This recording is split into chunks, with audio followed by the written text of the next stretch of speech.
Hello listeners and welcome to this casual playthrough of Call of Cthulhu, the Genius Loci scenario. This was hosted by a friend of mine for myself and some of my other friends who were all new to the game system, with some small knowledge of the lore in the world, but not too much. There was a small amount of confusion relating to Jeanette's character's name, vis-a-vis some of us calling her Astrid and some Ingrid at times. I hope it doesn't break the immersion too much, but I just wanted to get out ahead of that to let you guys know that that's who's being referred to. That being said, I hope you enjoy listening to it as much as we enjoyed playing it. Alrighty, so the first thing I will do, so who did we decide is going to be like the contact point for this guy in the asylum? I think it was me. That was you, perfect. Let me send you a message. I just dragged the rest of the crew along because I'm too scared to go alone. And everybody else think about what your relationship to Dutchy is. Do we need to say it or Yeah, go ahead. like I had back in my day that I was like, or do I need to maybe say the full backstory? I have the full backstory, and if Yeah. it's me. While I do this, yeah, everybody go through their backstories if you want. Where is my backstory though? So, his father, a hardened war veteran, saw it as Harold's duty to follow in his footsteps. While Harold spent his day being drilled in physical strength and military honor, he spent his night secretly reading books of history, science, and philosophy, locked away by his father. When war came, Harold proved himself a capable officer, rise through the ranks with a sharp mind and a steady hand. But his final mission went disastrously wrong. His unit was cut off, men died under his command. He was left to survive alone, hunted, broken. He returned a hero on paper, but inside he's a man fractured by guilt, haunted by the memory of his friend's final screams and his own helplessness. He buried himself in reading and silence, trying to make sense of the world that was never kind and now feels even stranger. Nice.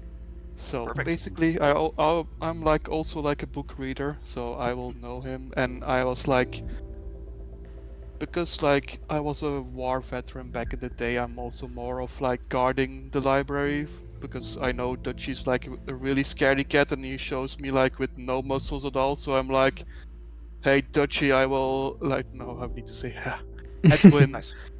Edwin, don't you worry, I will have your back. If something bad happens, I will defend you against them. Perfect. Because I like reading as well. Nice. Awesome. So some might have mentioned, my name is Edwin. I'm basically just a guy that came fresh out of college, too scared to take up any responsibility in an actual job. So he was like, I'll just keep a quiet life in the library, surrounded You're like an with unpaid intern in the library. surrounded with my trusted books, and then made some unusual friends through the shared, like through my expertise and knowledge, and just like shared interests with people. Perfect. Well, in that case, I'm Ernest Whitlow, and I am an eccentric and not very well liked doctor. I'm absolutely obsessed with advancing medical science because it's important to me to be remembered. And I firmly believe that there lie forgotten wisdom in ancient medical practices, and so I spend a lot of my time poring over medical treatises and occult books for inspiration and wisdom, which of course has led to a close working and personal friendship with Edwin, whose library I frequent. And of course, what better person to invite along to an asylum to visit your ailing friend than a doctor?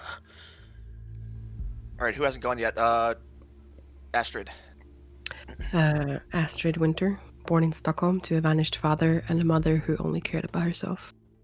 Astrid Winter grew up with ink on her hands and a hunger for the truth. While her peers memorized poetry, she studied missing persons, unsolved crimes, and symbols older than language. She became a journalist not for the bylines, but for access. Door opens to reporters, especially for those with a steady hand and a sharper tongue. Her stories earned her respect in strange places and fear in others. Perfect. Oh, is that Yeah. it? Yeah, that's the backstory. Like, Perfect. there's more things, but it's alright. Yeah, well, of course, if you don't want to share your backstory, if you're like a, if your backstory is that you're sort of a sort of a shady character and you have a past that you want to keep secret, then don't share your backstory. Mhm. Go for it.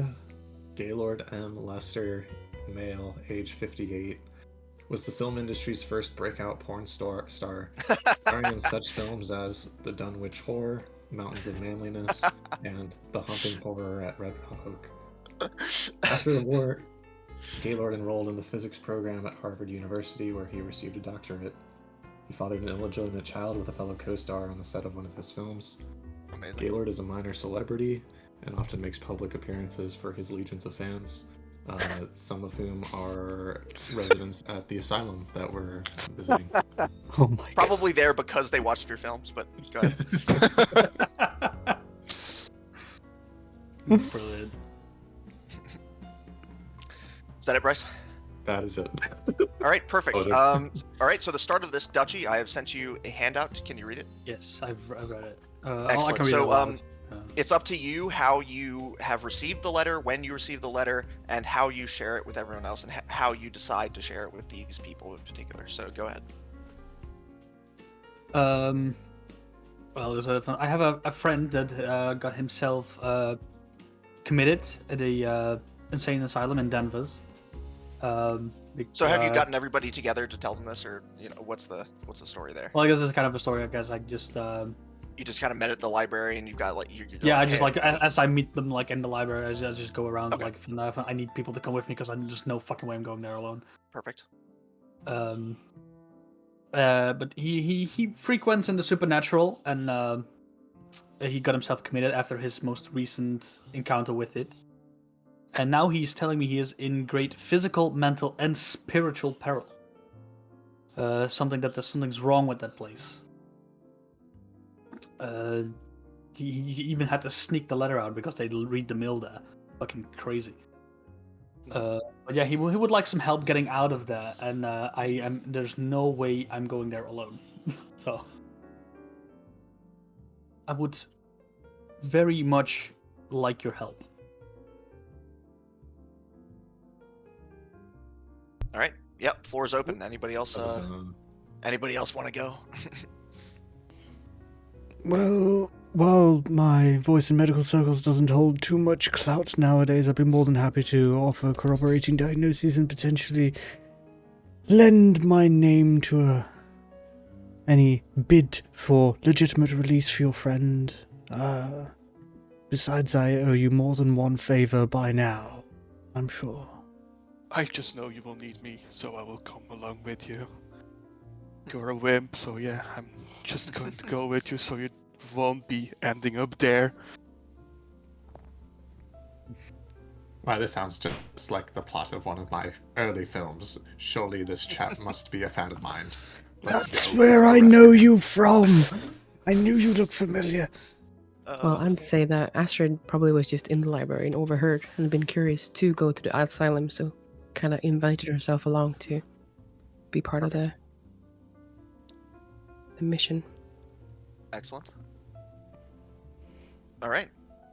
So if everybody's sort of gathered and you guys have this plan to go up to Danvers, it's not very far away, by the way. I imagine that you guys are in Boston, although you can decide collectively that you're somewhere else in the New England area.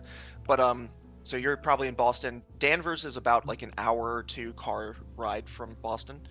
I imagine at least one of you has a car. This might be a good time actually to do some prep. So you're in Boston.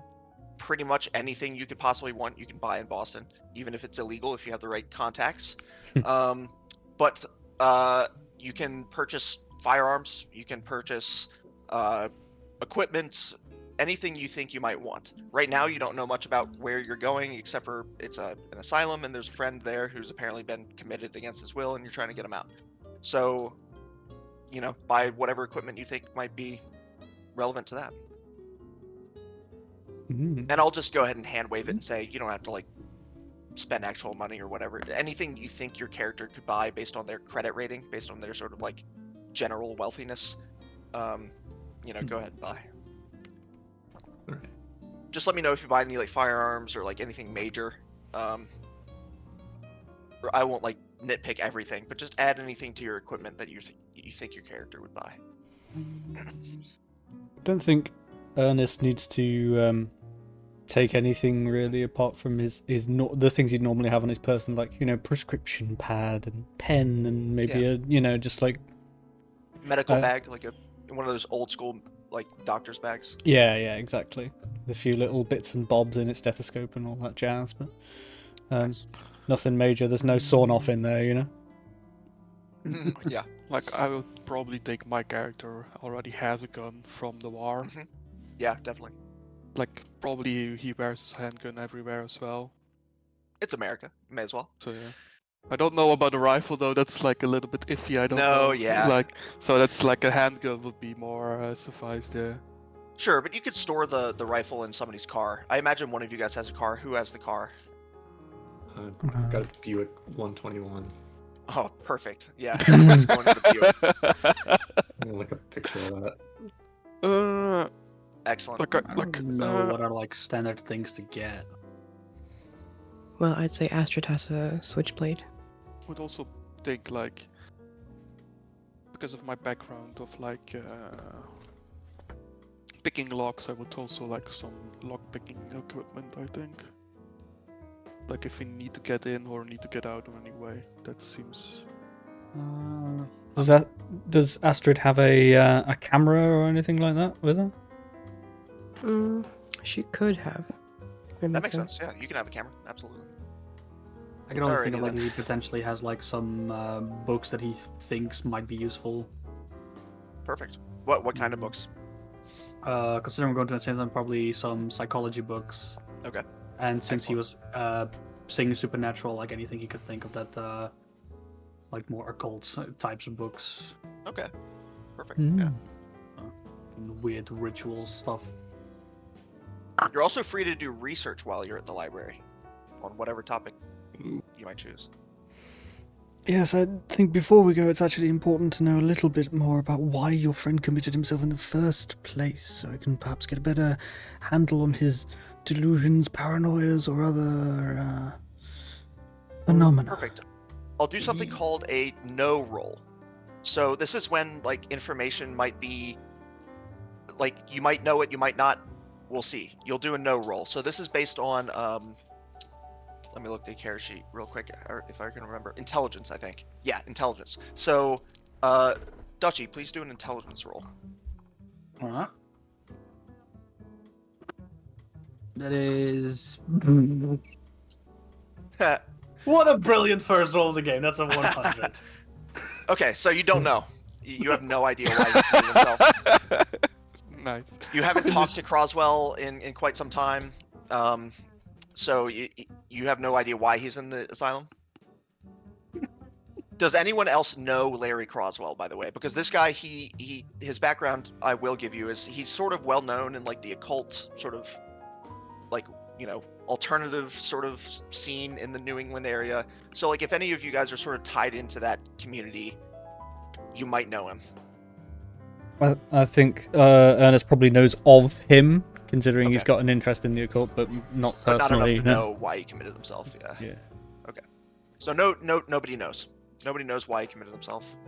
He only mentioned in the letter that he committed himself for mental recuperation after his most recent endeavor with the supernatural. Okay, perfect. So that's all you know. I don't know why he went to an insane asylum for mental recuperation, but that's. Can we research articles about what's been going on in that area recently? Absolutely. Somebody give me a library use roll. Whoever has the highest, or everybody can give me one and see if you succeed. I can. If you fail this, it'll just take a lot more time. So I'll just subtract time from like how much time you have later. I got 27. Perfect. Now Yeah. maybe that'll do it, right? Okay. With a library use of 60. So. Perfect. Okay, well that'll do it. So I will give you a little bit of information. Let me just check my things here. Okay, so you find a couple articles. You also just find some general information on Danvers and the state hospital. So let's see here. Let me give you that general information first. So Danvers is like a little town just outside of Salem, Massachusetts, which is famous for the witches. But Danvers has been a site now for Danvers State Lunatic Asylum, which is what they called it in the 20s. For about 30 years now. It was built in the 1890s. And honestly, it's been one of the sort of best, it says that it has a reputation of being one of the best asylums, more or less in the country, definitely in the New England area. And it's been run previously by somebody named Dr. Shine since it was built in the 1890s. And recently, about 5 or 6 years ago, I believe, it was taken over by a guy named Dr. Berger, and it was built on top of Hawthorne Hill. Hawthorne Hill is basically it used to be the site of the house of the mansion of the guy whose name was Magistrate Hawthorne, and he was one of the guys who basically sentenced all of the Salem witches to death. And he has a sort of checkered background, and there's a little bit of an article about why it was built on Hawthorne Hill, and has a little bit of information, like just general information about the asylum that's not really relevant to you. Specifications like building specifications, things like that. Other than that, I will send something to the group here that just is some articles that you found. So there's some articles there in the voice chat. Somebody can read those out if you like. All right, let's see. I can read them out here. Danvers Asylum Superintendent builds amphitheater for patients. Workmen at Danvers State Lunatic. I'm going to stream this so you can also. There we go. Residents will enjoy quiet conversation space, poetry readings, and musical performances in an idyllic outdoor setting next to the asylum's reservoir. Quote, a beautiful place where water and earth meet, says Superintendent Dr. James Berger.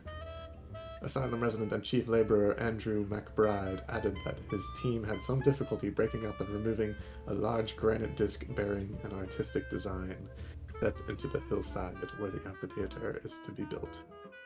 The asylum's prior superintendent, Dr. William Shine, had the disc placed on the side of Hawthorne Hill. Dr. Shine, a world traveler, is said to have believed that the granite disc was a symbol of good luck for the asylum. Local residents questioned the expense of building an amphitheater for mentally ill patients.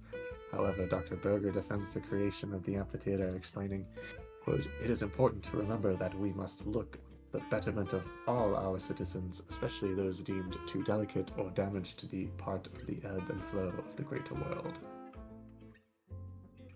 Second article. Shine retires from Danvers Asylum. Salem native Dr. William Shine, veteran superintendent at the State Lunatic Asylum at Danvers, is to retire after 25 years of service. Known for his great erudition, kindly demeanor, words are hard, and progressive treatments, Dr. Shine is credited with a renewal of the facility for the betterment of its patients. Prior to his 1890 arrival, the asylum had suffered from a poor reputation and staff morale was low. Patient accident and mortality rates were among the highest in the country. Superintendent Shine could occasionally appear as idiosyncratic as the institution he so successfully stewarded. Longtime readers may recall the complaints when Dr. Shine, then less than a year into his tenure, had a sculpted granite disc placed at the edge of the property's reservoir at taxpayers' expense. Dr. Shine was then, as he is now, adamant that the decorative disc remained unmolested even as the superintendent takes leave of the institution. Regardless of his idiosyncrasies, Dr. Shine's ability to transform the asylum into a success story over his long stewardship will be his enduring legacy. A world traveler to exotic locales during his early years, Dr. Shine declares that he now looks forward to a quiet retirement in his native city of Salem. the doctor has stated his intention to bequeath his personal and professional papers to Salem Hospital. Regarding his successor, Dr. James Berger, Dr. Shine has high praise. Quote, Dr. Berger will no doubt be a sincere protector of the afflicted and a good master of the institution. Shine adds, I sincerely hope that Dr. Berger will leave a few old stones unturned and instead focus his attention on the asylum's bright future. We at the newspaper wish Dr. Shine a long and happy retirement. Nice. All right, I'll do one more library use roll for you, Dutchy, and this one's a hard one, so you'll need less than a 30. All right. Or 30 or less. That is 70. Okay, never mind. So You haven't found the thing. All right, so that's perfect. Unless anybody else has anything specific to research or something to grab, I will continue. This time, I'm going to give another... Go ahead. I was like saying like, so my handgun, probably then a rifle in his car, and I was also thinking about like locksmithing equipment. So that's Okay. Cool. All right, Dutchy, I'm giving you another handout here. Up to you how to use that, but I imagine you want to share it with the group. I'll look.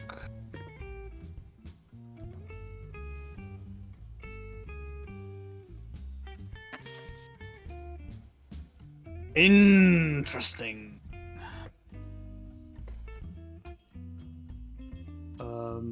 I will share this with you guys. I don't know exactly how to interpret it because this is very different from his earlier letter. It's another letter from Lawrence, or well, he usually refers to himself as Larry instead of Lawrence. So this seems more of a type thing instead of written, which says that we had to disregard his earlier letter. That he was just having an anxiety attack. That he's doing fine, and we need not come because he needs more rest and counseling. But I am inclined not to believe this letter. Is it too different from his handwritten? previous one. It's not. It's typed. Does he usually And it's write on- them with hand? He usually prefers a more personal touch with writing, and he never refers to himself as Lawrence. Yeah, I you know I that. don't trust that asylum at all. Certainly peculiar, although this could simply be a manifestation of dissociative identity disorder or something of that ilk, so we must tread lightly. No use of levying wild accusations at reputable institutions such as the lunatic asylum. While I normally would jump at the opportunity to not go to such a place, I do feel a visit is necessary, unfortunately. Makes sense. All right, so then I think you guys have basically spent a day prepping, doing research, buying stuff, making, arrangements to leave town. So you've got the second letter and you decide, okay, we've got to go. So I think everybody piles in the Buick with the retired adult film star, what's your name again? Gaylord, whatever. And and all go off on an adventure to Hawthorne's Hill, or Danvers State Hospital. So you guys drive there. It takes about a couple hours. You arrive maybe about noon. So what do you do when you get there? The hospital's up on the hill, sort of just outside town. You can see it like up on the hill when you're driving up. But there's also Danvers town itself, which is a little bit separate. And it has typical small town stuff. It's got like a little general store. It's got a small library. It's got an inn that you'll probably want to get some rooms at for a couple nights. A bar or saloon or whatever, stuff like that. As soon as Ernest gets out the car, he just puts his hands on his knees and goes, "I hate driving." Very car-sick old man. Perfect. All right, so do you guys want to go straight to the hospital, or do you want to go visit the town a little bit? It wouldn't hurt to talk to the locals. Okay. Yeah. Start talking to locals. And you guys are free to split up too. So if some people want to go somewhere else and go to like somewhere else in town, while some people visit whatever, go ahead. Just let me know where you go. Yeah. Gaylord wants to see if any of the locals recognize him because he's Okay. green. You're just gonna strut around and like people are gonna look at you like, do I know that guy? So I guess where the locals hang out, I guess at the bar. Perfect. Yeah, you go to the bar. Yeah, we'll go to the bar. Anybody else going to the bar? Yeah, I'll go along to maybe secure a room or two for everyone, like on everyone's Okay. behalf. Just pop in and Like, I don't know what the other plans are. If like just going around and then coming back, because like probably me as like more of a defending guy will probably be more at the car than just going and throw it to locals. And You can just sit at the car if you want. Yeah. Well, Astrid could go to the shop and get some essentials and try to small talk with people there too. Okay. Perfect. I would probably go visit the local library and look around a bit and ask the librarian there if they know anything. Okay. Perfect. So let's go to the bar first. So we've got Gaylord and whatever the Dr. Ernest Whitlow. doctor. It's just me. Yeah. Oh, I thought you were going to the inn. Oh, I thought they were one and the same. They are right next to each other, but they're different buildings. Okay. All right, so let's go to the bar first. Let's see if anybody recognizes Gaylord here. Let's do a give me an appearance roll. Let's see if anybody recognizes you based on your appearance. It's not exactly what that roll's supposed to be, but I'll make it happen. Actually, give me a luck roll instead. Give me a luck roll. Okay, I'm gonna roll again because I thought that was a really shitty roll. Oh shit, that's worse. 84. Okay. Nobody seems to recognize you, and it really bums you out. I'm visibly bummed out. The bartender goes over to you and is like, "Hey, what seems to be bothering you, son?" He's like, I thought people in this town were interested in high art and cinema, and that doesn't seem to be the case. Is there? I'm gonna ask him if there's any strange goings on. I'll just ask him if there's any strange goings on in towns. Oh, well, not really. Let's see. I mean, not many people come to Danvers, really. It's strange to get visitors here. The only people we get is people coming into town to visit patients at the asylum, but even they've been sort of coming less frequently lately. No, I can't say there's anything in particular. Okay, perhaps the people in the asylum appreciate my work. I'll go there next. Oh, well, what do you do for work, sir? I'm a retired film star. Now I'm a Oh. physicist. Wow, a film. Any films that I might have seen? I don't recognize you. You've seen Mountains of Manliness? Oh, no, can't say I have. I never heard of it. Nope. No, never seen it. His wife is standing right behind him. Okay, I leave. His I wife leave is the staring bar. at him in the back, like. I'll leave the bar in a huff. But Okay. No one recognized me. Perfect. All right.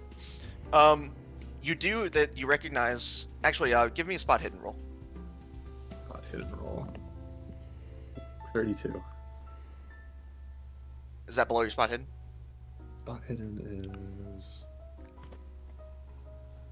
Where are you? 25. No, So no. so- Spot hidden is a good one to put extra points in, I will say. But Yeah, Under I 25. I got pretty high spotted. nice. All right. So you don't recognize anything. You just leave the bar in a huff. All right. So let's go to the inn then, Dr. Ernest Whitlower. Whatever your name is. Yeah, so you go to the inn. There's behind the counter is sort of like a old sort of portly lady. Matronly sort of look to her. Seems like she might be sort of like a kind, innkeeper type. What do you say? Good afternoon, madam. I'm here wondering if I could procure some rooms for my compatriots and myself for this evening and potentially tomorrow as well. We're in town on a little bit of business. Ah, yes. Well, to be honest with you, we don't have many patrons here anymore at the inn. So yes, we have plenty of rooms for you. Was it 2 that you like?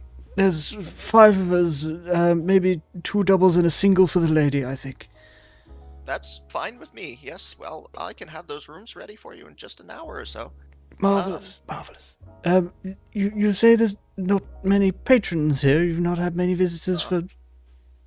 Not had many visitors coming to see family members or other acquaintances up at the local sanatorium. Yes, some do still come. I don't know what the reason is really, but yes, it seems like Danvers has just dried up a bit. People used to come to visit Salem for the witches, but apparently people aren't really interested in witches anymore. Yeah, so but fascinating creatures, witches. Fascinating creatures, persecuted for looking for knowledge in places that they should not. I'm very, very keen to plumb those depths myself, but this is a conversation for another time. No, this, very well. Well, we shall return later then. Here, and I'll give her a deposit or whatever she wants. Dr. Whitlow, by the way, absolutely lovely to meet you. Thank you. My name's Carrie. You can call me anytime you need anything. I certainly will. Very good. And he just wanders off. Doesn't even say goodbye. Okay. Perfect. And she kind of calls after you. Your rooms will be ready in an hour. Very good. Just wanders back to the car. Okay, perfect. And let's see, who else did we have? We had somebody going to the library. Is that right? Dutch. That will be Okay, me. awesome. Where did Astrid go? To the shop. To the shop. Okay, let's do we'll do the library first. So what would you like to do at the library? Well, first I would like to kind of compare the books that I took with me to what they have at their location, like of psychology and occult. Okay. See if they have something that stands out to me that I don't have access to in my own library. Sure. Yeah, give me another library use roll.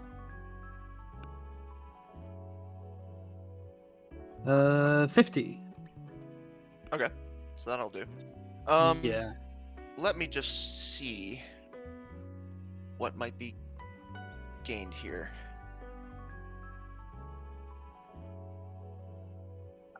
While I do that, actually, let's cut to the shop. Astrid walks in. Behind the counter, there's sort of like a gruff-looking man. He's like sort of leaned back in his chair, reading a newspaper. When you come in, like the door chimes, but he doesn't even look up from his newspaper. Mhm. So what do you do? I smile at him and say, "Hi, I have a few things that I want to purchase, but I'm not sure where to find them. Could you help me?" He just kind of like looks over his newspaper and just grunts and leans up and sets the newspaper down and says, "Yeah, it's pretty self-explanatory. There's guns over here, general wares over there. What do you want?" Okay, a bit of both. Well, we'll get some general things, water, a little bit of food, and I need Alright. to restock some paper and pens. He sort of looks just inconvenienced by the fact that you're a customer, and he sort of goes, "All right," and then rings you up. And he says, Mhm. "What are you here for?" Oh, I'm here for an article. Journalist, one- eh? Exactly. I wanted to know, have you worked here long? You seem like that this is yours. Do you own this place? I don't like journalists. Oh, yeah. Damn liars, a lot of you. Yeah. I hear you. A lot of them are god awful. So have you lived here long? All my life. Oh, okay. You stayed?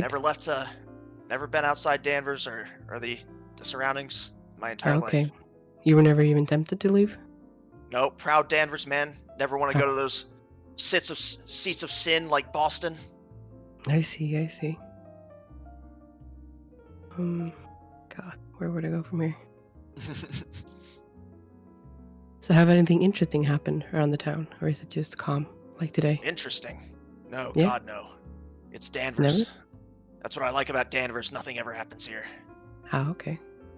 Do you live close by or further out? Just outside, I have an apartment in the back of the shop. Oh, okay. Do you have any family in town? want anymore. And he just kind of looks away. It's kind of clear he doesn't want to talk to you anymore. Oh, okay. Well, thank you. He just grunts and picks up his newspaper again. I see. Dang it. All right. Walk back to the others. Alrighty. All right. So I guess y'all made it back up the car. Oh no, back to the library. Let me give you a little bit more information about it. So Danvers, it was erected in 1876. Cost $1.5 million at the time, which is quite an expensive undertaking. The grounds encompass nearly 200 acres. It usually has about 2,500 patients or so. Although that number seems to have dropped recently, according to several sort of records that ended up in the library. There's staff listings, nothing really unusual there, financial reports, things like that. The land from, as I mentioned earlier, it was bought from the estate of Judge John Hawthorne, which resided over the Salem witch trials. The estate was under a very long probate battle. So basically, like, when Judge Hawthorne died, it took like 100 years to figure out where his stuff should have gone. And it eventually just got sold to the state, and the state used that land to build the lunatic asylum. There's a little bit of information on Judge Hawthorne. Basically, the land up there sort of had like weird rumors about it. It was sort of like an Indian burial ground or worshiping, place of worship. Like long before the Puritan settlers got here, so like 400 years ago or whatever. But then Judge Hawthorne built his house up there. There's lots of articles and sort of like things about Judge Hawthorne because a lot of people interested in the witch trials were interested in him. And there's a lot of people who think like, he used to be like such a reputable judge, sort of rational, not crazy. And then the witch trials happened and he seemed to have just gone mad. Let's see. Basically, right after the asylum was constructed, it sort of had a darker reputation. It had pretty low, patient recovery rates. It was like really not a good place to be. And you sort of already got some of that. The original superintendent was named Warren Herrick. He died on the job after falling down a flight of stairs suddenly in 1890. William Shine was appointed as the new superintendent that same year.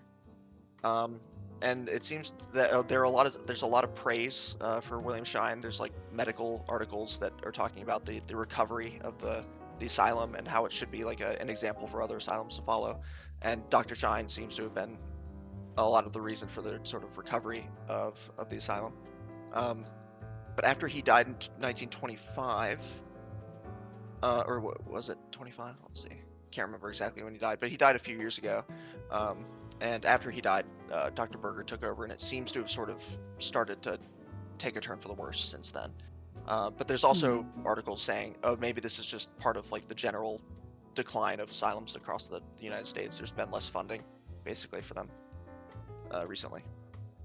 So I think that's probably what you find for now.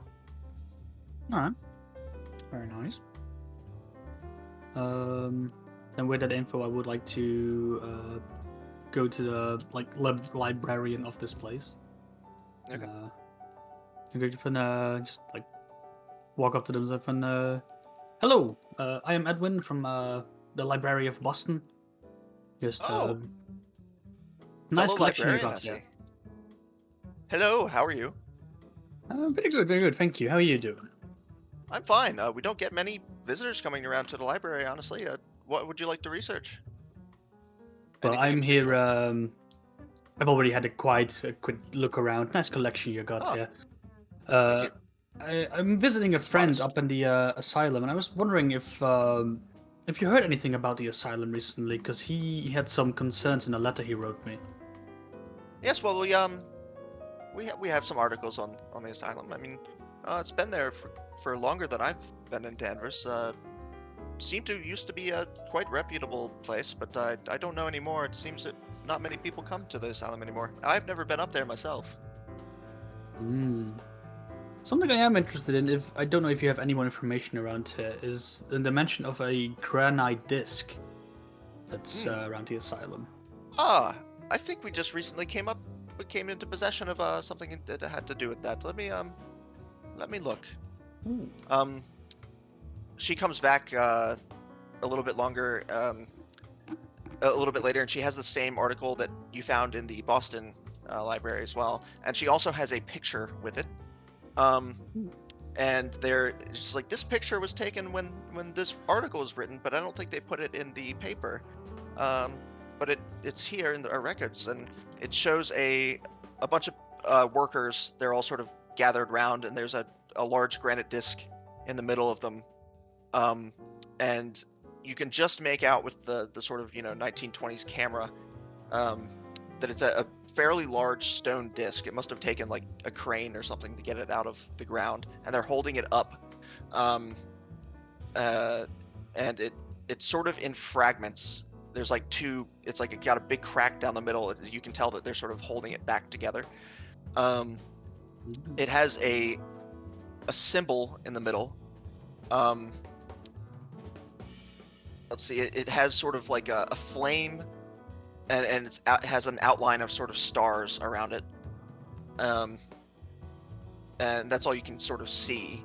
The caption of the picture says Andrew McBride, Chief Builder, and his crew demonstrating the stone disc found at Danvers State Hospital.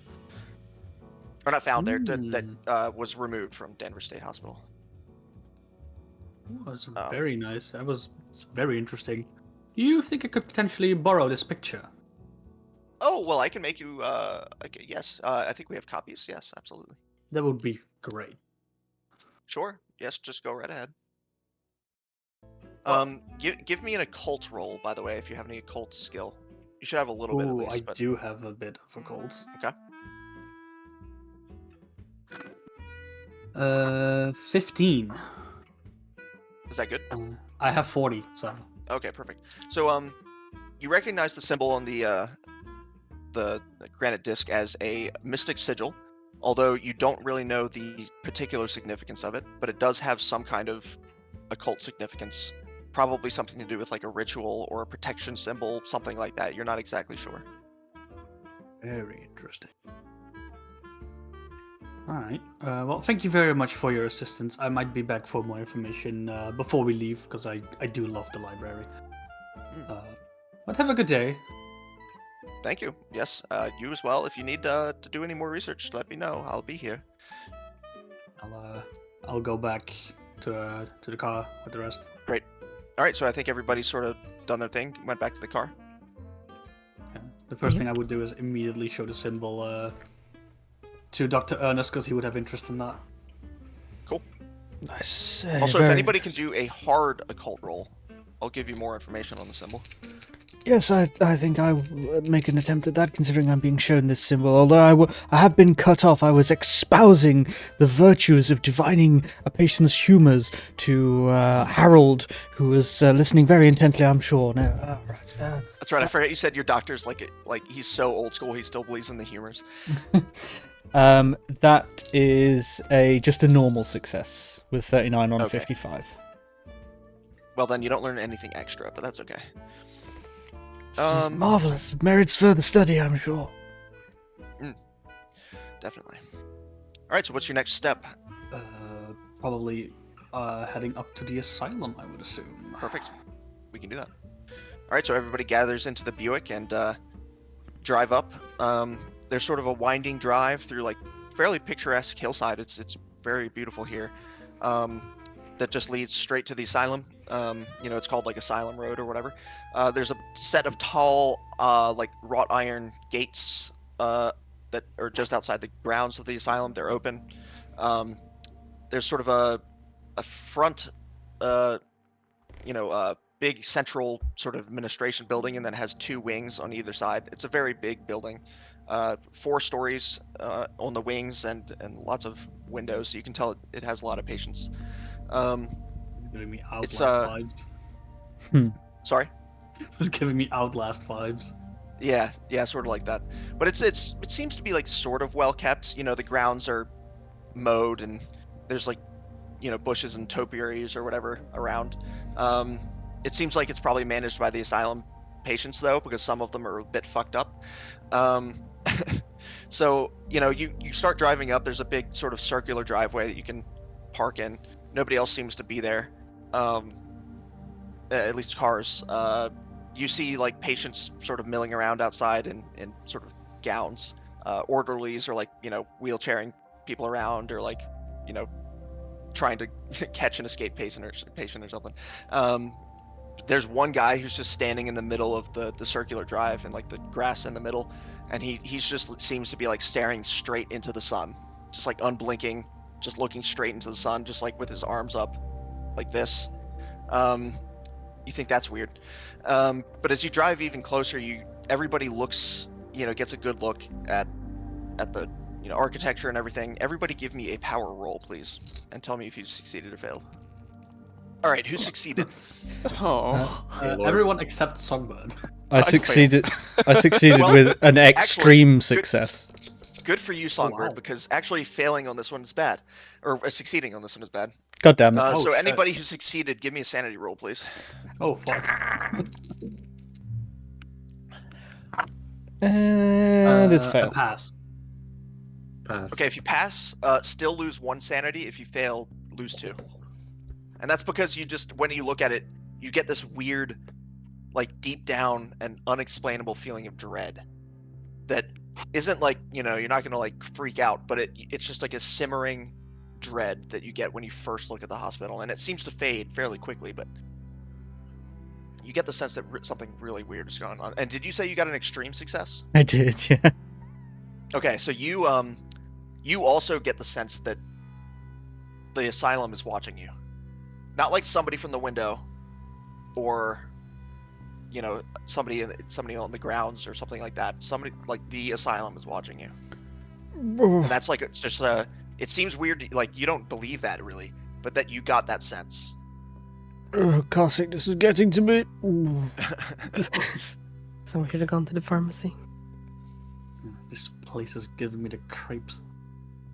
I don't know what you guys are talking about. He's like, yeah, this place seems totally normal to me. Yeah.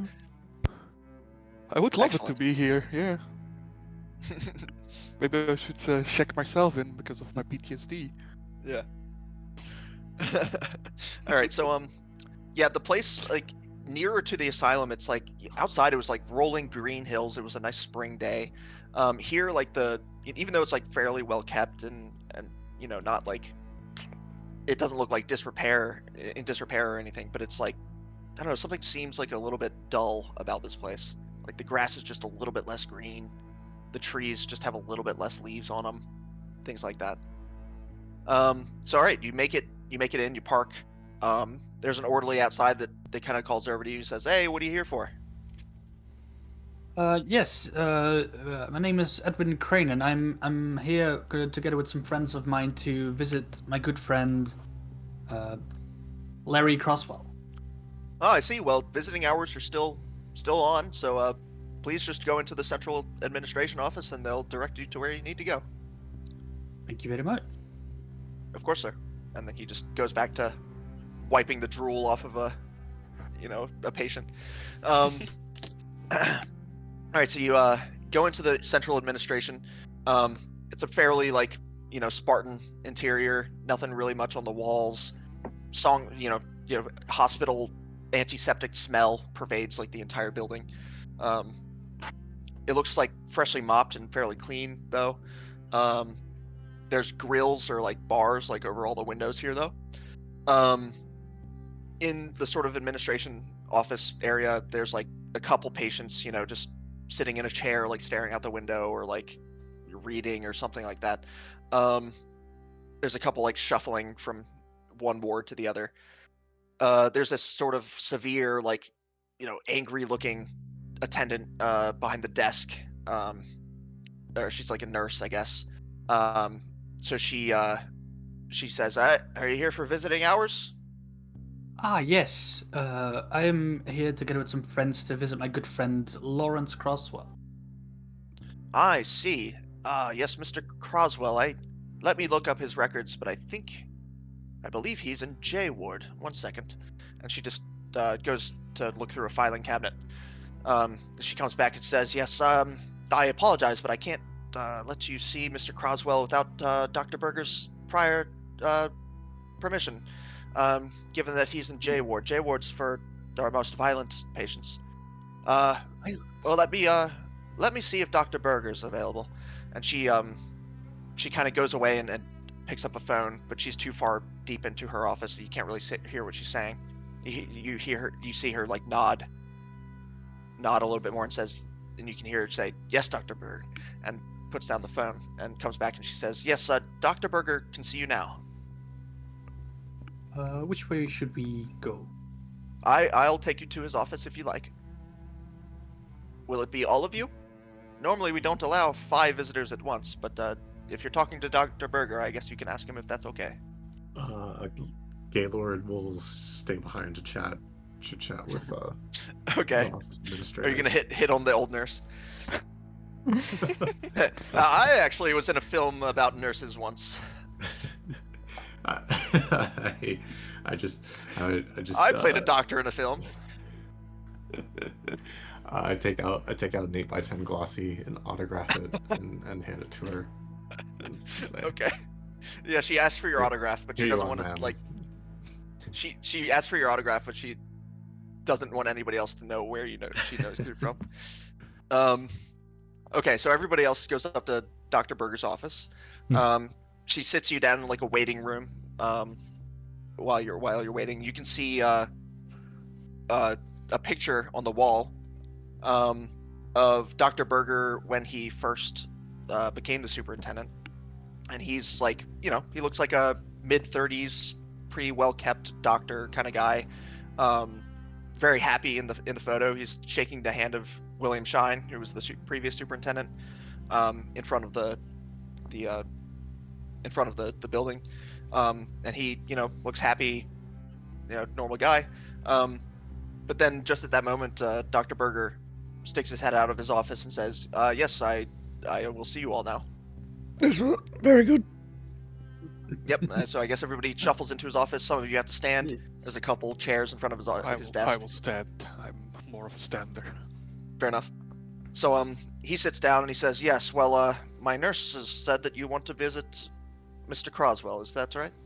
Yes, Larry is a good friend of mine, and I haven't seen him in quite a while, so I thought it was time for a visit. He mentioned in a letter he was staying here, so... I see. Well, if you haven't seen Mr. Croswell in a while, there's probably a reason for that. Mr. Croswell is not well. He's a very ill man. He really needs our care. I will let you see him, but I must warn you, he may not be the same as you once knew him. He's really quite, excitable. He's had an incident with one of the orderlies. He asked to leave, and, I don't believe he's fit to do so. And so he's been assigned to J Ward.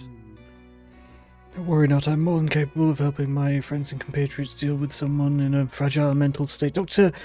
Ernest Whitlow, and I'll offer my hand out.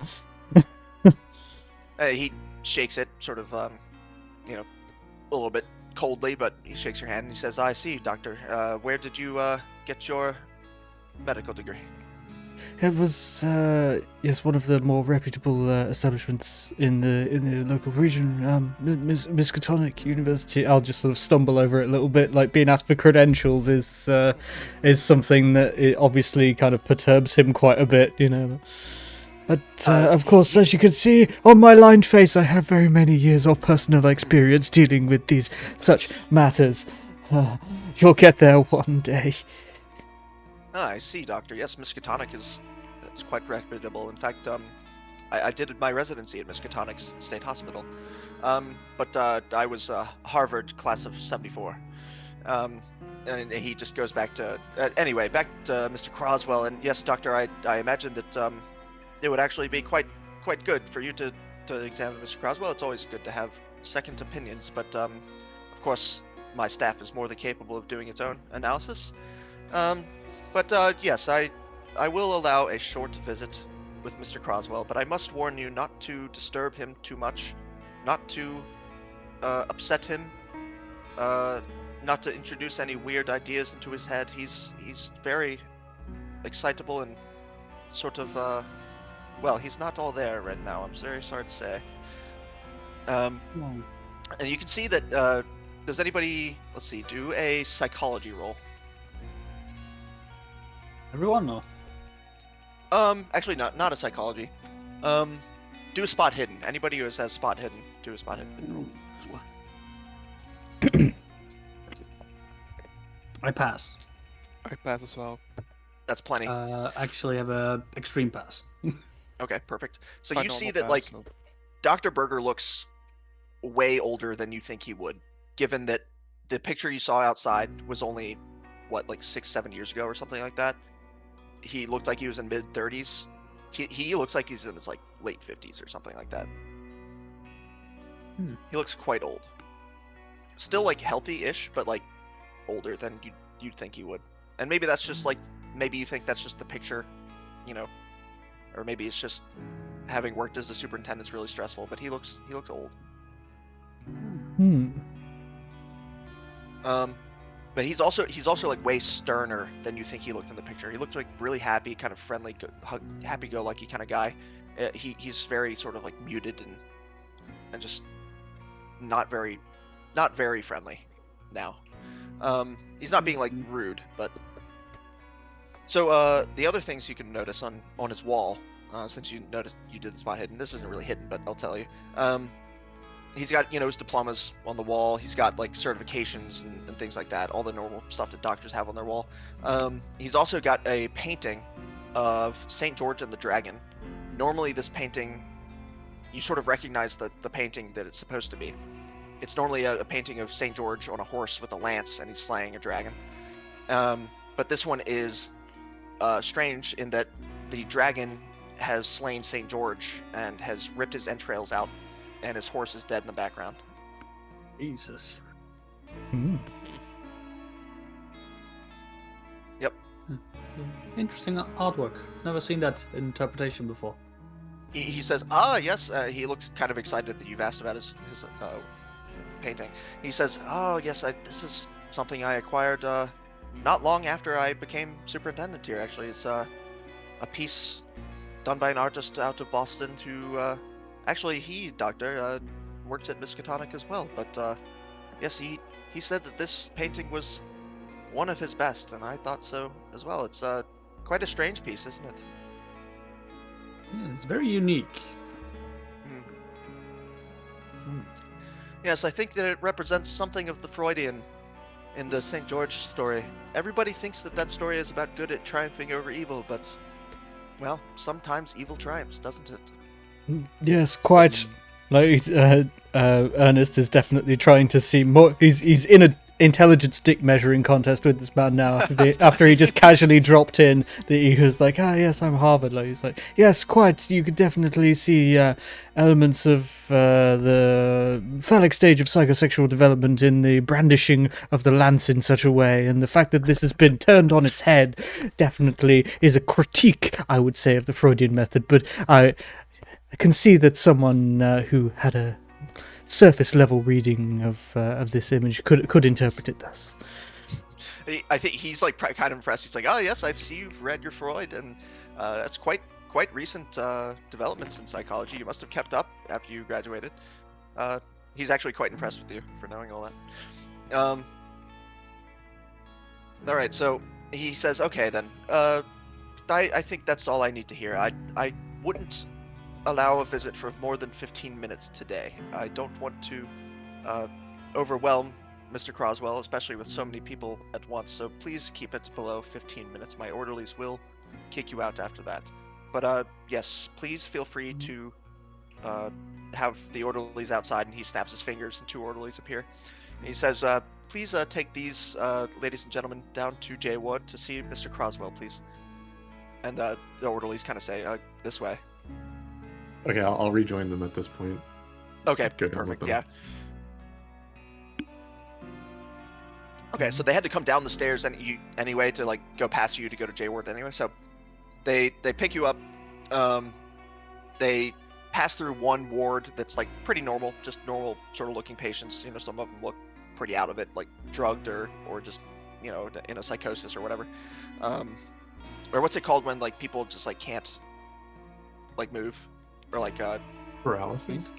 no, not paralysis, like catatonic. They're catatonic. So you go through one of those, and then when you reach J ward, it has a big J over the door, connecting door between the wards, and then it's like a metal door. It's like a jail door basically. So the guy puts in a key, old school key. It's a huge, like big ka-chunk as the lock disengages, and he opens the door. And it's like a heavy metal door, and he says, "This way, please. Do not interact with any of the patients. Please, for your own safety, do not look any of the patients in the eye. Please do not speak to any patients, and do not disturb any of the other orderlies while they are going about their work. Thank you. Follow me." As you go in, you can immediately tell that this J ward is like way worse than the rest of the asylum, and the rest of the asylum wasn't like perfect or pristine either, but it's kind of what you expected from a state-run asylum. But this is bad. There's big metal doors locked on the sides, sort of jail-esque. There's just a little window in each door that each patient can sort of stare out of. Some of them have patients holding onto those bars and like looking at you and looking at what's going on. You can hear like crying coming from way deeper in, soft crying coming from deeper in the thing. There's also like maniacal laughter coming from one of the cells. One of the cells closest to you has a guy that's holding onto the bars with like eye sockets that have no eyes in them anymore, and they're sort of like red and raw. And he's just staring like right at you. Fascinating. Or it appears that he's staring right at you. And so the orderly says, "Come this way, come quickly. Keep your eyes down if you can," and just sort of ushers you in. As you're going to Croswell's cell, another two orderlies with a patient between them is coming towards you, passing where you guys are going. You make way to let them pass. Everybody give me a luck roll, please. Oh god. And everybody tell me your numbers and see whoever has the lowest luck. 59. Or whoever has the lowest roll, I should say. 25. Or excuse me, I should say the highest roll. So basically the worst roll. I failed with a 46. All right, did anybody else fail? I failed.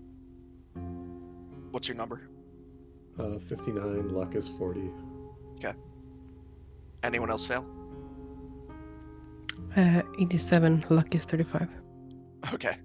All right, we'll just go ahead with you. So the patient in the middle of these two orderlies coming past you is like this big, like huge guy. Like he's fucking hench, and he doesn't look. He's got like handcuffs on, and he's being kind of dragged by these two orderlies.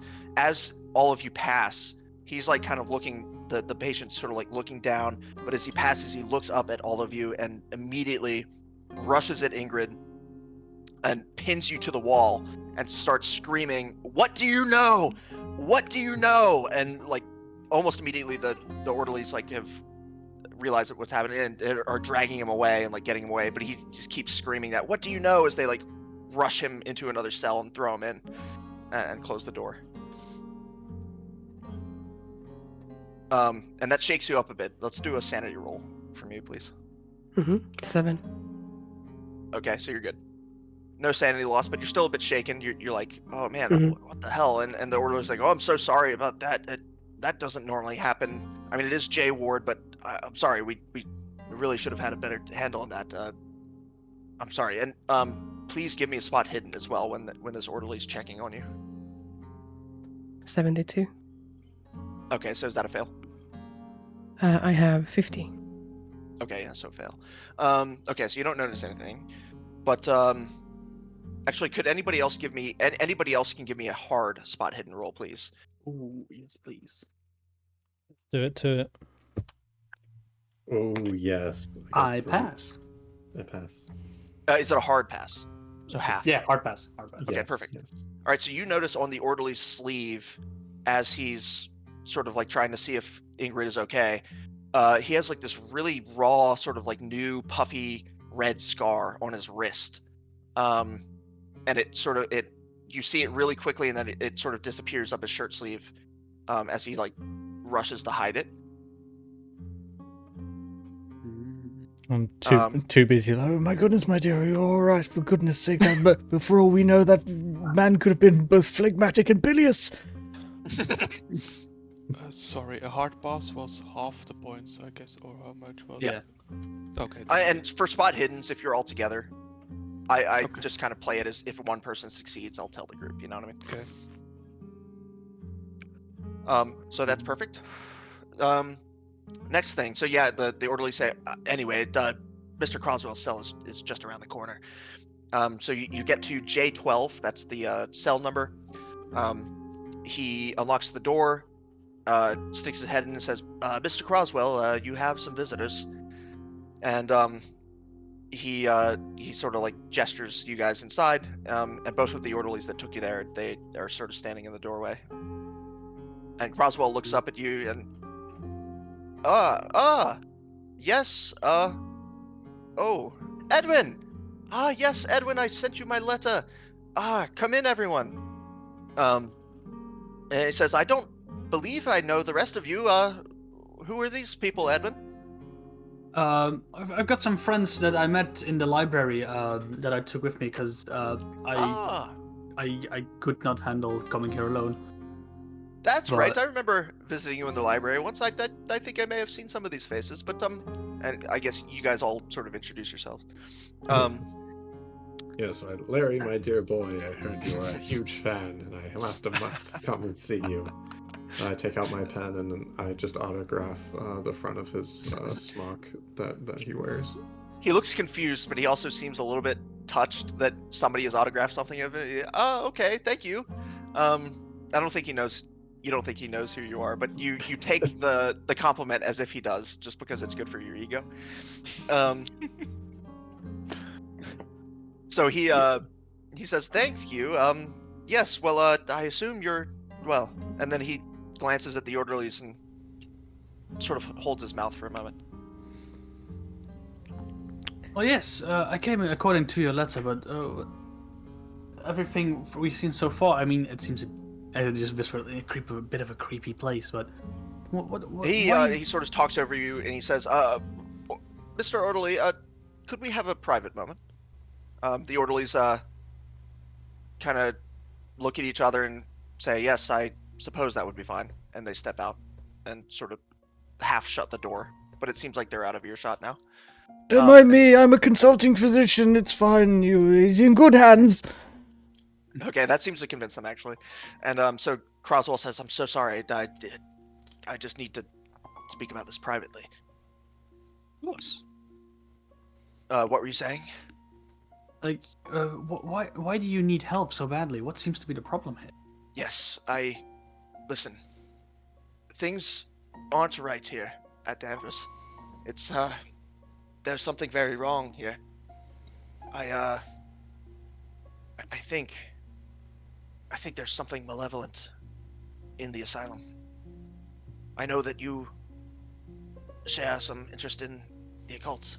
I don't know if your friends know much about that, but I have much experience, as you know, and, well, I checked myself in here. I didn't tell you, but I had a bit of a run-in with, well, I guess you might call it a ghost.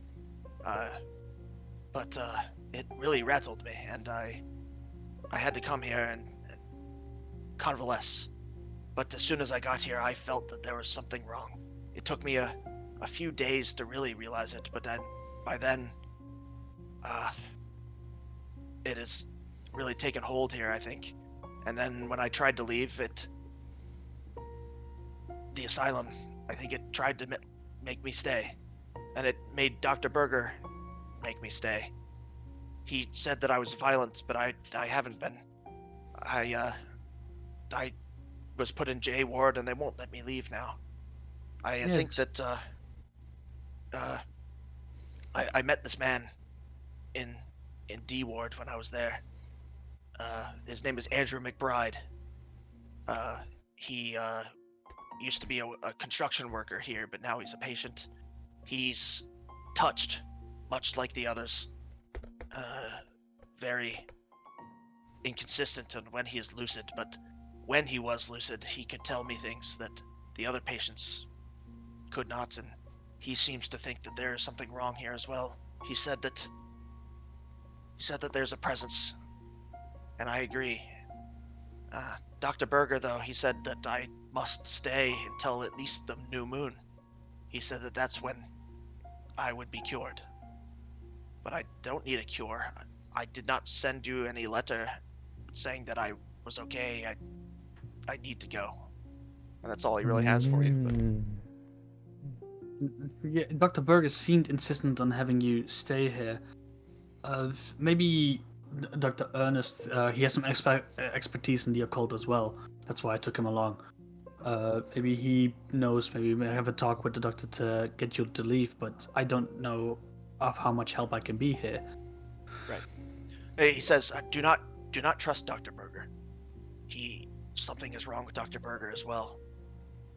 Andrew McBride, he said that Dr. Berger used to be a kindly man, but lately the asylum is increasingly hostile to people. It will never be the same as it was under Dr. Shine. I knew Dr. Shine a bit when he worked here, but, well, let's just say the place has really fallen off the rails since then. But I, again, do not trust Dr. Berger, and he whispers this. He said, do not trust Dr. Berger. Do not trust the orderlies. They're not telling the truth here. I'll sort of lean in conspiratorial and be like, very interesting, my young man, but consider this. You mentioned to us that you did not send a letter saying you were fine, but we hadn't mentioned the second letter yet. Has this been flaunted to you? Dr. Berger said that he sent a letter following my first letter because he did not believe I was well, but he's lying. He must know I am well, or else he's a very, very poor psychologist. So you're saying that not only are they keeping you here, but they're openly keeping you here against your will. Have they been drugging you? What medications have they been giving? Temporarily, yes. Not right now, but they did sedate me soon after they fabricated my attack on the orderly. It wasn't an attack, I was defending myself. He tried to drag me away, and I wanted to leave, but they framed it as an attack, and that allows them under the law of Massachusetts to keep me until I'm sane, as they deem it. But of course they will never deem me sane.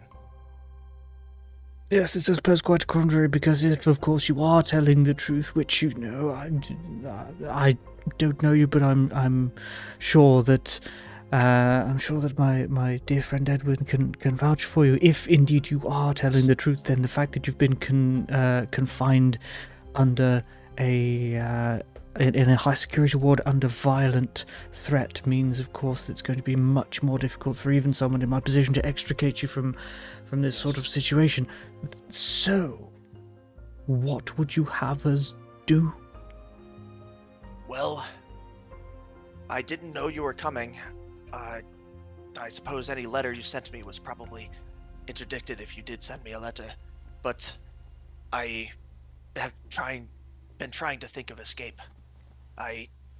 It's hard in J Ward. It's basically a prison, but I think there might be an entrance.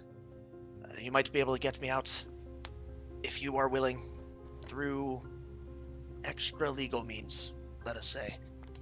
But I tried to contact my lawyer shortly after here, but I haven't heard back from him. I believe the letter was, well, lost by the staff, let's say. I haven't heard back from him, and I don't think there's any other way out of here.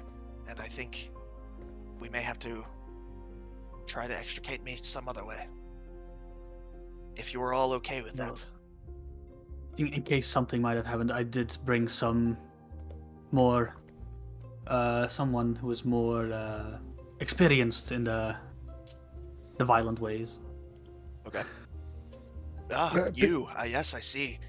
A born soldier, I see in you. Yes, had a lot of problems in my past, but I will probably be able to get you out if needed to. Well, that's heartening. Thank you. I thank all of you for coming to my aid, even though you don't know me, many of you. Thank you very much. And you have a trilby and a notepad in your hat? Are you a journalist? Yes, I am. Perfect. Well, if I can't get out of here, maybe you can shed some light on Danvers and expose this place for what it is. Definitely. That is the idea. Well, good. I'm glad to have such good friends in all of you. My sincere thanks. I don't know how much time we have left, but I need to come out of here before the new moon. It's in 3 days now, the new moon.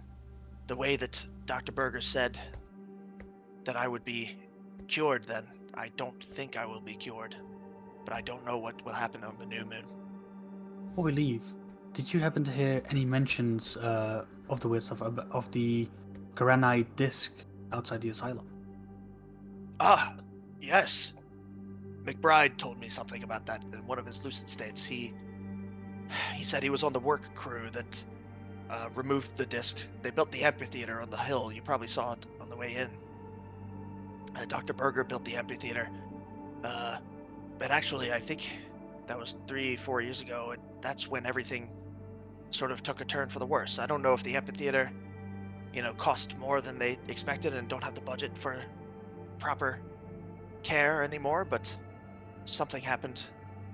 They said they had to remove a disc that Mr. Shine had placed on the hill. A strange thing. It didn't seem to me that it belonged there. I saw a picture. But, yeah, Mr. Shine put it there, and, well, my acquaintance with Dr. Shine, he was also interested in the occult. It may have had some significance. I don't know. Strange architecture aside, obviously you're in a position where you cannot provide us any evidence to substantiate your claims, so where might we look for it? Very good question. Well, I imagine if you want general information, the library, and if you haven't been there already, and, I think Dr. Shine gave his personal papers as a bequest when he died to Salem Hospital. It's the biggest hospital in the area. Maybe he had something in his personal papers that might be of assistance. Very well, very well. But I don't. And there's a rap at the door, and the orderly sticks his head in. I'm sorry, everybody. Mr. Berger said strict 15 minutes for the visit. We must be on our way. Just as we're sort of leaving, I'll just turn to him and just go, your lawyer's name, quickly. Stephen J. Harvard. Stephen J. Harvard. Very well. I shall make sure that he is informed that you've tried to contact him. At the very least, you have that ray of hope. He works at the firm Harvard, Jason, and Williams in Boston. Very well. So we just came from there. If you could contact him on my behalf, please tell him everything that I told you. Tell him that he has my permission, that he should file a motion with the court to have me released as soon as possible. Thank you. Count on it. And the orderlies are like getting you out now. Mm-hmm. So on the way back through J Ward, you see some of the same patients. That guy with no eyes is still staring at you and like following you down the corridor as you pass. Also, I forgot to do this earlier. Basically, as soon as you stepped into J Ward, I should have asked for a sanity roll. Oh, So shit. everybody give me a sanity roll. Oh, no. Oh no. Oh, hell yeah. Pass. Succeeded All by right, if you mild. passed, I passed. if you're passed, you're good. If you did not pass, 2 sanity loss, please. And pass is under the sanity number, right? Yes. Okay, good. On our way back, I was gonna quickly confide with Dr. Ernest. It's like, I have maybe a small theory working already. That the symbol, together with the disc, maybe was holding something confined, and when they removed it to build the amphitheater, something got released. I think, young man, you read far too many books. Let us apply Occam's razor to this situation. The simplest explanation is always going to be the correct one. What is more likely? Some sort of occult ghost that's been released by this man, or paranoid delusion and schizophrenia. You don't want to see it because he's your friend, but there is absolutely no evidence to support his Just a working claims. theory. At the same time, though, I will say that as a doctor, you think that Mr. Croswell was much more lucid, much more, intelligent than, able to speak intelligently than you think would be warranted for a patient in J ward. Yeah, I mean, Dr. Whitlow is interested anyway. He's interested in the occult, and he believes that the occult is just superstition surrounding science that we don't yet understand. So he would want to dig into this situation anyway. But he is taking everything that Larry is saying with a big pinch of salt right now. Fair enough. And actually, I could have called for this when you first saw Larry, but in sort of remembering your interactions with Larry, give me a medicine roll. Ooh. That is medicine extra. No, just hard success. Okay. Perfect. Okay, so you know that Larry was lucid. I mean, he seemed like he really knew where he was, knew things that were going on. He didn't seem to have any signs of psychosis or schizophrenia. You did notice, though, that he had dilated pupils, and you think this is a symptom of being on antipsychotic meds. And you do know that being prescribed and taking antipsychotic, the ones that you think that he's on, just based on sort of dilated pupils and a couple other symptoms that you sort of half noticed, these are probably not good to be on if you're not actually in psychosis. So it might cause symptoms like sleepiness, the occasional like blackout, things like that. These are 1920s meds, so they're like kind of hit or miss. But you know that it's probably bad if he's not actually sick to be on these meds. Interesting. Well, I'll pass that information along and say, look, he said obviously he mentioned that they weren't necessarily drugging him, but he could be completely unaware that he's being given these things. Yeah. Okay. Perfect. So when you get back to the administration office where you're about to go back to your car, Dr. Berger is there waiting for you, and he says, I see you're done with your visit. As you can see, Mr. Croswell is very unwell. We'll have to keep him. I do apologize. I know that, he gestures to you, Doctor. He says, Doctor, may I have a word with you, doctor to doctor, about Mr. Croswell? By all means, and if you would be so kind as to do me the favour, and sort of hobble off with him, if you'd be so kind as to do me the favour, I should love to see a copy of his medical records as a consulting physician to offer my input on this particular case. Of course, I defer to your judgment. You know the case far better than I, but professional curiosity has piqued my interest. Well, as you know, Doctor, Massachusetts has passed a patient confidentiality law. I can't just hand those over. You'll have to file a form with our office. It might take a few days to go through the records room and get those permissions, of course, but feel free to file that while you're here. Yes, of course. Must use the proper channels. Of course, we'll have to check to make sure that you're actually Mr. Croswell's physician. Of course. Professional due diligence is wildly necessary in these times, particularly when you're dealing with something as fragile as the human mind.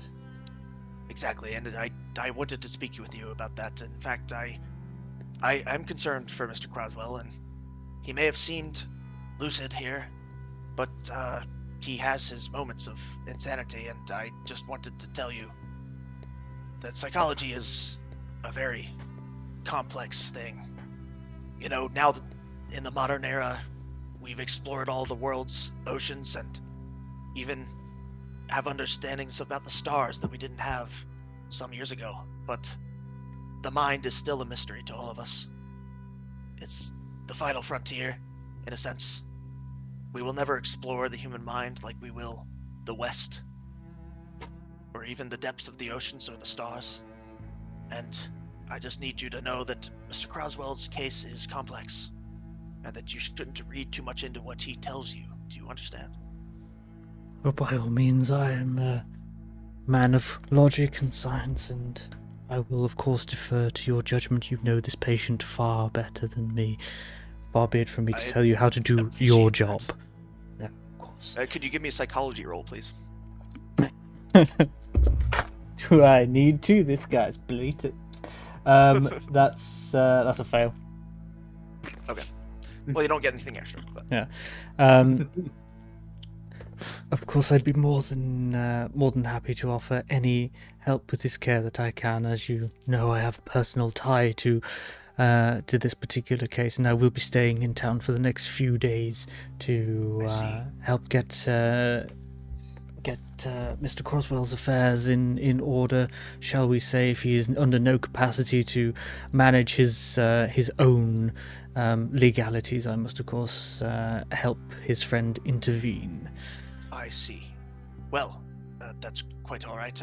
Are all of you staying in town?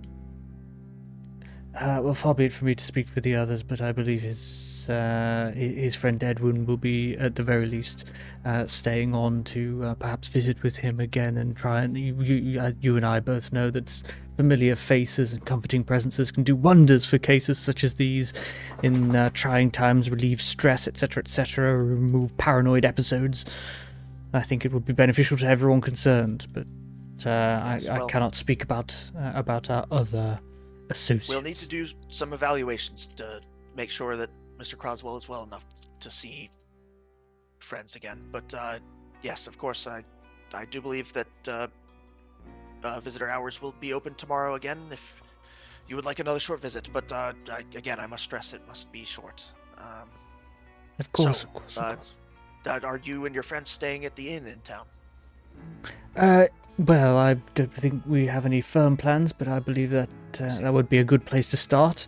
You can certainly try and find me there if you need to speak to me in any urgent capacity. But I will be returning tomorrow with Mr. Crane, I'm sure. Okay. Well, good to see you, Doctor. Good to meet you, and I'll speak with you again.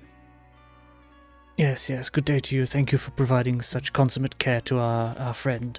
I'll shuffle back to everyone, like, fucking wide-eyed, like, let's leave. Yep, and Dr. Berger kind of stands there and, like, watches you as you drive down the driveway. Creepily. Yeah.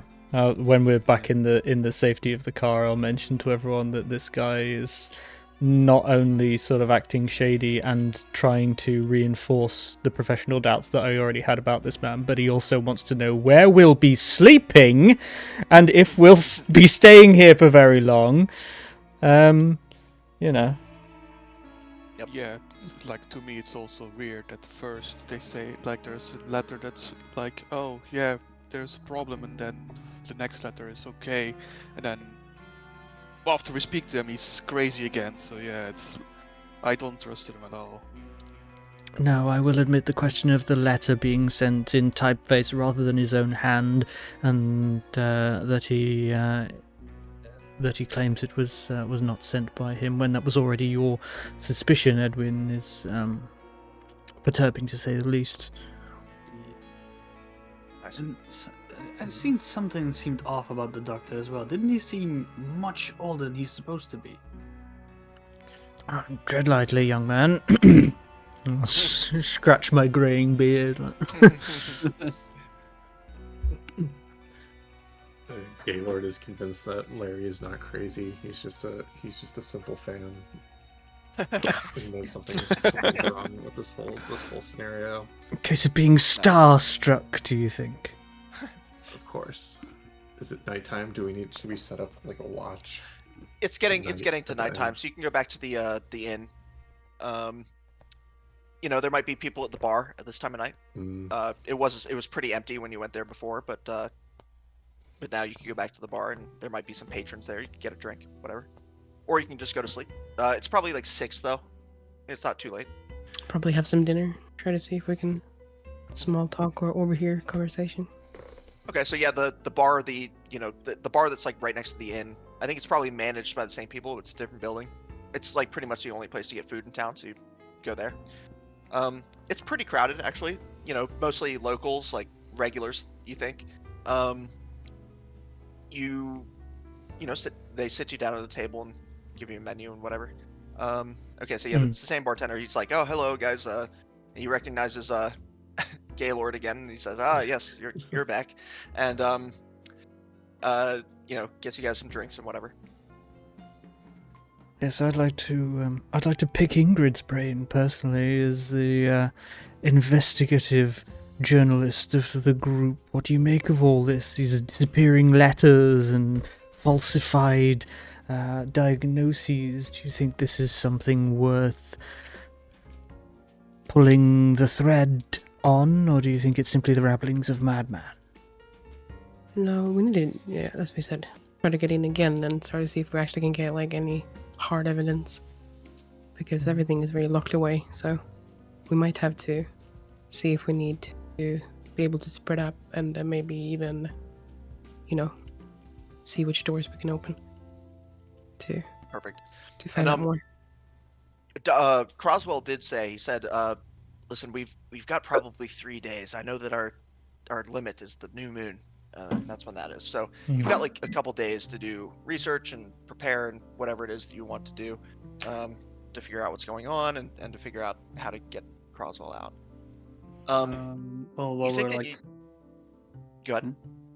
I was gonna say while we're like just sitting and talking, I was like to prepare a letter to send to the fucking what's his name, the lawyer, Stephen Harvard. Yeah. Give him a roundabout the situation of what's going on. Okay. You can also telephone the office. But it's probably after business hours right now. You could do it in the morning. No, that's fine. Beyond that, I think we need, as a group, to make a decision. Are we actually considering doing this? Like, I personally have come to the conclusion that this man is likely telling the truth, and while his view of reality may be slightly warped, I also think his sense of reality is being warped by external forces provided by the local pharmacy in the asylum. So if Edwin vouches for him, then I believe that it is detrimental to his health to be in there, and it would go against my Hippocratic oath to leave him as such. Well, I'm also thinking that if they're keeping him, who else are they keeping? What other normal, like-minded people would there be? Yeah, so right as there? I said, like, if we can, try to spread out and maybe, small talk with the people who work there. Some people might be tight-lipped, but others might be willing to discuss more, They might just be there for a paycheck, but, don't actually like what's going on. Well, I can be quite intimidating when I choose to be. This whole scenario sounds like the plot of my latest film, Clam Jam at Cape Cod. I see. Well, intimidating or seductive, whatever strategy you feel like Persuasive, would work. maybe. Exactly. Use all the tools in your box. If we've kind of as a group landed on the decision that we're going to at least dig into this and probably try and spring this guy, then Ernest will suggest to Edwin that he uses his library contacts and general sort of research ability to maybe see if he can dig up some plans of the asylum, because if like Ingrid says, if we can get some corroborating evidence, like if I could get a look at his file that he didn't want me to look at, I could then say this is medically necessary, this is not, they are drugging him, or there might be something that helps. Well, also, if we could get hold of more files, because if they're all just kind of looking the same, that they're just like a copy paste kind of Rubber you know. stamping them, yeah. Yeah, exactly. Cool. While you're doing this, I mean, there's patrons in here. It's like it's a small bar, but there's people in here. Do you want to speak to anybody at the bar, or? It wouldn't be the worst case to try to fan out and socialize and see. Because if anything, like surely there should be some janitors or something working at the asylum. Maybe they're here. We could small talk and crack them. Perfect. Well, I'll leave that up to your feminine biles, my dear. I'm going to sit here and order a porterhouse. Oh, I'm just gonna go Sounds good. take a glass by the bar and see if I can overhear anything. Okay. We'll So and, you grab a drink go to real the quick. bar. Several of the men at the bar give you like, weird looks, but they don't really talk to you. But one guy, he kind of catches your eye. He doesn't look like he's like creepily looking at you, at least, so that's a bonus. And he sort of gets up from the bar and like goes sits next to you and says, we don't have many outsiders here. What are you doing? My name's Jim. Well, I am working on an article, gathering a bit of information about, this town. Journalist. Exactly. I see. Well, I've lived here my whole life. I'd be happy to tell you anything that you might want to know about Danvers. Not that there's much to know. Okay. Do you have any unique angle that no one else would know? Oh, well, I'm a bit of an amateur historian myself, so I know quite a bit about the history here. Is there anything in particular you'd like to know? I mean, what's the article about exactly? Just the town? Well, I've been always fascinated about things that are unexplanatory, like the odd. Well, have you been to the Asylum? Because Hawthorne Hill was quite an interesting place. In fact, there's quite a bit of local mythology and rumor about the place. It was owned by Mr. Hawthorne. He was the judge. And this guy's like kind of talking fast. He's like very sort of eccentric kind of old guy. He's like, yeah, Mr. Hawthorne. He was the magistrate that burned the witches. And it seems like there was something there on his land, a disc, I think. He removed it in the 1690s, I think, and the town went crazy after that. The disc was, I think they put it back up there at some point, but I don't know what happened to it since then. But yes, the disc would be interesting for your article. Okay. What else? And then he just keeps talking like over you. He doesn't care what you have to say. He just wants to talk. So he talks about like things that don't seem relevant for a long time until you're like, this guy's not useful anymore. Yeah, exactly. He's like, is that enough for your article then? And it's been like an hour of him just talking over you. There's plenty. Thank you. Okay. Well, I'll be here every night if you want to talk to me again. Sounds good. Look forward to it. Okay then. Clearly. Goodbye. Good lord. Ernest has finished his steak and fallen asleep in his sofa, and he's got his mouth wide open. Oh man. Okay, so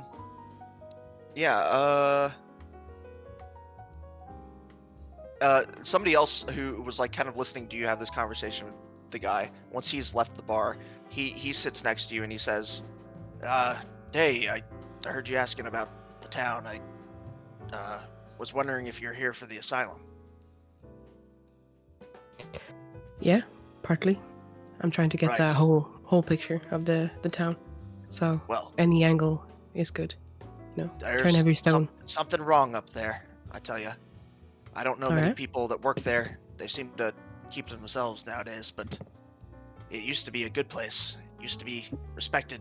It used to be a good source of income and jobs for the city, but the town, it seems like Dr. Berger's hired more out-of-towners to work there now. But Okay. Dr. Shine was a good friend of mine when he worked there. He was a good man. An eccentric man, maybe. He had some weird interests. But he made that place run. Not like Dr. Berger. He did that whole thing with the symbol. The disc. Is Yeah. Shine still around? No, he died. a few years after he retired. He retired and gave the place to Dr. Berger. He said that Dr. Berger would be a good replacement. He vetted him himself. But it seems like he was wrong about that. I don't know Dr. Berger well. I've only met him once. But Dr. Shine seemed to think he was a good replacement. But I don't believe he was. But this disc, I know where it was found. I mean, well, it was found on the hill originally. Judge Hawthorne removed it, as that gentleman over there told you. He's a loudmouth, by the way, and he won't shut up. I'm sorry about that, but That's right. he, the disc was laid in a storage area for quite some time. Dr. Shine eventually found it and recognized something in it. I don't know what, but he was adamant that the disc be replaced. And when it was, it seemed like things got better for a while. That's all I really know. But I loved Dr. Shine. He was a good friend.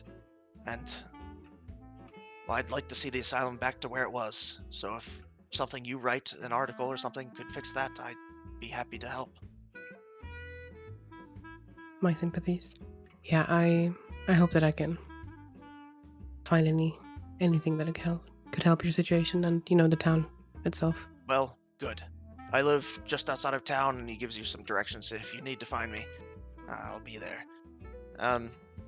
He says, he sort of gives you a little bit of background on Dr. Shine. He says Dr. Shine was born, not too far from here. He's really cared for his patients. He really, loved his job. He only died 1 year after he retired. I think he only retired because he started to feel a bit sick. I didn't see much of him after that. He went to see his family. But he was a good man. And he was a worldly man. He did lots of trips, saw a lot of the world, saw things that I think most people wouldn't see in their entire lives. And he was a smart man. He knew a lot of things about, well, let us say otherworldly matters. Did his family live close by? They did, but I believe he didn't really have much family to begin with, and the rest have either moved or have died. Oh, okay. So I don't know, but I do know that, he donated some documents, and I haven't seen them, but they may be of use to your research. Do you know where they could be? I think he gave everything he owned to Salem State Hospital when he died. All right, then. Thank you. I'll He try to look didn't into have it. any children to give his estate to, so I think he just donated it. But Well- that's all I have for you. I appreciate your coming here and trying to fix the asylum, because No, I well, appreciate you. Thank you. It's Yeah. been more meat on my bones with this than whatever rant that other thing was going on before. yes, well, Jim is a strange man. That's Whatever alright. that guy's name was. Anyway, yes, well, I must be going. Thank you. Thank you. At this point, is anybody still in the bar? Could you give me a spot hidden roll, please? I'm asleep. Okay, yeah, you went to bed because you're old. I was hanging around because he didn't want to leave alone. Yeah, anybody who succeeded on that spot hidden notices that not long after you guys got to the bar, and it was sort of crowded, so you didn't really notice this at first, but there's a guy sitting alone in like a corner booth, that has sort of been like giving you guys glances this entire time. Just kind of watching you guys, just nursing a beer, trying, he's like trying to look inconspicuous. Monday. I wouldn't point it out though because I would way too scared of the consequences. Okay. I'll You- go you wouldn't, or what? approach him, I wouldn't. Mm-hmm. and Yeah, you think you might be a fan. That's why he's I looking think at you you. might be a fan. Oh my He's God. being coy. Okay. And I go, good evening, sir. I suspect you were trying to catch Actually, my eye. As you sort of started approaching him and he realized that you were coming to talk to him, he sort of like slips out of the booth and starts walking towards the door. I kind of follow him. I say, sir, Okay. sir. He walks faster. Just fucking. I start trying to chase him down. I'm like, sir. Okay, You as he see like my films. reaches the door, he like looks back over his shoulder. Could you give me a spot hidden, please? Okay, so Or no, intelligence roll, please. And I imagine that anybody else in the bar is sort of watching this happen, so anybody can give me an Mhm. intelligence roll. Okay. Anybody except for the doctor Yeah. who's sound asleep. Okay, I succeeded. I have a hard. Okay. I failed. You recognize this gentleman as the orderly who first saw you as you exited the car at the asylum and Oh. told you where to go. Can I try to grab him or something? Yeah, He's well, he fine. looks over his shoulders, opens the door, and like fast walks out of there. Settle. So if you want to chase him, go ahead. Yeah.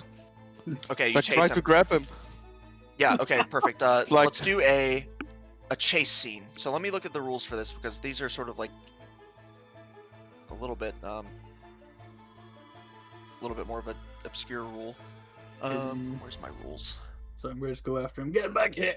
Yeah, like what the fuck? Why are you looking weird? Firstly, and then you just going to run, and you're one of the things. Like it's really, to me, that's really like a no go. So it's It's a like, bit sus. Yeah. yeah. So I'm Gosh. like, what the hell are you doing? Like, I want to Let have me find answers. Where is the chase? Basically, okay, for the start of the chase, roll a roll a dexterity for me, please. Anybody who's chasing this guy. That's a hard pass. Pass. Okay. Yes, 8. Let me roll this guy's dexterity.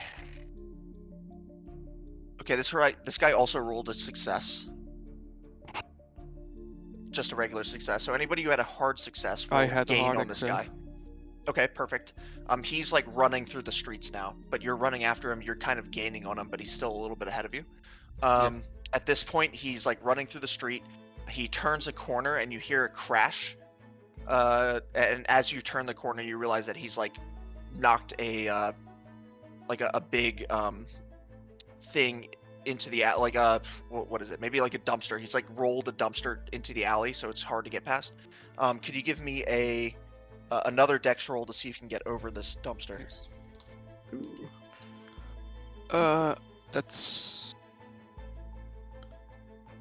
And That's anybody else fair. who's chasing behind That's- Songbird, tell me if you do another dex roll and tell me if you succeed to see Is if you can Gaylord catch up. still running? Yes, and I succeed. Yep, I passed.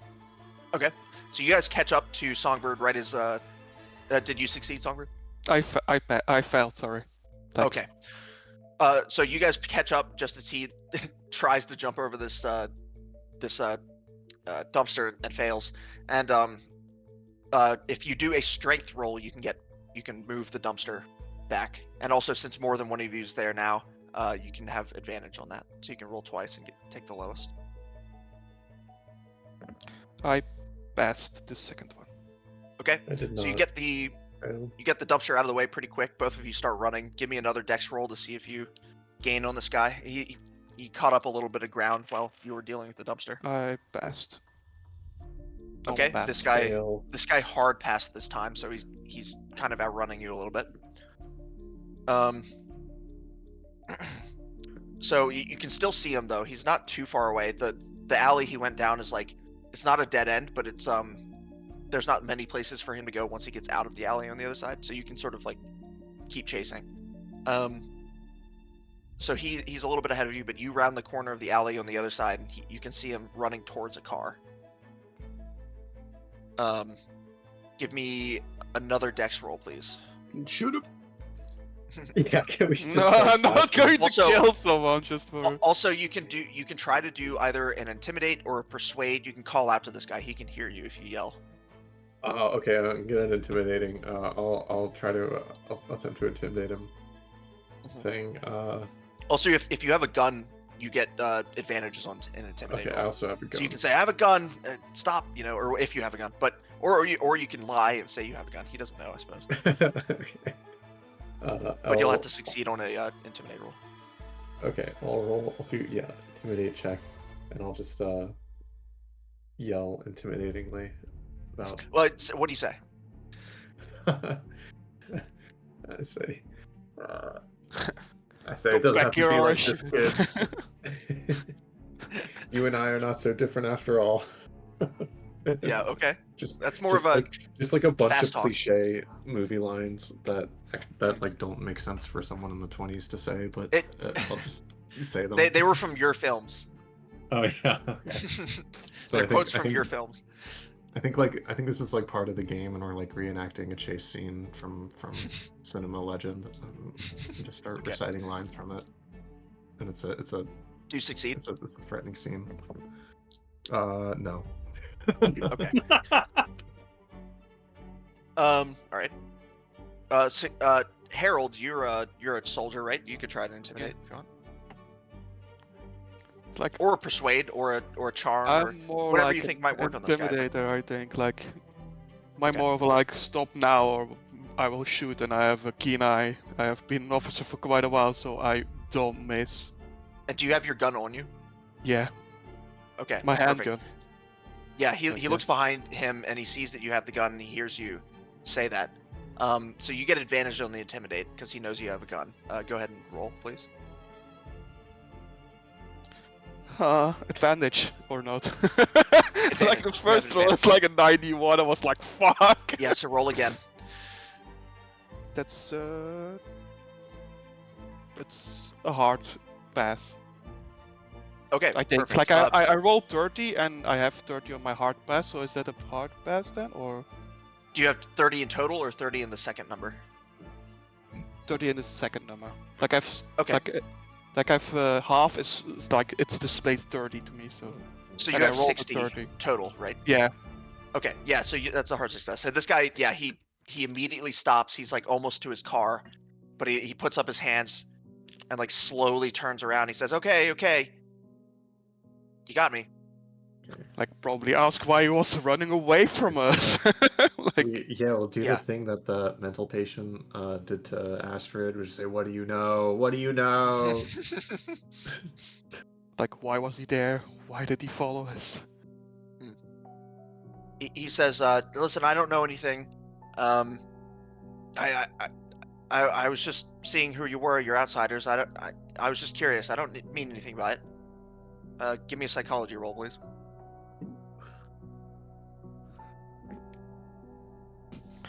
I failed for that, but yeah. Anyone else is fail. there? I imagine the rest of you who are in the bar like caught up because you saw this happening. So everybody's here now around this guy, except for the doctor. Actually, you know what? You could have gone and woken up the doctor by now, maybe. If you wanted to. Like tap him and like say, Since I was the last one behind, I'll probably have woken him up and dragged him Okay. along. I'm in. Yeah, because the inn's right next door to where you were, so it's pretty easy to get him. I imagine you come out in like old school like pajamas with like the cap. That is exactly what I was gonna say, and slippers. Yeah, I'm just. Yeah. All right. Yeah, perfect. So anybody can do a psychology roll, please. Yeah, I rolled 32 and I have 45. Perfect. So you can tell this is totally lies. He's lying his face off. Mm-hmm. Yeah. So he's just continuing to like make excuses. He's like, no, I don't know anything about you guys. He's nervous because of the gun. My dear boy, innocent people do not run. Can we- I'm very tired. Spare me the shenanigans. He says, "Oh, fine, fine. Listen, just let things be, okay? Stay away from Danvers. You'll stay away if you know what's good for you, and it's nothing good to be gained there. Just leave. like what else would happen to us then if you say like things like that? And I poked my gun against his back. Sorry, could you say that again? And I just said like I poked my Oh, okay. like poked my gun against his back, like You being like re-intimidate him. yeah. Okay. Let's see. Roll an extreme intimidate for me, please. Oh. That's not going to happen. You still get advantage though because you have the gun. Oh.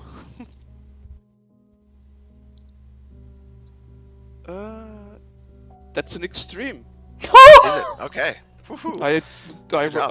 I did a 12. So yeah, that's Yeah. Nice. This is this is one that you're not really supposed to succeed on except for very rarely. So good job. All right. So yeah. He goes fine.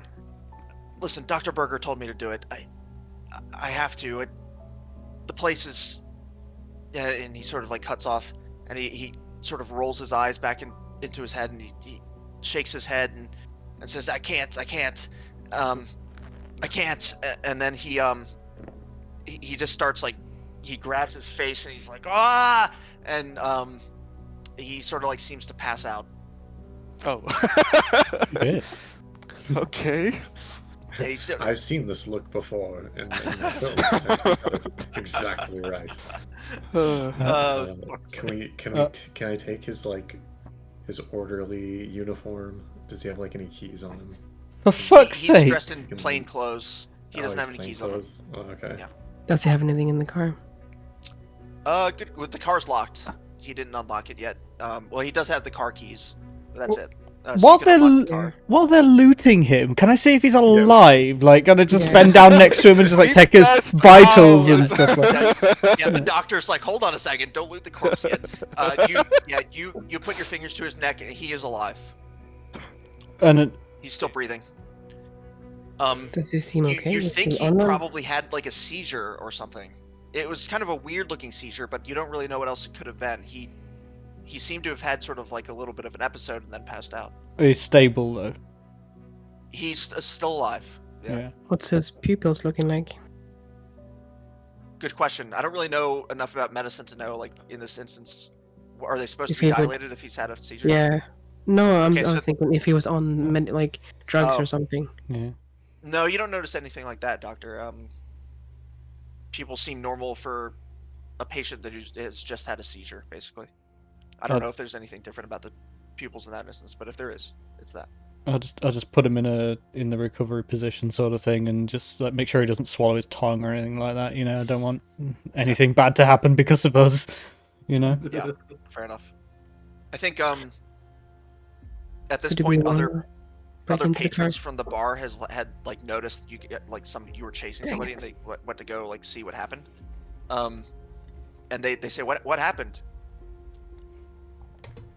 We were just asking this man some questions, and then he seemed something reluctant to say something. He couldn't get his words out, and he just passed out. He's just a Well- crazy fan. Well, hold on. I'll call the sheriff then. One moment. And they duck into like the inn, which is not too far away, and call the sheriff. There's absolutely no need for that. It seems to me to be a simple case of vasovagal syncope. He appears to have just fainted due to a slightly elevated heart Are rate you a from doctor then? I am indeed, of course. I am. I'm Dr. Whitlow. Yes, I'm visiting here. I'm quite lucky I was here. As you can see, these concerned citizens called me out of the inn. I'm still in my night clothes, but I can tell you Give this. me a persuasion or a charm, perhaps, Oh, God. whichever's higher.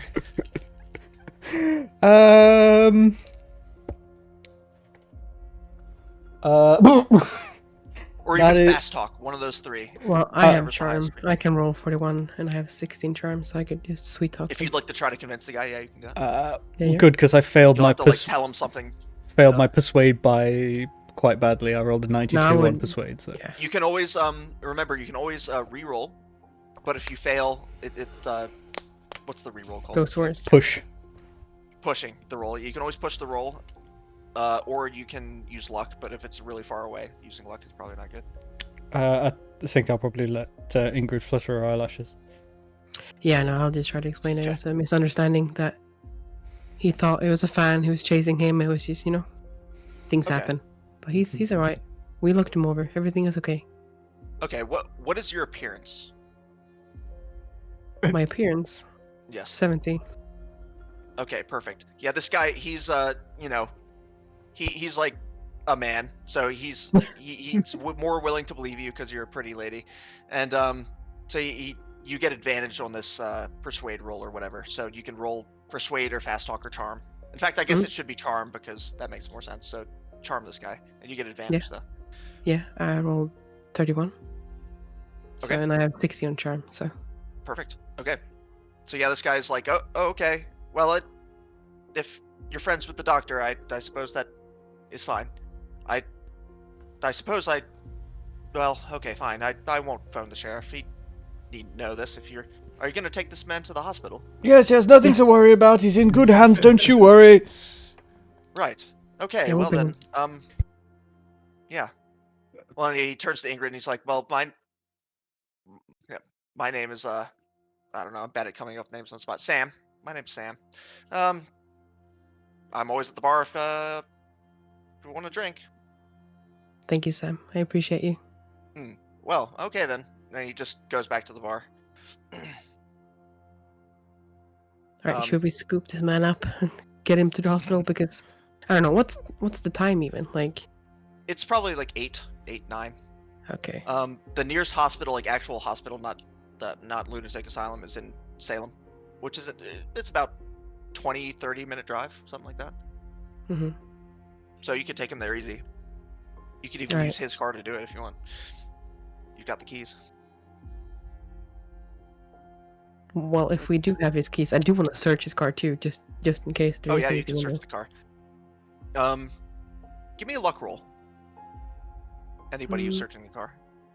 Ooh, I'll Give me search the car. if you need a hard success, please. No. No. No, nothing for me. I have a hard roll on luck. I have a... Okay. No hard pass. Okay, you for the one person who found the hard roll, you find a compartment, sort of a hidden compartment in this guy's car. The first thing you find is like a bottle of liquor, which is illegal in 1920s America, and that's probably why the compartment was there. But you also find a letter, and it says, "Get rid of these people. They're going to be a problem for us. Do it tonight if possible, and find out why they're here." And that's all it says. It's not signed. Is this guy armed? Is it handwritten or? You actually you find a handgun underneath the floorboard as well, where that compartment is. Yep. He didn't have it on him though. Let's remove that handgun. Yes. We'll So did confiscate anyone that. else not have a handgun? That wants a handgun? Yeah, anybody can have it. It's a Browning high power. So it's a handgun, 9mm. It'll do, like, low damage for a firearm, but firearms are good to have in this game. Well, I don't have one. Oh, Do you want one? Anybody who has, give it to whoever has the highest firearm, basically. Be like, hey, does anybody know how to use this thing? I would not know how to use it. Be a violation of my Hippocratic oath. Mine's pretty. It's a handgun, right? I have 51. Yeah. It's pretty good. Yeah. Okay, Alright, cool. give it. The adult film star knows how to use guns, apparently. Oh yeah. I know how to use. Well, Do we already have a handgun, or like? Because I think I already have a handgun, so I don't think I will need that Will handgun. not run out of ammo? God damn it. Dual wielding sounds cool, yeah? No. So I think, yeah, if you guys want to climb into this car, it'll fit all of you, but like just barely, especially if you put him in like the back. There's sort of like a trunk area. I mean, it's a 1920s car, so like it's not going to be that good. But actually, you know what? You probably can't fit everybody, but you're like almost in the same parking lot that the Buick is in, that the Gaylord's Buick is in. I was just about to suggest that maybe we bundle him into the back, park him in the car park of the hospital, and leave the door open to his own car, and then Scarper in the Buick sort of thing. Like, let him be found by someone else. He's stable. He's fine. We don't want questions being asked about us. Connections. Yeah. Fine. Alright, so Okay. we'll bring both. Sure. Oh, we take his That works. booze though. Marvelous. I'm going back to bed. So somebody drives him over to the hospital, leaves him there, and sort of like raps on the front of the door, but then leaves really quick or something like that. Yeah, we You know, could take leaves them on me the- and and then they drive away with a and do note it. on them that's like, take care of this man or something. This man tried to kill us. Take care of him, please. They just admit him to the asylum as a patient now. Okay, so you do that. Does everybody just return to the inn and go to sleep then? Oh yeah, should one of us stay watch? Like keep watch. It's definitely unwise to not have someone keeping an eye out. But Okay, so your rooms are not all completely together. There's two that are like adjacent, and there's a connecting door. And each of those has a double in it. And then there's one single across the hall that Ingrid is in. We could decide to take turns and just wake each other too. Yeah. Yeah, that works. Mm-hmm. You're free to do that.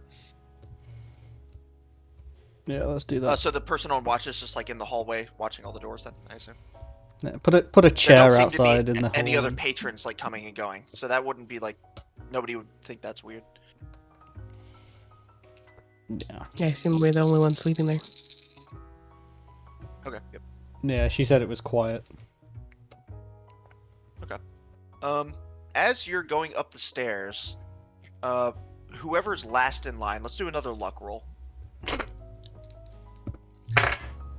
Oh my god, 84. Oh, I have a natural 100. Oh! Oh, well, you lose by default. Okay, so as you're last in line, everybody's going up the stairs ahead of you. As you get to the top, you feel like a push, like right on your chest, like two hands just pushed you really hard at the top of the stairs. Give me a dex roll to see if you tumble down the stairs or not. That's a hard, like no extreme pass. Oh, well, good job. You teeter a bit, but you grab the handrail really quickly and kind of press yourself up against the wall and don't fall. But you definitely felt like two hands just give you like a hard push at the top of the stairs. Harold, are you okay? I don't know if it's my PTSD or something. Like I had a lot of problems with the war and stuff. In fact, It's give me a sanity roll for that. okay. No. I failed. Well, let's see how much sanity you lose then. One, just one. You Oh. rolled well. You could have taken 4, so. God. All right. So you You lose got some one. You're Valium, down my to, boy. what, 34 or whatever. Yeah. So yeah, but I just felt two hands pushing me. It's weird because I never felt this before in my life. The doctor's probably like, you must have too much yellow bile. Yeah. I'm sure I could make you feel better if you just let me give you a mild trepanning. But yeah, Next, let's see. shall we say 2-hour shifts and just, stick a chair in the hall outside the rooms and just make sure that no one else is going to come and try and off us? Perfect. All right, so yeah, you all go to sleep. Who has the first watch? I can take the first one. Okay, I'll take second. Oh. Okay. Okay. So Alright, which time so, do we return? Actually, who has? Let me just give the full. So Bryce has first, or Gaylord has first. Astrid has second. Who's third? I would probably be like in the middle. So like yeah. Okay. You're third. Are we Oh, saying no, that we that's came back around 9 since we left at 8? Yeah, 10 maybe, because you had to take the guy to the hospital. That took a while. I'll go last because as an old person, I get up at 5 a.m. anyway. I was about to say. Yeah. All right, so perfect. During the third watch, so Songbird, while you're up, you don't hear this, but in the doctor's room, who else is in the room with you, doctor? Good question. Whoever doesn't mind the smell. Probably. So obviously the adult film star. Okay. He's had some Yeah, pretty okay. weird videos. He doesn't mind the smell. Yeah, Gaylord has smelled way worse, much worse, far worse. So, Okay. old hat. Oh yeah. Gaylord will stay with the doctor. Mm-hmm. Okay.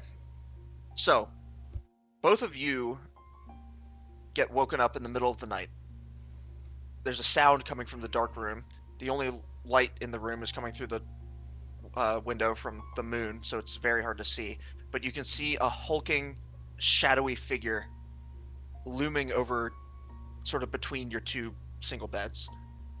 And he sort of has a harsh voice, but he speaks to you, and he says, "Hey, now you listen to me. I'm Andy McBride. They know I'm out of it, and they want me to fix it, so I ain't come around no more to this hospital. But instead, I'm telling you what I shouldn't. So you listen good. There's something terrible living in that hospital. It's always been there. Always. Since before the white man came here. Since before there were people here. At all. And there's something evil about it. And it's a power that just lives in that hill. And it's coming back. And Dr. Berger, he's going to sacrifice your friend and damn near everybody else who's a patient up there at the next dark moon. And he don't have much time. So you better get him out." And at that, he sort of moves slowly and then jumps out of the window. And What a you run to the window, but he's already running into the forest. You don't think you can check him. The doctor's just like, dreams get stranger every day. Trying to find a logical explanation. He thinks he's still sort of half asleep, like, not, doesn't think that was real at all. Also, a Songbird, could you give me a listen roll, please? Since this is during your watch. Listen, sorry. I need to look. Oh, listen. I had I like extreme pauses. I rolled a 4. Okay, so Like, yeah. on your listen, before this guy came out of the window, you sort of heard something outside, so you went to go investigate. And then you see somebody jump out of one of the second-story windows. In fact, you think it's one of your friend's windows. So you go, "Hey," or you choose what you say, but you see somebody, a figure, coming out of the window of one of your friends from outside. What do you do? Probably just go after him again. Okay. He's pretty far into the woods. Give me a dex roll, but you need a hard success. Okay. Also, do you have a flashlight, or as the Bridgeford call it, a torch? Probably have a torch, yeah. Like I'm a guard, so I'm normally a guard, so I probably have that one. Did you already give yourself one? Because I'm not gonna. No, I Sorry, I don't won't think be I able give to. one. So I don't yeah, think you can so retcon this one. Sorry. No. So then we won't say we won't. No, we don't. I don't have a torch. Or Okay. I would have given you an advantage if you had thought to bring one, but I failed. No. okay. So he escapes into the night. And since it's your watch, you want to go back and make sure that your friends are okay because you saw this guy go Yeah. back. So you go back and knock on the door. Say, "Is everything okay in there?" Yeah, just like open it slightly, like see if they're still sleeping, and like, hey, is everything okay here? Because Yeah. Well, they're someone awake jumped now. out. So what do you guys say? I Gaylord say and Doctor? yes. I am aroused and confused. Most confusing. So your default state then. I thought the chap McBride was a patient at the asylum, but now he's appears to be loose. I think at roaming the this, streets of Danvers. yeah, at this stage we've kind of established that both of us saw it, so it wasn't necessarily a dream. Like, And I saw it as well. Like I went after him and didn't find him. So like, I said like, yeah, I just saw jump that guy out of the window. It's like, Yeah, you forgot to lock the windows. Is the problem. You set somebody on watch, but they weren't doing the right watch. ah, I'm sorry to disappoint. Well, it wasn't your fault. devilishly peculiar. Why would... What... But... Croswell told us that McBride was an inpatient in the asylum. So either they're missing a patient, or someone claiming to be this person chose to seek us out. But then, presumably it wasn't at the behest of the good doctor, because his minion had actually, nefarious what intent. He said they know I'm out and about. They want me Ah? to fix it so that you won't come around to the hospital no more. That's what he said. Well then, in that case... Sorry, the doctor's still bleary-eyed. But he instead decided to not kill you and give you that information instead. I see. Do you guys go back to sleep, or I mean, it's like 4 in the morning, something like that. It was just before 4th watch. It's probably 3. Yeah, go back to sleep. Lock the windows. Lock the windows, yeah. Maybe rouse Ingrid and be like, "Hey, lock your window," if you haven't already. But I could take some lubricant and spray it on the windowsill, so if anyone tries to climb through again, they'll just slip and fall. It's like a fucking Home Alone trap, except for an adult film star instead of a little kid. Here, there's footprints with 3 toes made in KY jelly going across the floor. Oh dear. Okay, yeah, we'll lock this up, grease it down, and go back to sleep. Okay, I'm gonna give you guys a thing. So I think it's the morning now, unless somebody else wants to do something that night, but there's not really much to do, I think. But unless you give me something, it's morning. And I will send a. Anyway, I'll just read it to you. It says, Danvers State Hospital reports the death of a patient, Andrew McBride, age unknown. McBride was found unresponsive in his cell early this morning. Cause of death is unknown. Is declared a suicide. Reports Superintendent James Berger. It is a tragedy when these things happen, says Dr. Berger, yet we cannot reach every soul that comes into our care. He is in a better place now. McBride leaves no known relatives. And that's the entire article.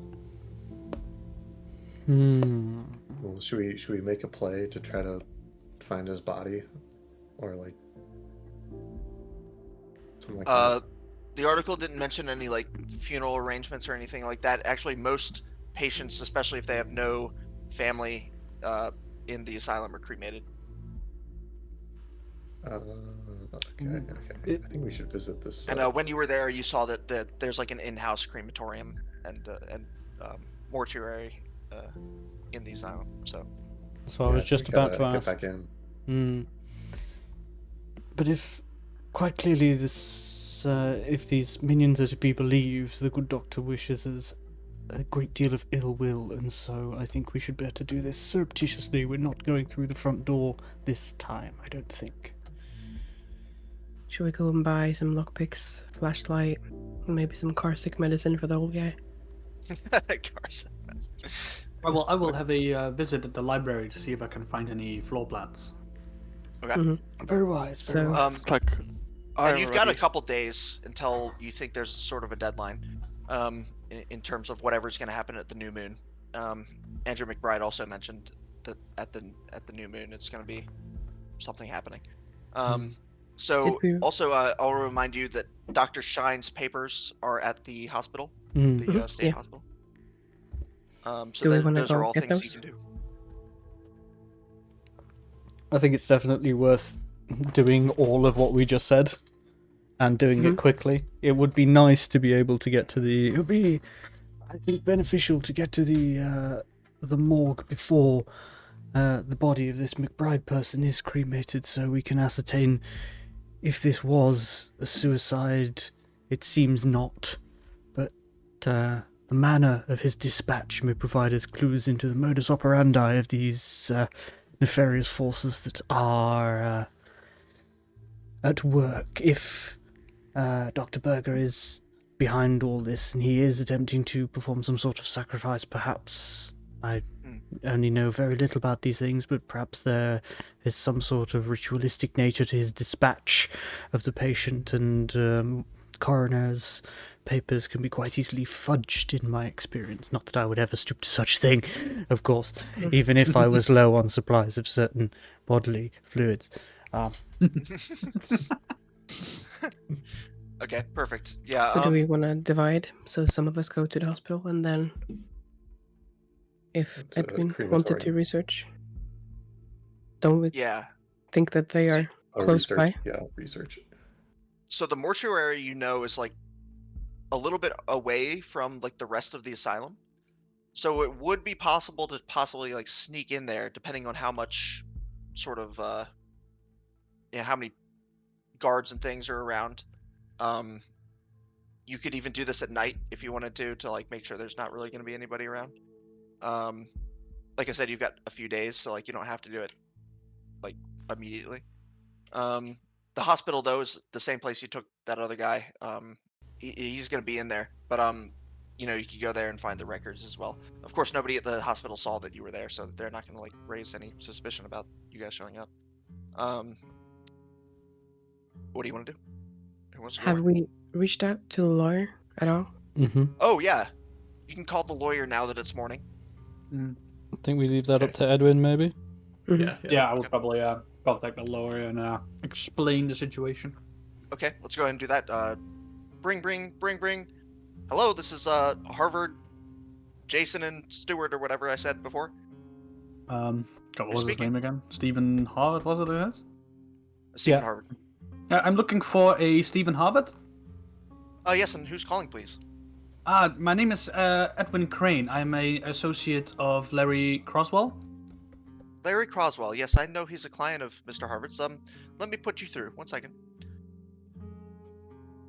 Hello, this is Stephen Harvard speaking. Hello, good morning. This is Edward Crane speaking. I'm a good friend of Larry Croswell.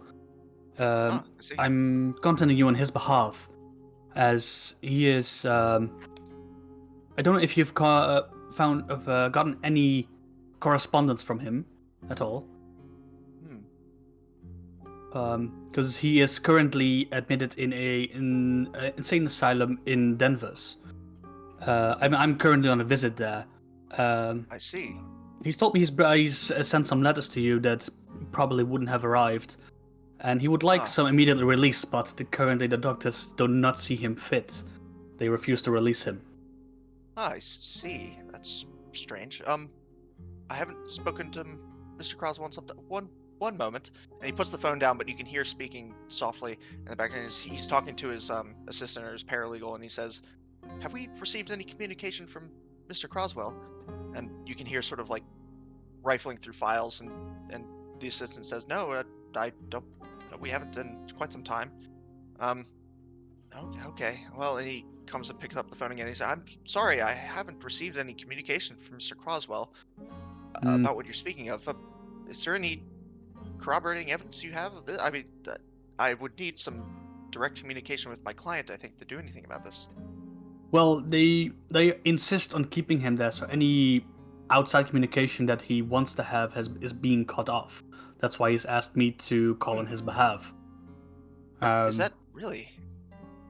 Well, that shouldn't be legal. Hold on. Oh. Where is he exactly? What's the place called again? Danvers State Hospital. He is in Danvers State Hospital. He is currently, under his words, being kept against his own will. I see. Well, well, I can send an attorney out there to file a motion for his release, but it might take quite a while for that to happen. I would need as much corroborating evidence as I could to say to the court that he's being held against his will. Is there anything that you could send me? Any evidence? Can I intimidate him over the phone? Amazing. Probably not. You could try, but it might make him not say anything else to you. Do we have a persuasive role instead? Yeah, persuasion might be the way to go. I don't think. Well, I don't think Or persuasion's if that anybody hard. has law skill, that might help. No. Yeah, I didn't think so. Well, the only thing I do really have is I have a handwritten letter from Mr. Croswell himself, with then a follow-up letter that does not seem to be written by him, saying because he's asked me to visit to try and get him out, and the follow-up letter says he should be fine and he wants to stay there, but the second one is very, well, in my eyes, obviously not written by Mr. Croswell himself. I see. Well, Croswell is quite an important client of mine, and well, we're good friends besides, and I can't make it out there myself. I have a trial the next few days to attend, but I can send one of my associates, one of my trusted associates, who can possibly help you with anything. He could be there within a few hours. Any help would be appreciated. Of course. I'm sorry to hear about Mr. Croswell. It seems he's in some trouble. I know that well, he's a man of some interesting background. Let's just He say that. indeed is. Oh, well, okay. And you hear him say, Peters, come in here. And this sort of like young, chirpy kind of like kid, he's like, listen, Peters, I know this is a weird assignment for somebody just out of school, but I need you to go help with a client in Danvers, near Salem. And he says, yes, sir, I can do that, sir. And he says, listen, these guys on the phone, they say that our client, Mr. Croswell, you did some work for him. And he says, yes, sir, I did. And he says, yes, he might be in trouble. He might need a motion for, what kind of motion would this be? I should know this. Well, 1920s law is a lot different than it is now. But anyways, it's like a motion for release or something like that. And he says, listen, you can draw one of those up, can't you? And he says, look, go up there and see what evidence they have and see if you can get this guy out, okay? And he says, yes, sir, I can. I can drive there right away. And he says, all right, I'm sending my associate up there. Be on the lookout for him. He'll meet you at the inn. And he'll do the best he can, but I can't promise anything. Thank you very much. Of course. Anything else? Not that I can think of at the moment. If I have anything that comes to mind, I'll call you as soon as possible. That would be great. I may be indisposed, but please feel free to give any information to my paralegal. I will do so. Excellent. Well, thank you. I must be going. Have a good day. And he hangs up. Yep. All right. Perfect. All right. So the rest of you are either going to. Yeah, I guess everybody's going to the hospital. Is that right? To look at the papers. Yeah. Okay. So you walk in. You walk in. There's a reception desk. It is a pretty small hospital. Not super big, but fairly well kept, and it looks like a decent hospital. You walk in, and the receptionist says, "Yes, are you visiting?" Yes. Wonderful to meet you. I am Dr. Ernest Whistler. Please excuse me, it's been a long night. I am Dr. Ernest Whitlow, and I have a somewhat peculiar request. I'm performing some research into the medical practices of a certain establishment, and I was wondering if I could be permitted to see your archive, particularly for the personal papers and other research notes pertaining to Dr. Shine, who left them, I believe, in a behest. Yes, he was the superintendent of Danvers, wasn't he not? Yes, that's correct, yes. I see. Well, let me just check to make sure that those records aren't restricted to you for any reason. And but yes, you should be able to look at our archives. And she looks, and she's no, these are open to the public. You're free to look at them. I can have somebody go dig those out of the archives for you. It'll take just a moment. And at that moment, there's like a scuffle, and sort of like bells ring or whatever it is in the 20s that they did when somebody's having trouble, and there's like doctors and orderlies sort of like rushing through the halls, and even the receptionist is like, oh, something's happening. And just down the hall, there's like, they all sort of go into this one room. Do you want to go take a look? I can go and sneak down there. Yeah, perfect. I mean, it's public access, this area, so like you can go down there. As you look in the room, you can see that the guy who you dropped off here, he's like having another seizure, and this one's much worse. And the doctor's like, I don't understand why this is happening. We had him in stable condition. Everybody out of here. And he's like, give him 20 cc's of whatever, and it's like, okay, we need to. Oh my God, what's happening? And he sort of like throws up this like black, like weird bile or substance or whatever it is. And it's like thick and gooey. And he's like, oh my God, the doctor, and like even the doctor is like throwing up because it smells so bad. And then the monitor flatlines, and the guy's gone. And please give me a sanity roll for witnessing that, by the way.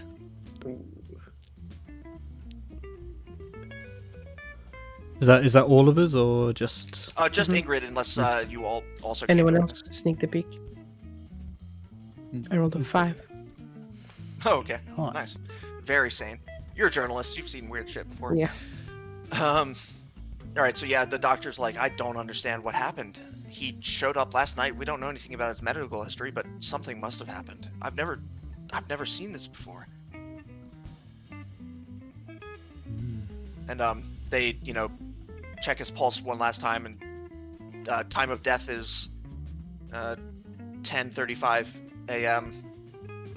Mark it on the sheet, nurse, and they take him to the morgue. So yeah, the receptionist is like, I'm so sorry about that. That, this is a hospital. It happens. By the way, I had somebody go down to the archives. It should be here soon.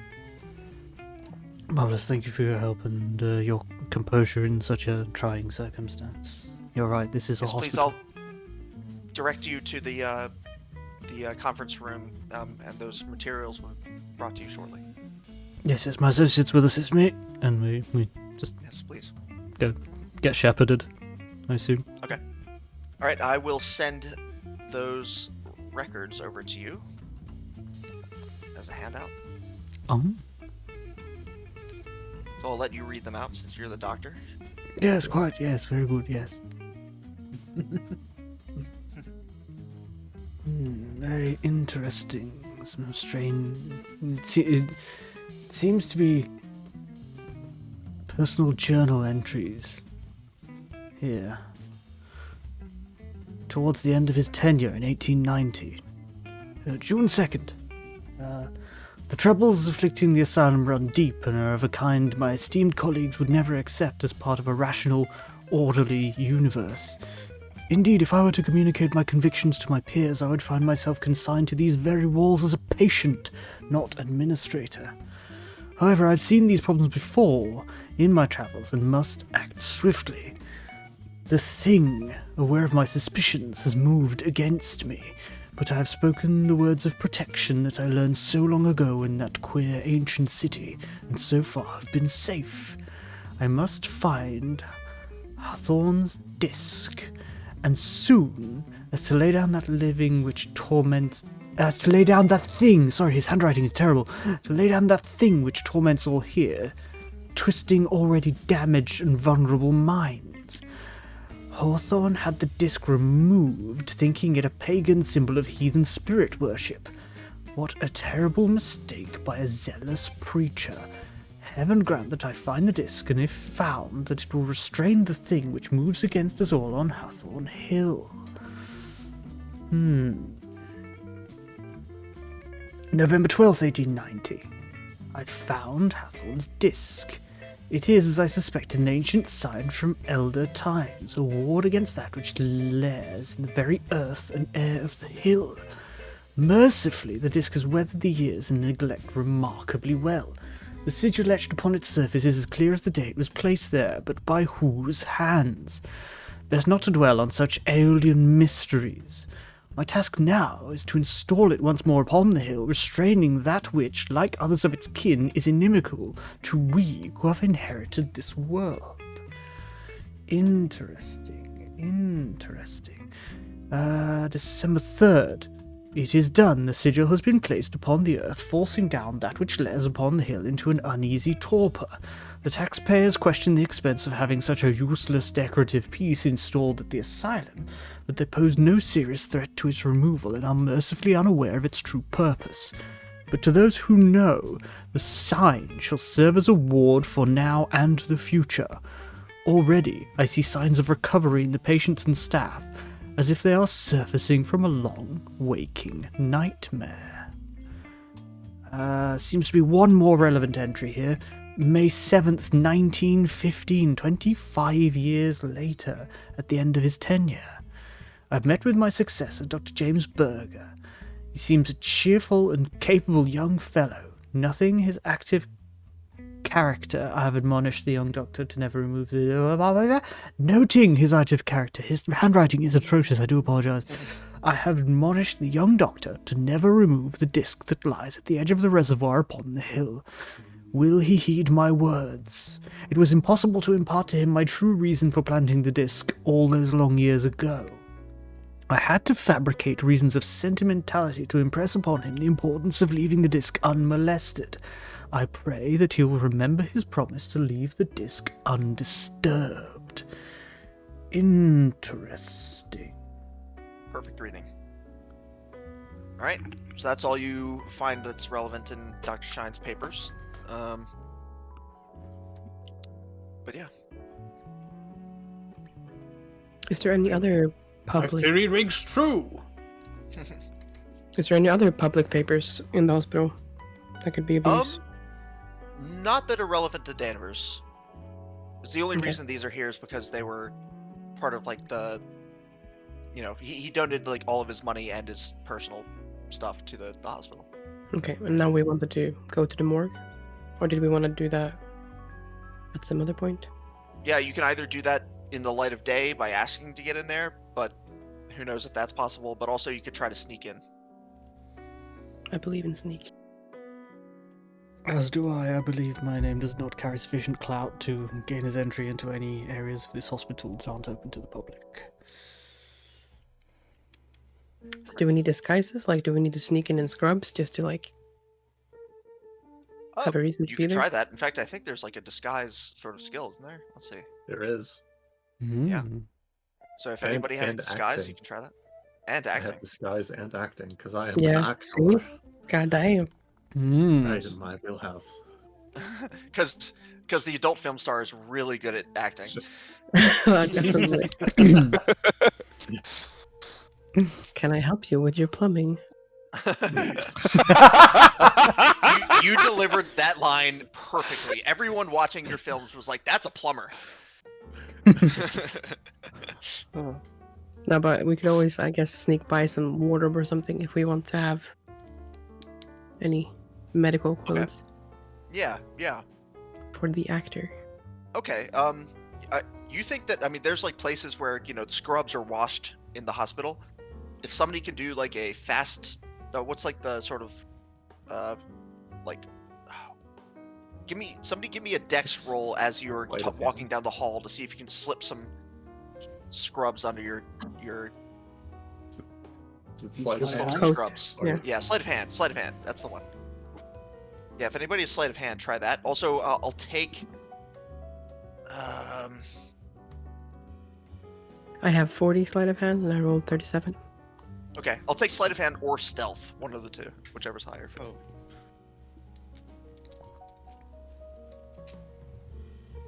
And Fair anybody enough. can We try can that. always get a couple Like- of scrubs so we can have at least 2 or 3 of us try to go in there. I succeeded on stealth check. Okay, perfect. So there's like a pile of scrubs. You're able to like stuff them really quickly while nobody's watching into like a bag, and there's enough for like 3 or 4 of you. Nice. Let me roll a dice to see exactly how many you get. Okay, so you get 3. That should work out perfectly fine. I have a white coat, of course, of my own as a doctor, and, well, one of us can be a corpse under a blanket. Entirely necessary. Okay, awesome. So yeah, what do you do next? We'll drive over to the morgue and try to see if we can get in. Okay, so the morgue is like on the Danvers State Hospital property, but it's a little bit away from like the main branch. So there's actually sort of a side maintenance road that goes to the back of the property. You saw it as you were coming in the first time. So that's one way to get to the morgue. Also, there's like, it's by the woods, the morgue. So you could like get into the woods on the other side of the woods and sort of sneak through the woods to the morgue. Either way. I think it would be good to have the car close-ish by in case we need to have a quick getaway. You can also, does anybody have any binoculars? And if you don't, you can always go find some at the general store.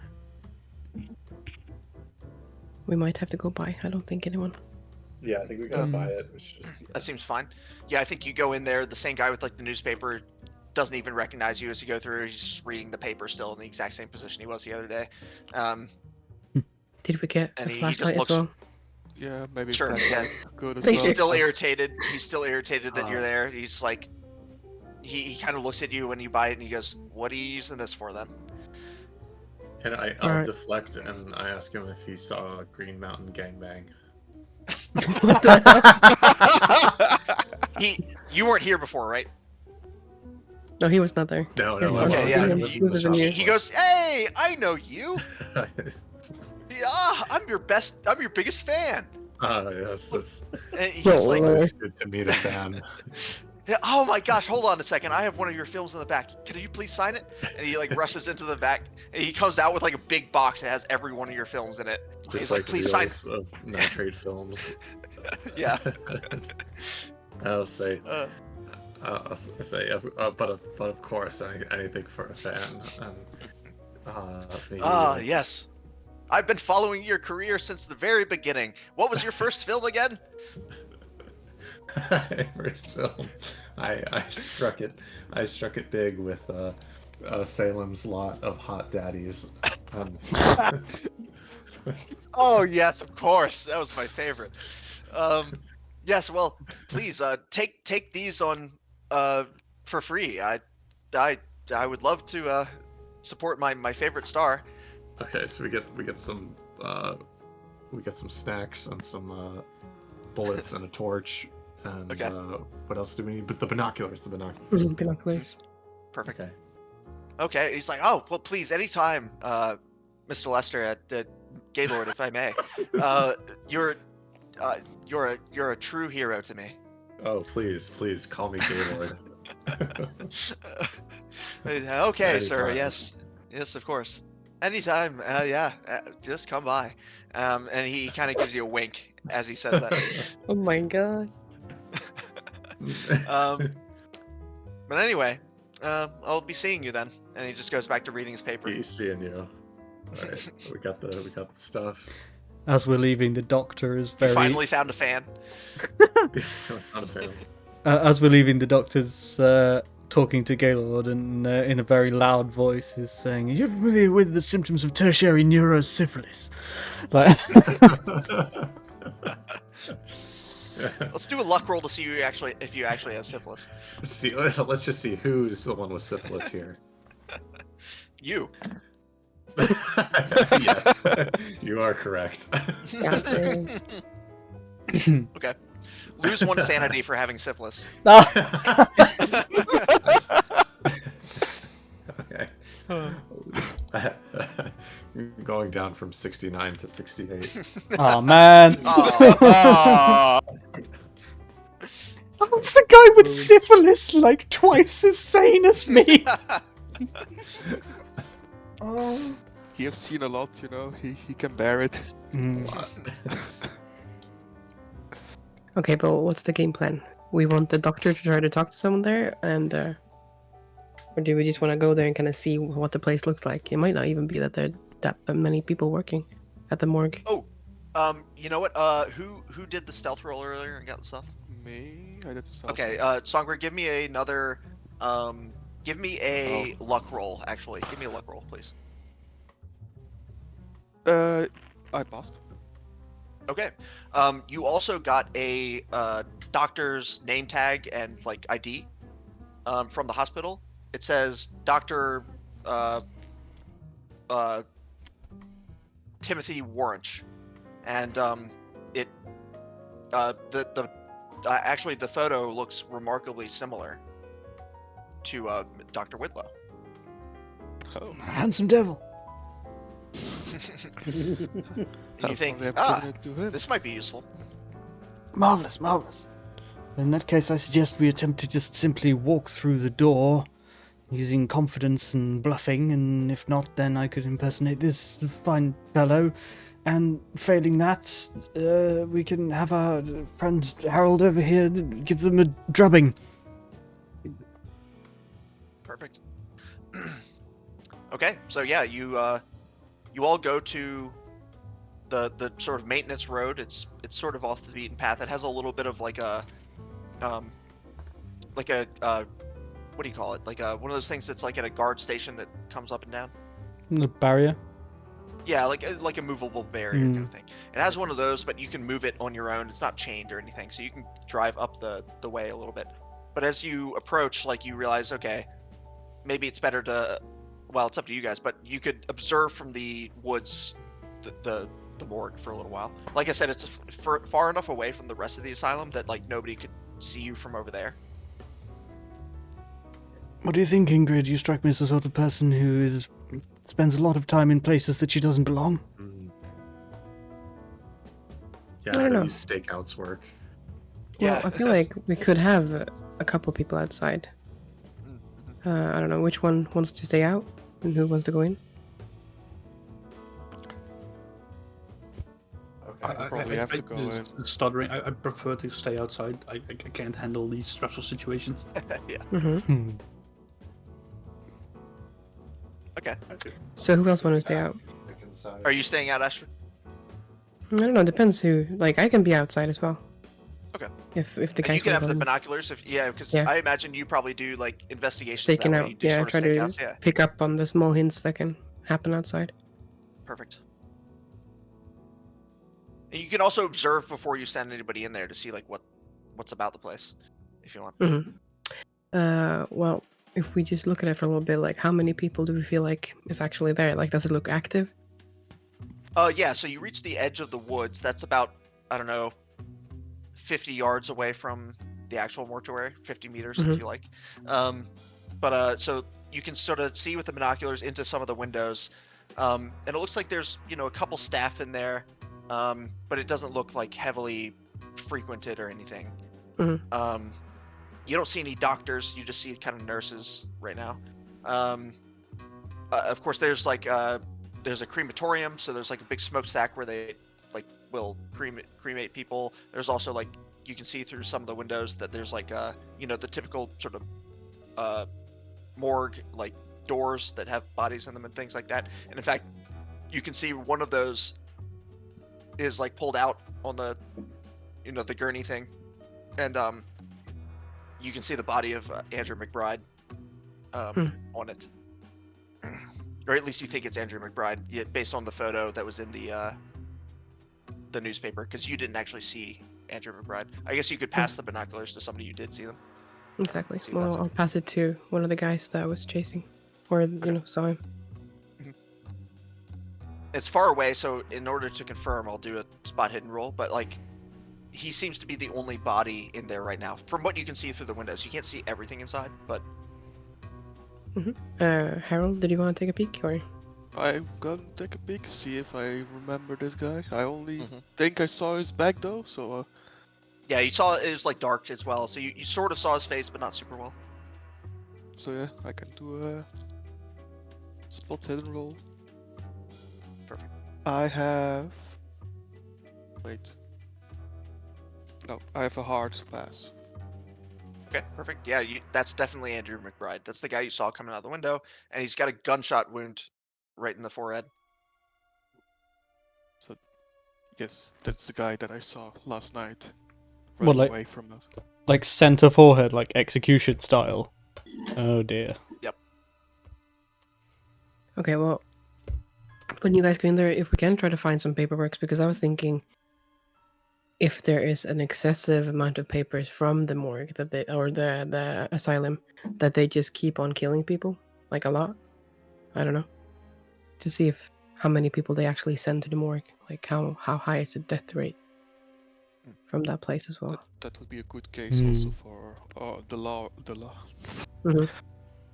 To see if they are killing off people. Just anything that could help us. Perfect. Get your friend free. But yeah, we'll just stake out here. Do you want to sign or anything? Like if you guys come out, like if Yes. we need to go start the car, or if you need help, like we could. Yes, if you see anything untoward coming our way, then go caw caw very loudly. Okay. Sure. Yep. Perfect. Understood. All right. So anybody going in there, go ahead if you want. I'll go in too. Do we still have those I guess it wouldn't make sense to wear the disguise, really, would it? Oh, the disguise, like, I mean, you have 3 sets of scrubs, and you also Yeah. have a doctor's Tag. name tag. So you definitely can take them on and just, I don't think I'll just require a disguise roll to put those on. So, but if you want to alter your appearance in some way, then you can use a disguise roll and see if that works. Like alter your facial appearance or your hair or something to make you look different than you were before. Okay. Well, I don't know. I don't think there's not a huge risk of being recognized here. To me, like this Maybe. guy's. I don't know. Maybe the more people see. are your biggest fans. Yes, you are a celebrity, old boy. Maybe you could rough up your hair at least, I could shave the mustache. I'll shave the. Oh my. Whip up the hair. Yeah. Toss the hair and then put on a. Oh, you're getting rid of the 70s porn mustache? Oh no. I'll just put Timothy Warnsh's name tag on, and yeah. Okay. Perfect. All right, so yeah, you walk up to the front of the morgue. There's like sort of a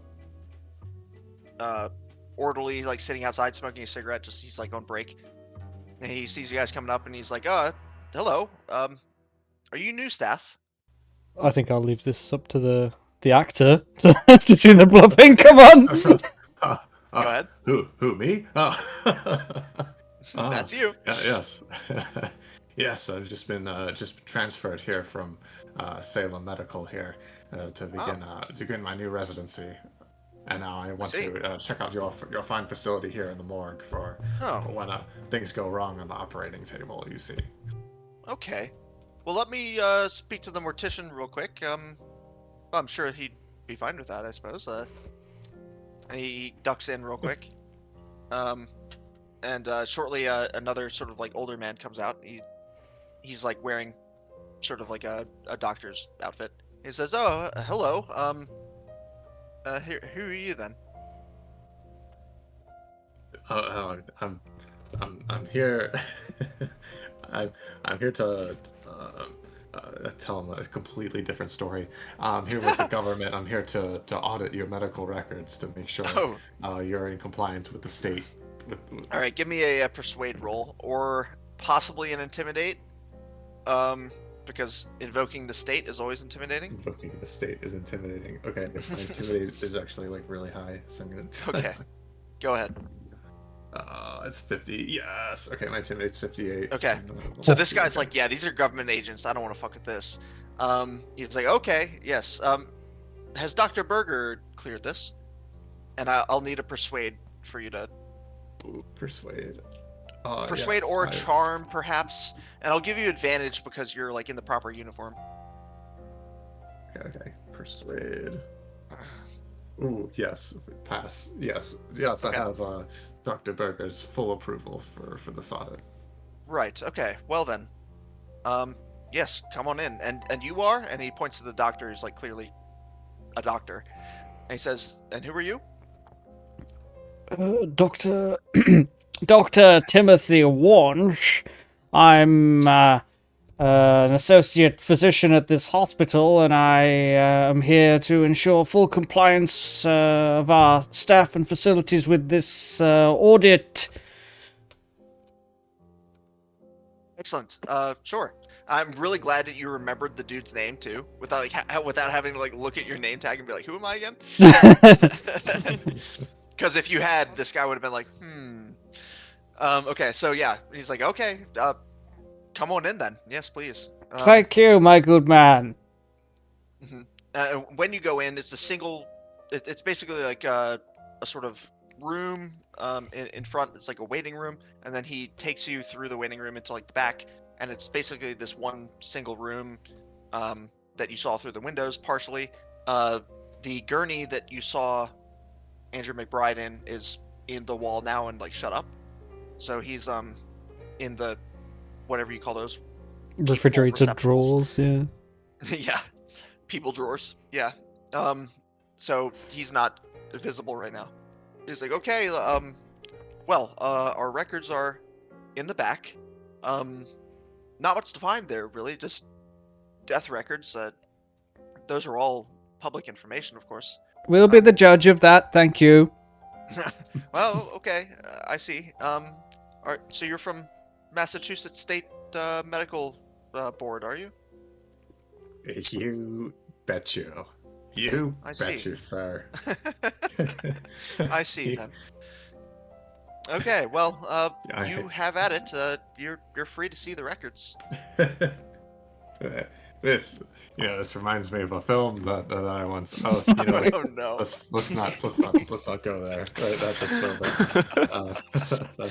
that I once audited for. But yes, Okay. thank you for these. He fine gives you a weird records. look. He's like, okay, if you say so. Anyway, if you need me or my staff for the audit, we'll just be in the crematorium, finishing something up. Go ahead. The records are in this room over here. Oh, very good. And I naively stride right into the room. as you kind of go into the records room, you can hear it's a different room in the back, and that's like where the smokestack was you saw from earlier, and you can hear the cremation urn or whatever. What's it called? The oven. Furnace, You can hear yeah. the oven being started up. Well, the first thing is the doctor drops all pretenses. Good show, well done, and then immediately opens the refrigerator drawer to see if it's McBride that's been taken down to be cremated. Yeah, you can tell which drawer he was in from outside, and yes, there's no body in there anymore. Hiding the evidence, I think, and then takes a moment to wave out of the window in the general direction of where Astrid is. Is in the bushes somewhere. They can see you. Yep. They're still watching through the binoculars. No point to it, just a jovial wave. Yeah, sure. Do me a spot hit and anybody is in the morgue though. Okay.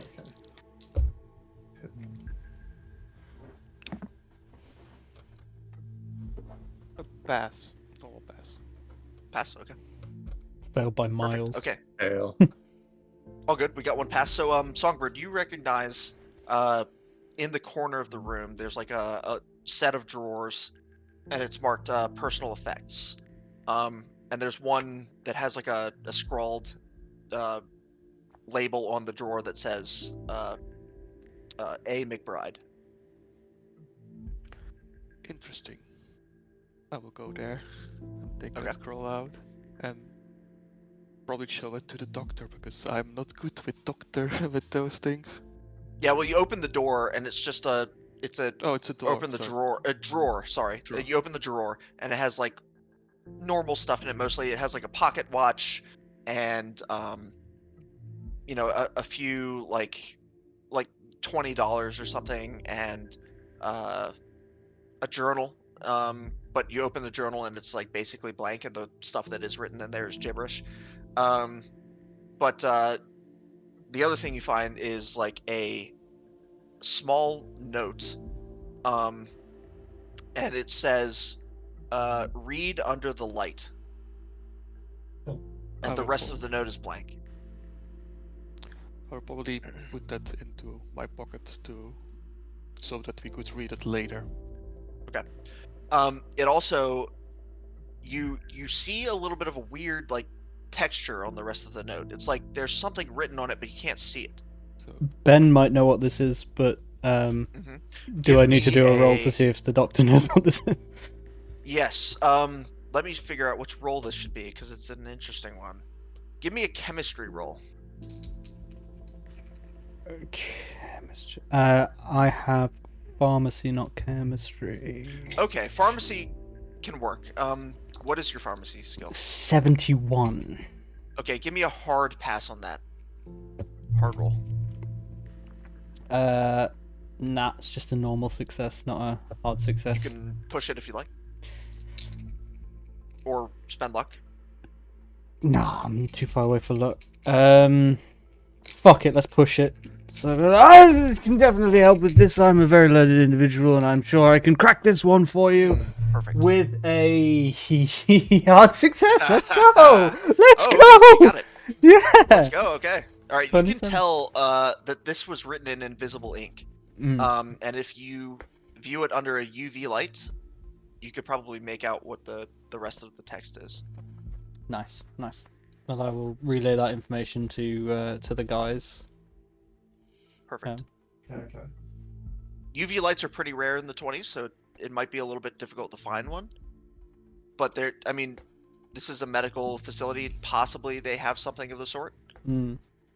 Well, maybe in the hospital we could like look for a fluoroscope or something, but not in the morgue.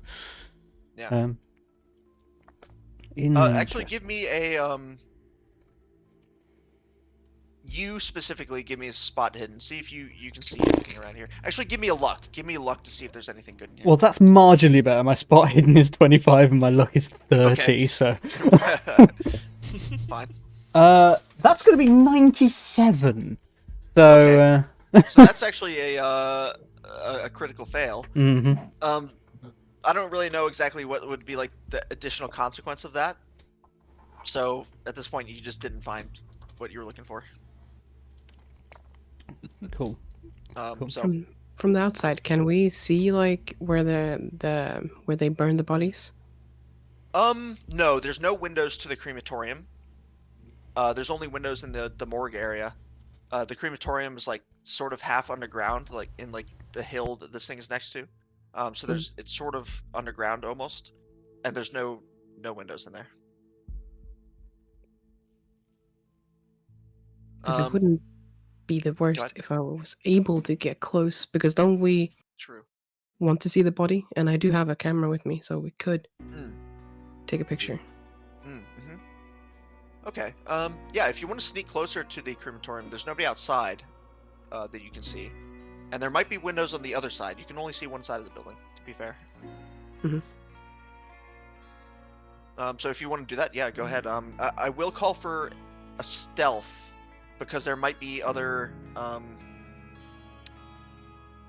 people looking through the windows. Like on the second floor, there's a second floor also that's like offices. My So they stealth might is be looking 40, through the windows. and I rolled 37. Perfect.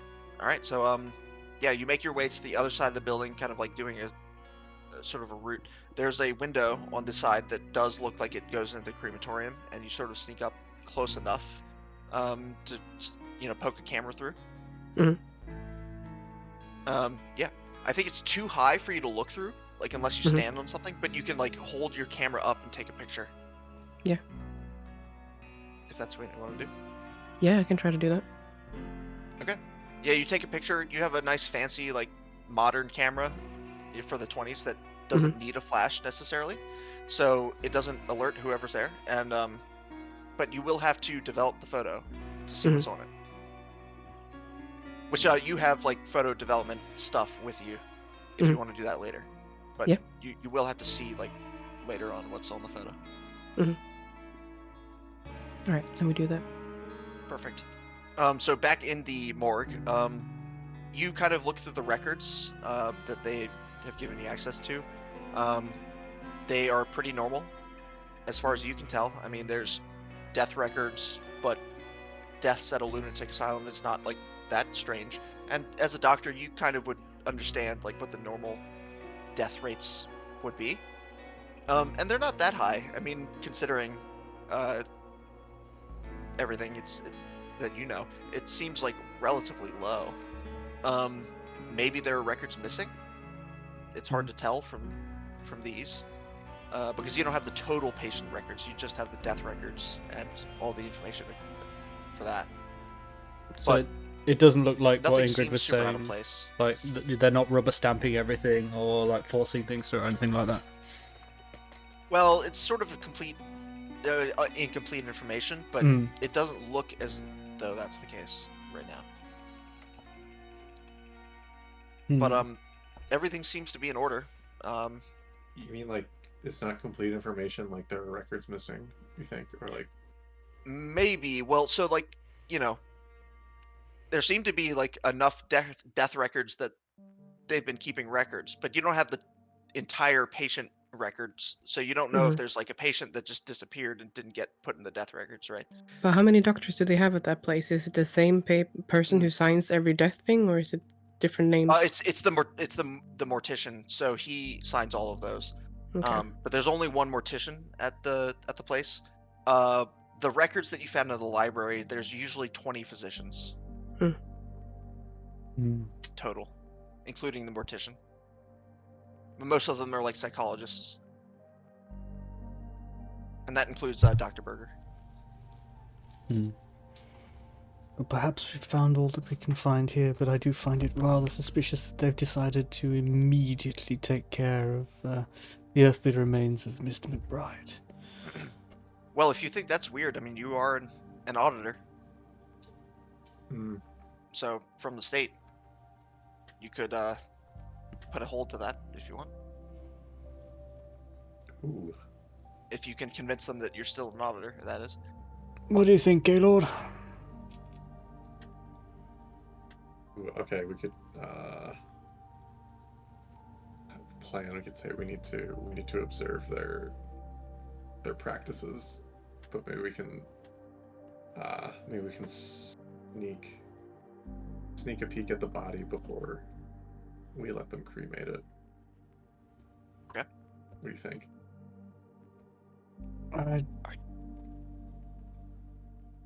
Okay. Well. Okay.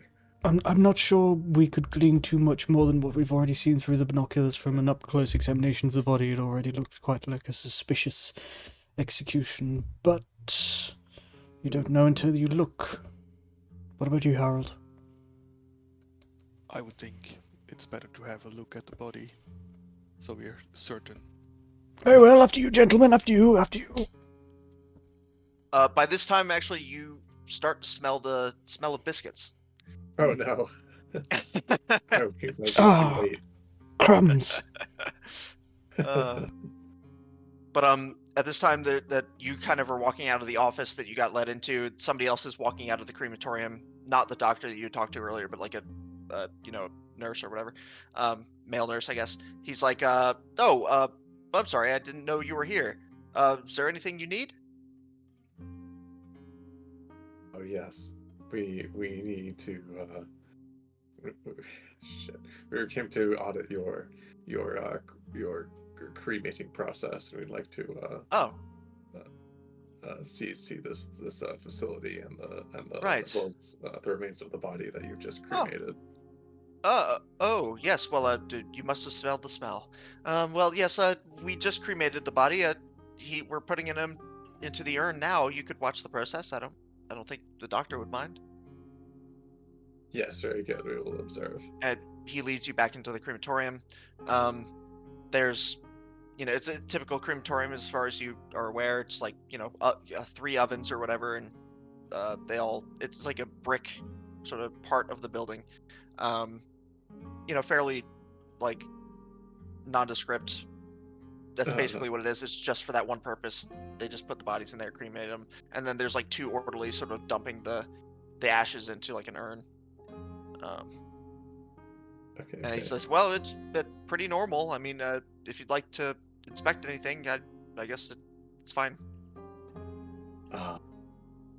This was a patient. Yeah, he died this morning, suicide, I believe. So, he didn't have any family. He was just cremated, according to state practice. Most unfortunate. I can see that there's not much to see here, so I'll just turn around and leave. Okay then. Well, anyway, hopefully your audit goes well. We don't have anything to hide here at Danvers. And he just gives you like a crooked smile. I'll just yell back. By the way, you failed your audit. No! On my way out. He's like, "Oh, well, that's Dr. Berger's problem, I suppose. Anyway, goodbye." Edwin just stood at the car like, nope. Nope.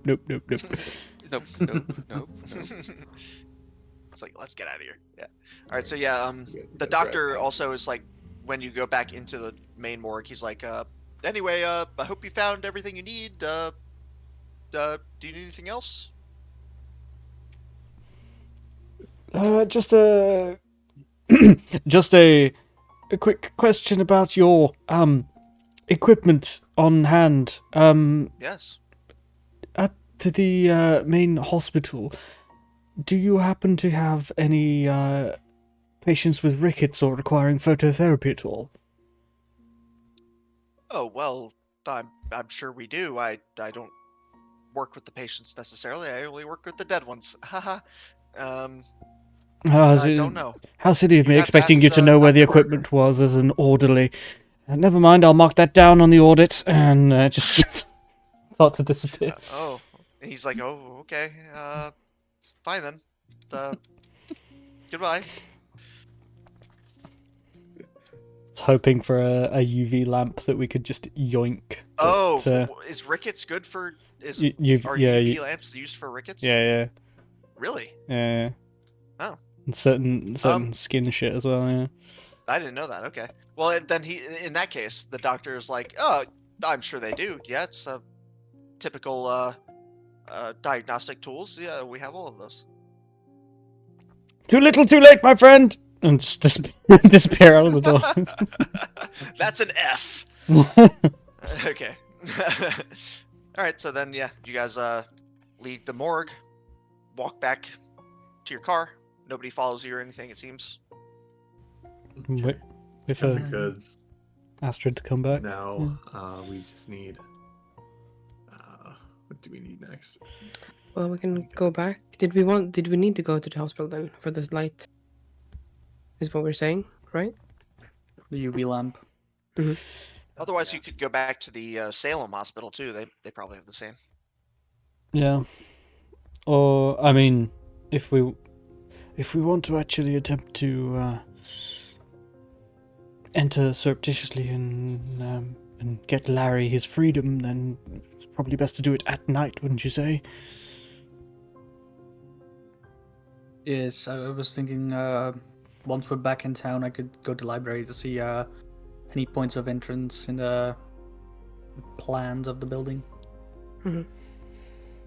Because if we're deciding to go back, then I can try to start with the film.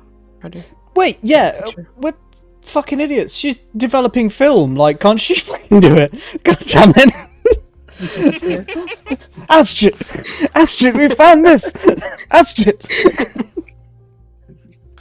Yeah, Actually, I don't yeah. know. Maybe some of the photo developing like liquids or whatever can read the Yeah. reveal the hidden language. Maybe. Come here, look at this. And I'll just give her the thing and just be like, this is written in some sort of ultraviolet ink. It could even be piss. I'm not sure. Here, take this. Use use your knowledge of developing to develop it. Yeah, we'll see if we can get some use of. And Gaylord is like, that's not the only thing that shows up under UV. Yeah. Okay. Fuck's sake. All right, so yeah, you guys go back to the hotel or the inn. You have all your photo development stuff there, Astrid, and it'll take like a couple hours to develop the photos, and also you do think that one of your development materials could probably reveal whatever ink this is. So you try it out, and it works. Nice. And basically, it's just a note to McBride, and it says from Dr. Berger. It says, McBride, I know that we haven't always seen eye to eye, and that, well, you know more than you should, but I need you to take care of something, and this isn't an option. I need you to take care of those people that came by today. I know you saw them. You need to get rid of them and come back to the asylum, and I'll give you extra permissions if you do. I'll treat you, as if you were my son, if you should do this. I trust that you are a man that can take this out. I know that you've had a past, so please take care of it. That's all it says. But it's not signed or anything. It's just. It says Berger Oh, okay. at the bottom. Good. Ooh. Incriminating evidence. That's good for the attorney. Right. Let's take a picture of that too, or something. I don't know. We need copies. marvelous. Well done, Astrid. That's very good work. Was it piss?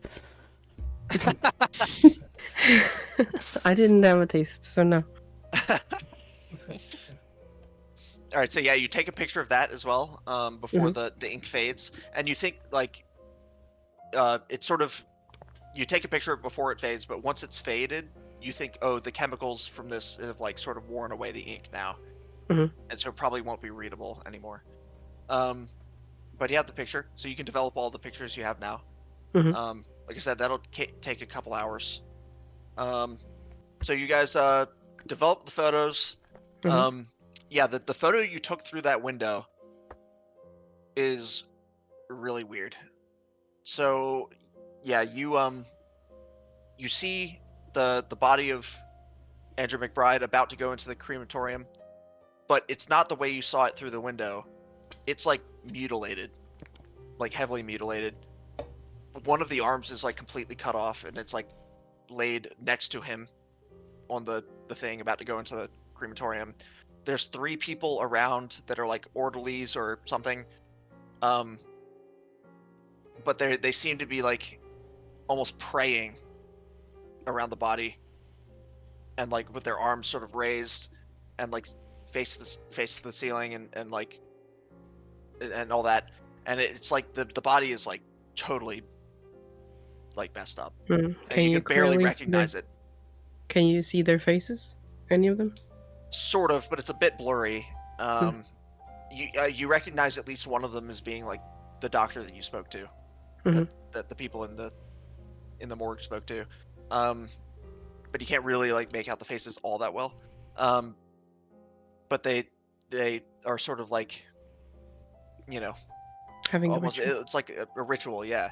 And in the background, in the darkness, in the sort of back, could everybody give me a sanity roll, because there seems to be like a face, something an inhuman face in the dark. I failed. I failed. Sanity. I rolled an Failed. 8. Everybody failed. I failed. Take 4 sanity loss, please. Oh no! Anybody who succeeded, still take 2, because it's really creepy.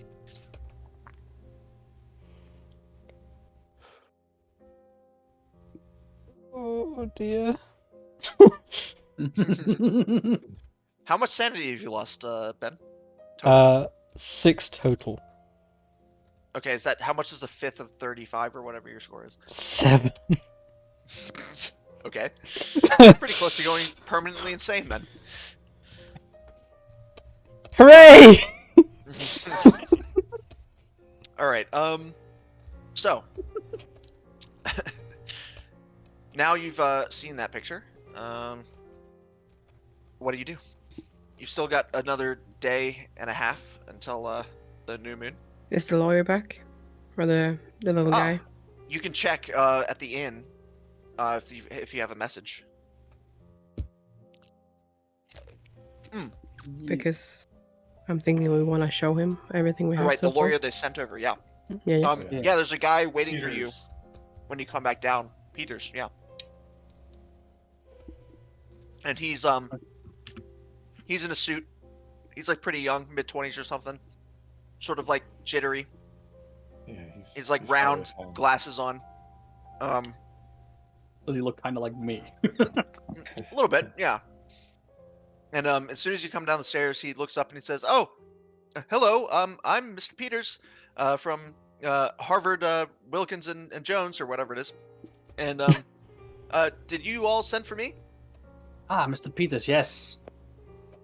The name's Edwin Kane. I'm the associate of the good friend of Mr. Croswell. Ah, yes. Good. We, in the meantime, while you were getting over here, we found some things you should probably look at. Ah, yes. Okay. So I will be trying to file a motion with the court for his release. Any evidence would be good. Let me take a look. Well, first of all, just the letters that I received from Mr. Croswell himself that he written clearly, and then a correspondence from someone pretending to be him from the asylum. How do you know it wasn't Mr. Croswell? Well, personally knowing him, he doesn't refer to himself as Lawrence. Which see. correspondingly, you can see the name difference. Hmm. And second, it's also not handwritten. And as a patient, I would not have assumed he had access to a computer there, especially since he was supposedly typewriter, put into Yeah, unfortunately. typewriter. he was supposedly put into the J ward, which I would not assume he would have access to such machinery. I see. Well, I don't know if this is enough to take to the court and win on that motion by itself. Is there anything else you have? After that visit, we have had to put a hit on us by staff of the asylum. We have our journalist Astrid has captured some evidence of said hit. What do you mean a hit? They were He's confused. He's like he's sort of naive. You can tell. the doctor there wanted to take us out, like because we visited there. He didn't want us around. Okay. So he asked you to leave then? Oh no, more than that, he sent someone to kill us. Oh. Well, that's quite a claim. I don't know how I'd convince the court of that, to be honest. Do you have any evidence of that? Yes, Astrid has made a handwritten note by the doctor himself asking someone to do it. Really? May I see this note? Well, the note itself, because it was written in a certain material that was not seen to the naked eye usually. Piss! And he through, looks at you like with a sideways glance. Okay. Through her development chemicals, she's been able to see it and make a picture of it before it faded away. So we have a picture of the written note. A picture, you say? Well, unfortunately, under the rules of evidence, that might not be admissible in court. But That is well. quite unfortunate. I'll have to think on that. Anything else you have? Do we have anything else? Well, we met with him, and he seemed lucid. And he already explained to us that he needs help. Do you have the testimony of a independent doctor for that? We do. are gonna. Hi! Yes, quite. Ah, you're a doctor, are you? Okay. I am, yes. And did you examine the patient? I did indeed, Dr. Ernest Whitlow. It's an absolute pleasure to meet you, yes, of course. I have spoken to the patient, and I have reason to believe that not only is he not suffering from any kind of mental illness whatsoever, but that he is being held against his will and administered antipsychotic medication of some form or another while not in need of it, which can cause all manner of side effects, as I'm sure you can easily comprehend. Well, Mr. Harvard has directed me to file this motion. Actually, I believe your testimony may be necessary if we are to succeed on this motion. I'm more than happy to do it. I could probably have it filed today. We may not get a hearing until tomorrow, but if you're there to testify, we may succeed. It's possible. It depends on the judge's determination. At the very least, the best thing to do is to at least subpoena the medical records pertaining to his case. I was denied access to them for some fabricated bullshittery or another. Well, honestly, we've had a lot of cases like this. Honestly, the state asylum system, all of them have been really gone downhill. So there's a lot of requests like this. Not many are granted, to be fair. There's quite a burden to get somebody out of these. Of course, most people making these petitions are really insane. Well, I'll see how the judge finds it, and I'll come back to you when your testimony may be needed.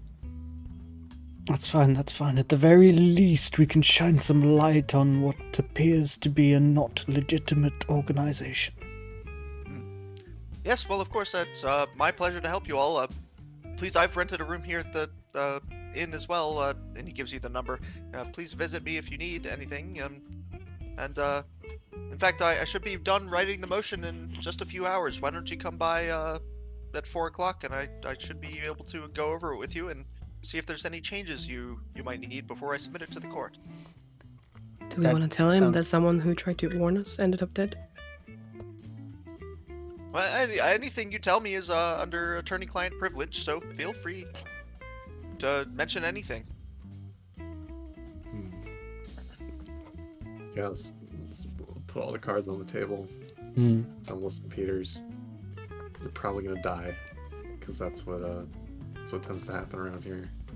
You're gonna tell him that he's gonna die? No. What he means, Peters, is it's probably better to lock your windows and doors and judiciously apply KY jelly to your windowsill. Worked well for us. Well, I was gonna do that anyway. No, I'm just kidding. Yeah. Okay. He doesn't seem like he's super convinced. He's like, okay, well, yes, I'll be sure to do that. And goes up to his room. Did we want to try to visit him again? Because we did get 15 minutes today. That's true. You can still visit, although visiting hours are about to end. It's like 4 p.m. now. I think considering this gentleman tried to have us whacked, if you'll pardon the colloquialism, I think it's probably better not to walk in the front door. Yeah, I don't think there's much to gain. Of course, you guys are for the back door. No surprises there. Oh, it reminds me of on the set of Plymouth Cock. Well. Also, as Peters is walking up the stairs, you hear a scream and a crash and a tumble, No. and you see Peters tumbling down the stairs, and at the bottom of the stairs, you can tell his neck is broken. Oh, for fuck's sake. Oh my god. Oh, Literally just finished talking to him. Peters. Okay, who's rushing up to see if there was anyone there? I will rush up to see if anyone was there, but Okay, I'm going to. I'm going up too. Nothing to see. No evidence that there was anybody in the halls, no windows open, nothing. I'll go do my But ABC. Songbird, you remember being pushed on those stairs. yeah, didn't you? I was like also thinking like, yeah, it could be the push that I felt. Well, who's calling? It's calling the Calling. hospital or the morgue, I guess. I'll go and do my ABCs on him to make sure he's dead, and then when I realise he's got, absolutely fucked, I'll just, fiddlesticks, and time of death, whatever time it is now. 420. And And then Me just being stressed about the situation, I was like, I'm gonna go visit the library. Fair enough. No way Yeah, getting it's like, you I need to get out of here. This to the 40s. The innkeeper's there, and she's like, "Oh my god, I swear those stairs are safe. They're up to code." And she's freaking out. She calls the police. Mhm. The Do police we come. wanna- Yeah, the EMTs or whatever, and they just wheel him away. It's ruled as an accident. Do we want to call his workplace? yeah. Yeah. Let them do know. that. Yeah. Call. What is it? Mr. Harvard. Harry, Yeah. Stephen Harvard, I think. Yep. Mr. Harvard, Esquire. Call him up. Yep. Hey, listen. Yeah, hello, this is Mr. Harvard. I say that. That the lazy guy Peters never showed up. We need you to send someone else here. Wow. Brutal. Peters, no, Peters isn't lazy. He's one of my best associates. He's always on it. What? Did he never arrived? No. No, send someone else, please. We need. Oh, okay. Wow. To finish. I don't this, know where Peters would be. Okay, well, Yeah, my that's trial it. actually finished up this morning. It settled out of court unexpectedly. I can make it down there if you'd like. Oh yes, please do at your earliest convenience, Mr. Harvard. Okay, well, just so you know, I charge $200 an hour. Money is not an issue. It's not an issue. Maybe Okay, we'll buy then. anyway. Well, I'll be there in a few hours. Excellent. Okay. Well, let that simmer. Okay, when we go up Listen. these stairs, fucking hold on to the rails, guys. God damn. Yeah.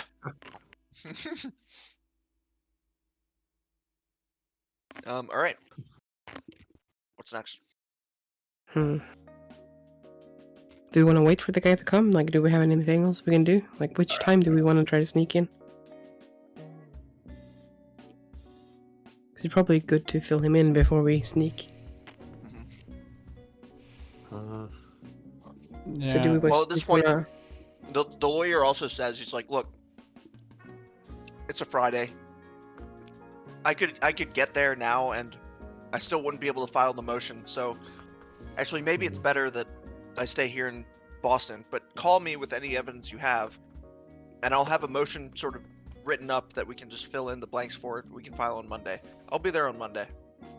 Well, at the very least, we should have maybe ask Astrid as our writer person to just write down everything we know and send it to 4 different people to make sure that it gets there, and Yeah, right. make sure our suspicions and everything are aired and whatnot. Because if we are aware though that without any corroborating evidence, it just sounds insane. yeah, but it's better to have people asking questions than have it let it fade into obscurity. Or that we just send, make copies and send it to all of our addresses, so that the evidence at least is heading a direction. Yeah, that's a good idea. And then I suppose the best thing to do is to head on over there and based on whatever Edwin finds, try and find a point of ingress and get this guy out before he gets dismembered and chanted at. Sounds good. Okay, well, I'll make copies and send it to us. Perfect. Edwin, you do remember that when you were in the library earlier, among all of the sort of financial records, normal sort of bureaucratic crap about the hospital, there was a floor plan, a blueprint. Yes. That might be useful to figure out how to get in. That's exactly what I was looking for. And just ask the librarian friend, could I take any copies of these plans with me, if at all possible? Yes, these are public record. Feel free to take a copy. Thank you very much. Of course. Is there anything else? Not that I can think of at the moment, but if I do, something comes up, I will ask immediately. Great. Well, yeah, here's a copy of the blueprints. Yep, feel free to take the copy. That is most helpful, thank you. You're very welcome. So you can see, examining the plans. I mean, it looks like the layout's exactly how you'd expect. J Ward is obviously more locked down, but there is a steam tunnel system underneath the entire complex that heats the area, heats it, and everything. It's but it's enough space for people to walk through for maintenance and whatnot. So there's entrances both in J Ward, in the main administration building, and in the morgue. Interesting. Well, the morgue's not likely to be in operation at night. The morgue probably won't be operating during the evening hours, so we could potentially use that as our point of ingress, and then use these steam tunnels to get to your compatriot. There are also sort of roof access points, but you'd have to find a way onto the roof first. That's not through the building, so. But that is possible.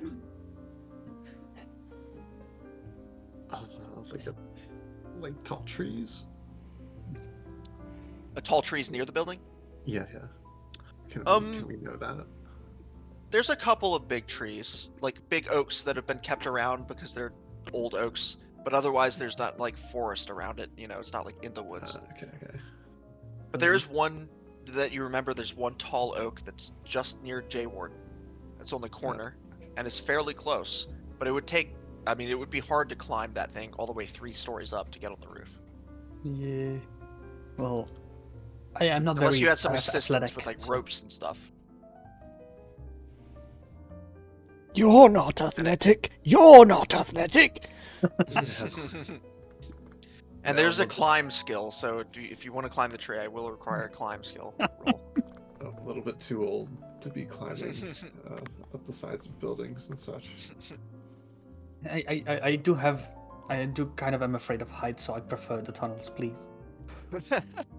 Not suffering from claustrophobia as well, are you? Well, Of course, you could always try and sneak in again, but it will be much harder to sneak into the main asylum. Like with a disguise or whatever.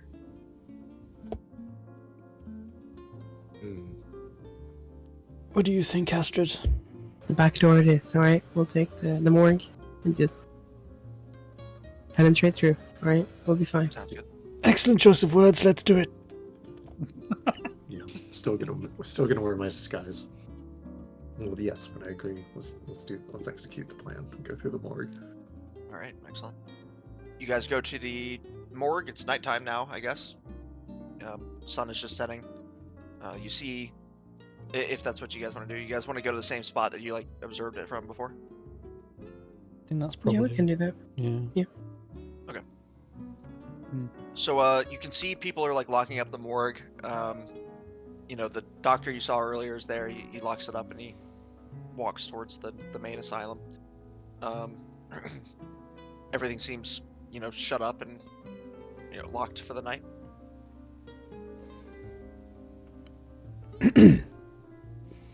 Alright, maybe wait. How do you guys want to approach it? Maybe wait 10 minutes in case Dr. Idiot goes, oh, I left my hat in there and comes back. You know, just make sure no one's coming back and then... We could try and get in. I could give it a try. Okay. Yes, you've locksmithing skill, don't you? Yes. In my past, I want to read some books, so my dad didn't want me to read those books because he wants me to be a good boy soldier. But I didn't like that, so I could give this one also a try. All right, go ahead. Are you trying to locksmith it? Yeah, but yeah, Go like for it. after the waiting and stuff. So we'll go and try have a look. Yeah, there seems to be nobody around anymore. Failed it, but Well, To push it? you could always push I- it or use luck. going to try to push it.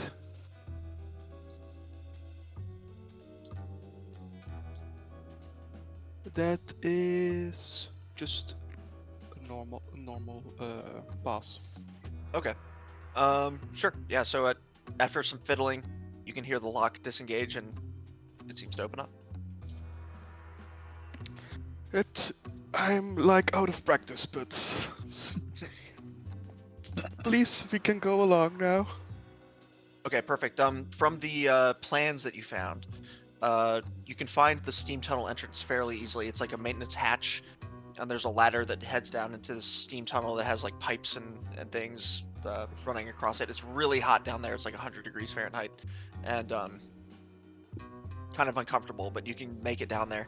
And if you don't touch any of the pipes, because if you do, it'll burn the shit out of you. You can tell that. So like you have to kind of like squeeze through this little maintenance hallway, but it runs pretty much straight, like the 150 yards or whatever it is to the main asylum, you think. And there's another ladder that goes up to another hatch there. And by the plans, you think this is the one that goes to the J Ward. Who's the one with the torch? Who's in front? Someone with a torch and a gun, please. Let Harold go in front in case there needs to be any rough housing. I will go in front. Also, like if we need to unlock something, it will be best for me to be in front as well. Yes, we've established that these people are not above simply removing people. Now you get up to the hatch and you try to open it. It's also locked.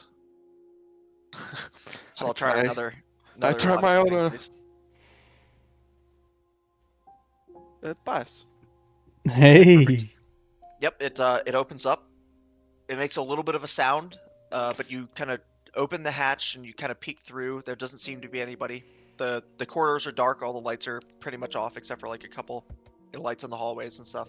You seem to be like in an office, or maybe even like a guard station. You can't really tell, but there's nobody here right now.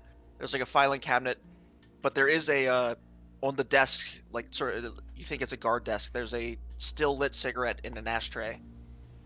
And the door is open to the office, and then you can hear footsteps coming your way. I should probably close that lid then, if people are coming back. All right, you close the lid. You can hear the footsteps coming closer, and they're speaking to somebody else as well. And the voices are muted through like the heavy sort of door of the hatch, but you can hear them saying, "Yeah, it's not too long now till the ritual. We'll have to prepare a little bit, but well, it's going to be an interesting one, isn't it?" And the other voice laughs and says, "I know. It's been looking forward to this one actually quite some time. But hopefully after tomorrow it should be much better now." And the other voice says, "Yes, much better for the world as well as us." And then you hear them like walk over the hatch that you're in, and like you hear one guy sit down in the chair and like pick up a cigarette again. And well, anyway, I'll be here for the rest of the night on watch. You go get some sleep. And the other voice says, "All right, then. I'll see you later," and walks out. And you can tell, like, you hear this chair that this guy's sitting in, like, sort of swivel and go back to the desk that's facing away from your hatch, and he just kind of props his feet up on the desk or whatever. You can sort of hear what he's doing, and just sits there. What do you do? Oh. We're gonna have to be swift. Try to take him out. Yeah, it's like Fight him. like what I was thinking was like trying to open like really slowly the hatch, like trying to make no sound at all. And like I'm thinking I could maybe sneak to him to just make him pass out, choke him out there. Okay. Yeah, you can try that. Yeah, I'll none require will a take stealth down. roll to get to him silently. A pass. Okay. So yeah, you open the hatch, you kind of sneak out. You're almost to this guy, and then there's like a glass sort of like partition. He sees your reflection of the partition, like when you're right behind him. He turns around. So I'll require a fighting brawl roll to subdue this guy. Uh-oh. Uh-oh. I failed. Well, let me Can I check run his and stats join real the quick brawl? and see it, because for fighting brawl, it's going to be a contested thing. So you have to compare like how well he passed to how you passed. So if he also fails, then nothing will I'm also happen. There will imagining be that a all of us are scuffle. swiftly trying to get up. Yeah, you're all sort of. You can only go through like one at a time, so it's not quick. But Yeah, do but this roll. surely Gaylord should be in there. Yeah. Okay, so this guy succeeds on his fighting brawl roll. Oh wait, yes he does. So he succeeds. So that means that he sort of gets the better of you at the beginning of this fight, and he's like, hey, and he's like yelling. Like- Does anybody else want to come in that's come through the hole and fighting brawl this guy? Oh yeah. Gaylord's joining this brawl. All right, give me a fighting brawl, and you get advantage because somebody else is already grappling with him. Okay. Okay. Oh no, I failed both. Oh, no. Well, yeah. So he's kind of getting the better of you now, Songbird. He's kind of he's almost got you on the ground. He's kind of knocked Gaylord away, and he's still yelling. The door is closed to this thing, so like you don't know if how far like the calls are gonna be heard. You can probably be sure that at least some of the patients outside are hearing this guy call. By this point, the doctor's finally managed to, probably the last one out of the hole, and seeing what's going on, he just picks up the ashtray and twats him around the head with it. Okay. You know what? Yeah, I'll give you I'll just give you that because he's already fighting two people. So you just ka-dunk. I thought you were gonna say you're like syringed him with like a sedative or something, but that works just as well. He's like, this is how they used to do sedatives in the old days. just give him a good old conk on the head. That's good for you. All right, so yeah, he's out cold. You don't hear anybody coming, but you do hear. You look across the hall, or like, so this guard station is sort of like in a corner where they can look through like different hallways in the ward. The cell that's just across from you is J1, and it's that guy from before that has the no eyes, and he's just staring at you through the window, like unspeaking, just looking at you. I remember that Larry's cell is probably all the way on the other side of the hallway, isn't it? It's a bit down the hall. It's like more or less on the other side of J Ward from here. Yeah, that's what I thought. So you'll have to go down the ward to the other side to find Croswell's thing. Well, let's put him in the recovery position and handcuff him. Make sure he doesn't go walk about and stuff like that. Like. Sure. But don't want to actually cause him permanent harm. Just make him go sleepy night. You have some rope with you. You can tie his hands behind his back and around like a bar or something and keep him there. Maybe you should gag them as well. Yeah, you can gag him. Why not? To be fair, I could give him some fucking barbiturates now. Now that he's unconscious, but yeah. Alrighty then. So yeah, he's subdued. So you what do you do? Can we hide him somewhere so they don't see him? Yeah, he's pretty invisible from the hallway, like where he is, because there's like a window to this guard station. He's below the window. But yeah, if anybody walked in here, there's like a locker in the corner you could put him in. Yeah, right. But it would take some stuffing. Like you'd really have to shove him in there. We could put him down the hatch. Oh yeah, you could just throw him down the hatch. When he didn't die, god damn it. No. No. Let's see if we can stop him, alright? We can stop him in the locker. There is a lock on the locker, but you don't know where the keys are. You could look around for him, see if they're. Does he have any keys on him? Yeah, he's got keys.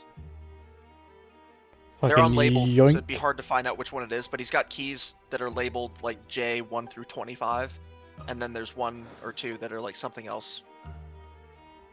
Let's try this something else, maybe. I guess I can Yep, try that works on the locker. Yep. So you can put him in there. Nice. All right. So you guys are going out in the hallway, or? Is there anything in the documents and everything that we want to take a peek on? Not really. It's just a guard station. There's like a coffee maker, and this guy's cigarettes are on the table. There's like a couple of documents related to nothing that really matters. Let's see, what else might there be? There's like a very in the 20s, these didn't really exist, I think, but there's like a stun gun, sort of. It's sort of like big and bulky, like it's the new model of stun gun. It says on it, Jason L. Stein's Stun-O-Matic. Brilliant. And come in handy if anyone wants that. It's like a big backpack with like a giant like 1920s battery, which is like just as powerful as like a car battery, but it's like a big backpack and it's super heavy. I wouldn't mind holding on to that for self-defense. Excellent. While they're putting on the fucking Ghostbuster backpack, I just want to have a quick look around, like on the walls and stuff, and see if there's like a rota or shift schedule to see if he's the only dude that's going to be here, or if there's going to be. There is a shift schedule, and right now there's 2 people in schedule. One says guard and one says patrol. All right. So that means there's probably a guy on patrol. Well, he was talking to a dude, wasn't he?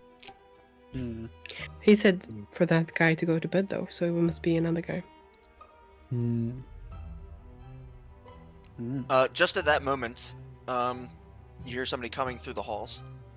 Oh God! And you hear whistling. And there's somebody coming. Go hide. Get him, Edward! Get him! What do you mean, get him? Get him! You've got the thing! And the whistling figure he comes around the corner. You kind of get a glimpse of him out the guard house window. He's coming towards this way, but he doesn't really seem to be like, aware of anything. He's just kind of walking the halls. I'll just like fucking stun gun in hand, just sit around the corner in case he comes in. If he comes in, I'll just shoot, and if not, I'll just let him pass by. He seems to just pass by. Although half a second after he kind of passes, he goes, huh, and he comes back and goes, knock, knock, knock. Hey, Jim, you in there? Ah, he must have left. And he just goes and keeps going. We don't. I just fucking just a sigh of relief. He sort of makes his rounds every so often. There's not much to Jay where it's not like huge, so he'll probably be back pretty soon. You think? Mm-hmm. If we're gonna do this, we need to be fast. Yes, now's the Okay, so time, I think. What did the drawing say? Which direction do we need to go? So before you were here, you know that what's his name? Croswell was in J12, which is like on the other side of the hall. You're on like the main hall, and there's two sort of, it's like a T, like an uppercase T sort of hallway section. You're on the main hall, like the upwise portion of the T, and he's at the other end. You're at like the bottom of the T, he's at the top. Okay. All right. You're basically at the end that's closest to like the main administration building. So Croswell's like at one end of the building. Go, go, go, go. Astrid, bring the keys. Go, go, go, go, go. Okay. You guys Right, can we're gonna sneak. be sneaky. Very As sneaky. you go, as you're going and you're at the sort of T intersection of the hallways, you hear the door behind you opening again, and you hear whistling. Oh no. What do you do? Get him, Edwin. Get him. Get him. So I think you guys can duck into like the sort of T hallways to either side and have him not see you. I think you have enough time to do I that. was thinking if we Yeah, or like yes. I was just Yeah, yeah. where we are. Therefore, at the end, like I'll just go around the corner there and just stand around him with the stun gun in case he comes all the way past the corner. Just like Perfect. fucking Okay, so- hand shaking. Yep. So you guys are like, some of you are on one side, some of you are on the other side. You can see each other across the hall, but then he's like coming closer. And one of you, as you're like hiding behind the corner, look to the closest cell, and there's a patient in there who's just like seems to have woken up, and he looks through the window and just starts screaming his head off. Oh, Shit. And you can hear the orderly come running. all right, just stand ready with the stun gun. So this guy rounds the corner like real quick, going to get this guy, and he actually has a stun-o-matic of his own. He rounds the corner, like sees you guys, sees the screaming guy, and Pull it the trigger. immediately is like, what the fuck, and just goes to stun whoever's closest to him. Yeah, the same. I'm just like, as soon as I see him, I just pull the Okay. trigger. All right, so you guys will have a fighting brawl off. Oh, fuck. See who stuns the other first. Okay, what did you get? Let's see. I rolled 20.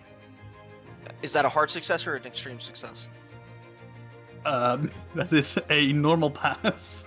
Ah, well, that's unfortunate for you because this guy got an extreme success. So he stuns the shit out of you. He like just jabs you right in the neck, and the stun-o-matic is a bitch, and it really hurts. You go and fall to the ground, and then the guy, you can hear the stun-o-matic go weep as it's charging up again, and he goes to stun the next person. Can I bum rush him while We need to he's grapple him. recharging? Okay, everyone just fucking Yep. rush him. Rush him, yeah.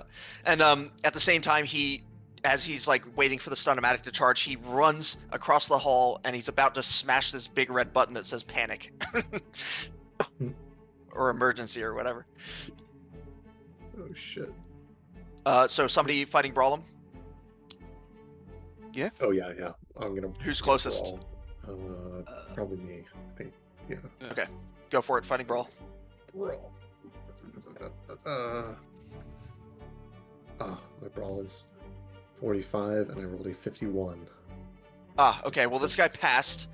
So his stun-o-matic is still charging up, so he won't stun you, but he does like fight you off. He pushes you, and he goes burp, and the alarm goes burp, burp, Brilliant. burp, Oh shit. burp, and you can tell that the alarm's going off and shit's fucked. And this patient's still going there, going ah ah, and then other patients start waking up and they all start screaming.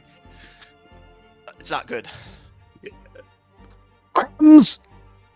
Can I just can I just hit him with my gun, like the bear, like the one end, like? Yeah, go ahead. This is still going to be a fighting brawl, but I will give you advantage because this guy's been fighting other people. I failed both. You have advantage, so go ahead again. Oh, Yeah, you get to roll twice on advantage. that's like I rolled a 1. Oh, well then. Yeah, you hit this guy in such a way that he stuns himself with his stun-o-matic and just drops to the floor, just like a sack of potatoes. We still have a problem with Amazing. the alarm though. Yes, the alarm is still going off. Can we turn You it can off? try and press somehow? the button. Yeah, press the button again. Yeah, it does nothing. Oh. The alarm is still going off. And by this time, you can sort of hear running footsteps beyond the J Ward door. I grab Edwin by the collar and shake him a little bit and give him a little slap to try and wake him up. Like, Yeah. He's recovering from you're recovering from the zapping now. You can't move as well, so for a little while you'll have a dex penalty, but you'll recover pretty soon. Quickly open Larry's cage and let's get the fuck out of here. Hmm. Yeah.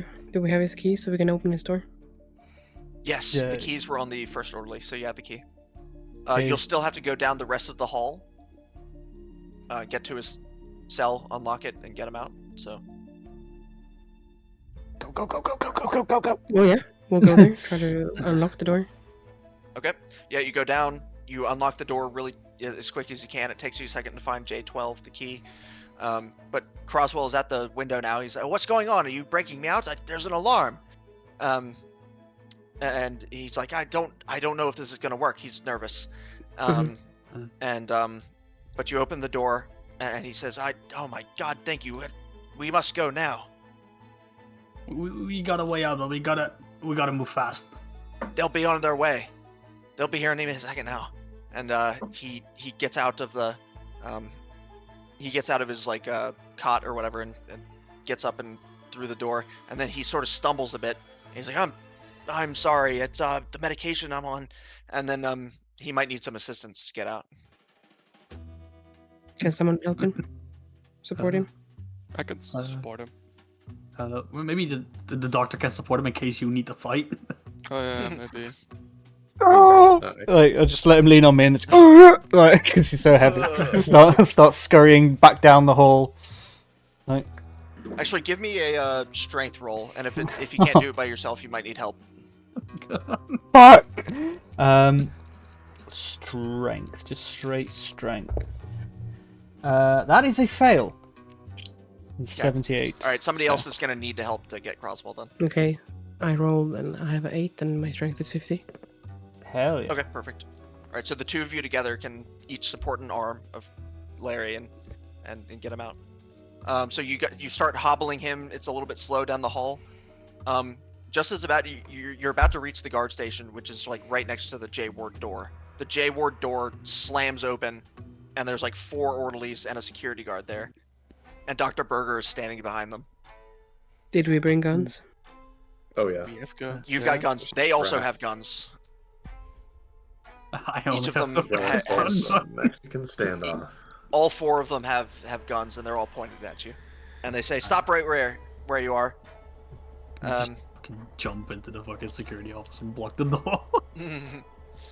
You can try that. They will start shooting, though. You think? Does Gaylord have both guns on him still? No. So, I think Songbird had one. Harold had one, and then Gaylord had the other, right? Yeah, but then found we, in the we car. found a second one, didn't we? Yeah, Yeah, Gaylord but you had a found gun one. already. Yeah. Yeah, So yeah, I Gaylord had has 2 guns. yeah, Oh, you have a gun already. yeah. I already had a gun Okay. to start with. Didn't realize. Okay. Did Fucking you dual redistribute wielding them beforehand? pistols. I don't mind if you did. Was it a what? It said it was a The one you Browning. found was a pistol. What else The did you have? the 9mm one. Yeah. I have a 32 Mhm. automatic, Okay. and then that pistol. Did you I can- redistribute them beforehand, or did you have both of them?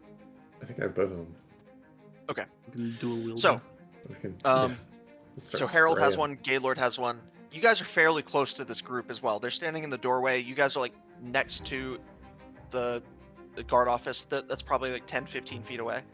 But they're all aiming their guns at you, and they say, "Stop right where you are." You can tell that like if they start shooting, they're really close, and you're in a hallway. There's no cover, so they're gonna probably hit something. We're in a standoff here. Yeah. So you guys have your guns drawn, I assume, and are pointing back at them. So they're sort of taking cover behind the door sill or trying to, or door frame, and but yeah, you're sort of in a standoff. Dr. Berger is standing there, like in the open. He doesn't even care that you're pointing the gun at him, and he just says, "Listen, you don't know what you're doing here. This is something that you have no understanding of, and you need to give me the care of Mr. Croswell, or something bad is going to happen here. Now please, hand over Mr. Croswell to me and my orderlies, and nobody will get hurt." I Well, believe something bad is already happening here. exactly. I'd say that if we don't come back with him within the 30 minutes, we will release all the evidence that we have. Will be released to the presses. Yes. I imagine you'll send that to Mr. Harvard then. I promise you that will do no good. The judge here is my friend, and, well, I promise you that you won't get Mr. Croswell out through the legal system. Or any other way, to be fair. Mr. Croswell is committed here for the indefinite future, and, well, there's nothing you can do about that. Yeah, but we're not only talking about him, are we? We're talking about everything else. Well, you have even less chance of getting the rest out. I promise you that nothing you do here will change the outcome that is predetermined. And he says, something you find a bit strange. He says, the Loiger will always find a way. What? What? Do we know what that word means? Nope, you never encountered it before. Oh. Why is Jail. Live action here. why is Croswell so important to your little magic tricks? Well, Croswell's a patient that we haven't had in quite some time. Touched is a way that some might say. He has insights, but they won't protect him. Anyway, the orderlies by now are like, listen, hand him over or we'll shoot. So they want him alive?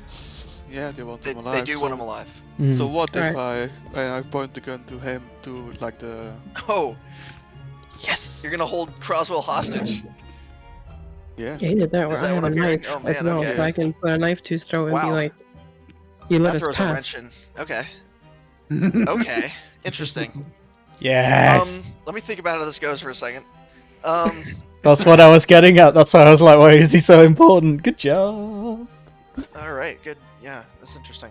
All right, so Berger is like, you can see that this is like throwing a wrench in his plans, and he thinks a second. And he says, "I promise you, this won't go the way that you like it to.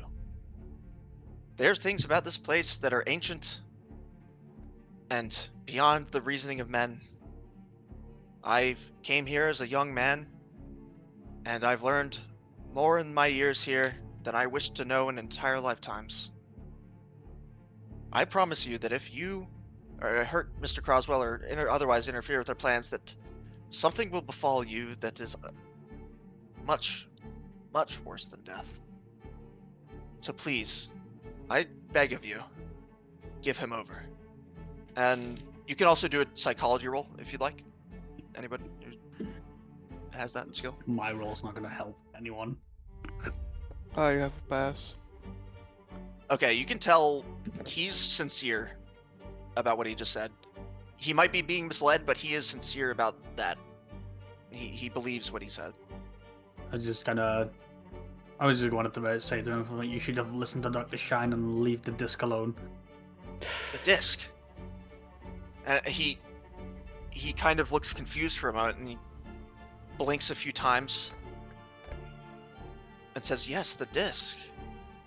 And he almost looks younger for a moment, and you can see him kind of trying to remember something or being confused and thinking, "Yeah, the disc."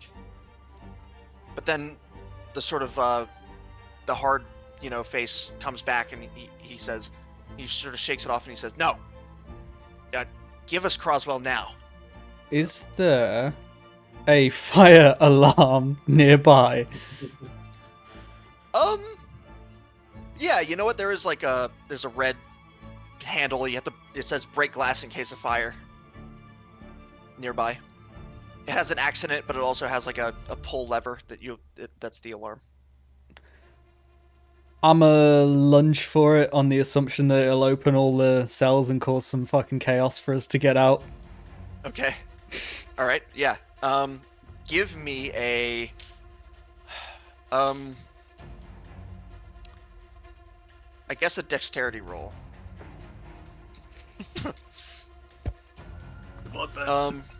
Fail! Oh, good. No, I'm pushing it. I'm pushing Worse it. than luck? I'm pushing it because they're gonna fucking cap me anyway if I fail. Yeah. So I'm pushing it.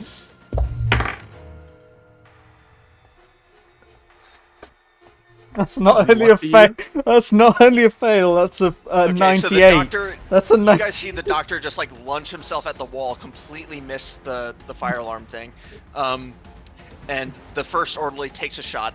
Let's see if he hits anything. Oh God. No, he misses. So a shot rings out. It flies past you guys. Hits the wall in the back, and then the rest of the orderlies hearing the gunshot are like, shit, and jump back a little bit. One of them fires around the corner, 3 shots. Let's see if those hit anything. They're going to be at disadvantage. Okay, one hits. I think he was aiming at you, Doctor. Sounds about right. So you've gotten shot. Yeah! Give me... I'll do a damage roll. One moment. Okay. You take 6 damage. Oh my God. Yeah, that was a bad hit. I only have 9 hit points! Yeah, and also taking 6 or more in one go is a major wound. Where is it? Oh shit. It's like Oh, trial there. error. Fuck. I Like think noticing- he's hit you in the clavicle. Oh, So no. it's a very painful wound, and you can't move your right arm anymore. And you know as a doctor, like almost immediately, like you'll bleed out within hours if you don't get proper medical care, or at least first aid to stop the bleeding. Like I say, noticing what the doctor was trying to do, I was trying to attempt the same thing. Okay, yeah, you go ahead. Give me a dex roll. That's a 2. Oh, So that's okay. a critical pass. Yep. So you pull the alarm. Immediately the sprinklers all start. The alarm keeps going because it's the same alarm, but the sprinklers go psst, and like everything gets sprayed with water. So there's like sort of a mist or a haze like between you and the guys now, the orderlies, and all of the cells open, and insane people just start like milling around in the halls, like running around, or I'll some start of them are just moving. kind of Get to So, the hatch! Yep. So now both Croswell seems a little bit like more lucid, or like able to sort of support himself now. So he can walk on his own, but slowly. But somebody will need to support the doctor, I think, to move Well, I'm forward right next to him, so I try to drag him along to the fucking. by his uninjured arm. Yeah. Yeah. Okay. So there's a fire escape on the second floor, and you can try to get through the windows, but on this floor they're barred. There's a fire escape you remember from the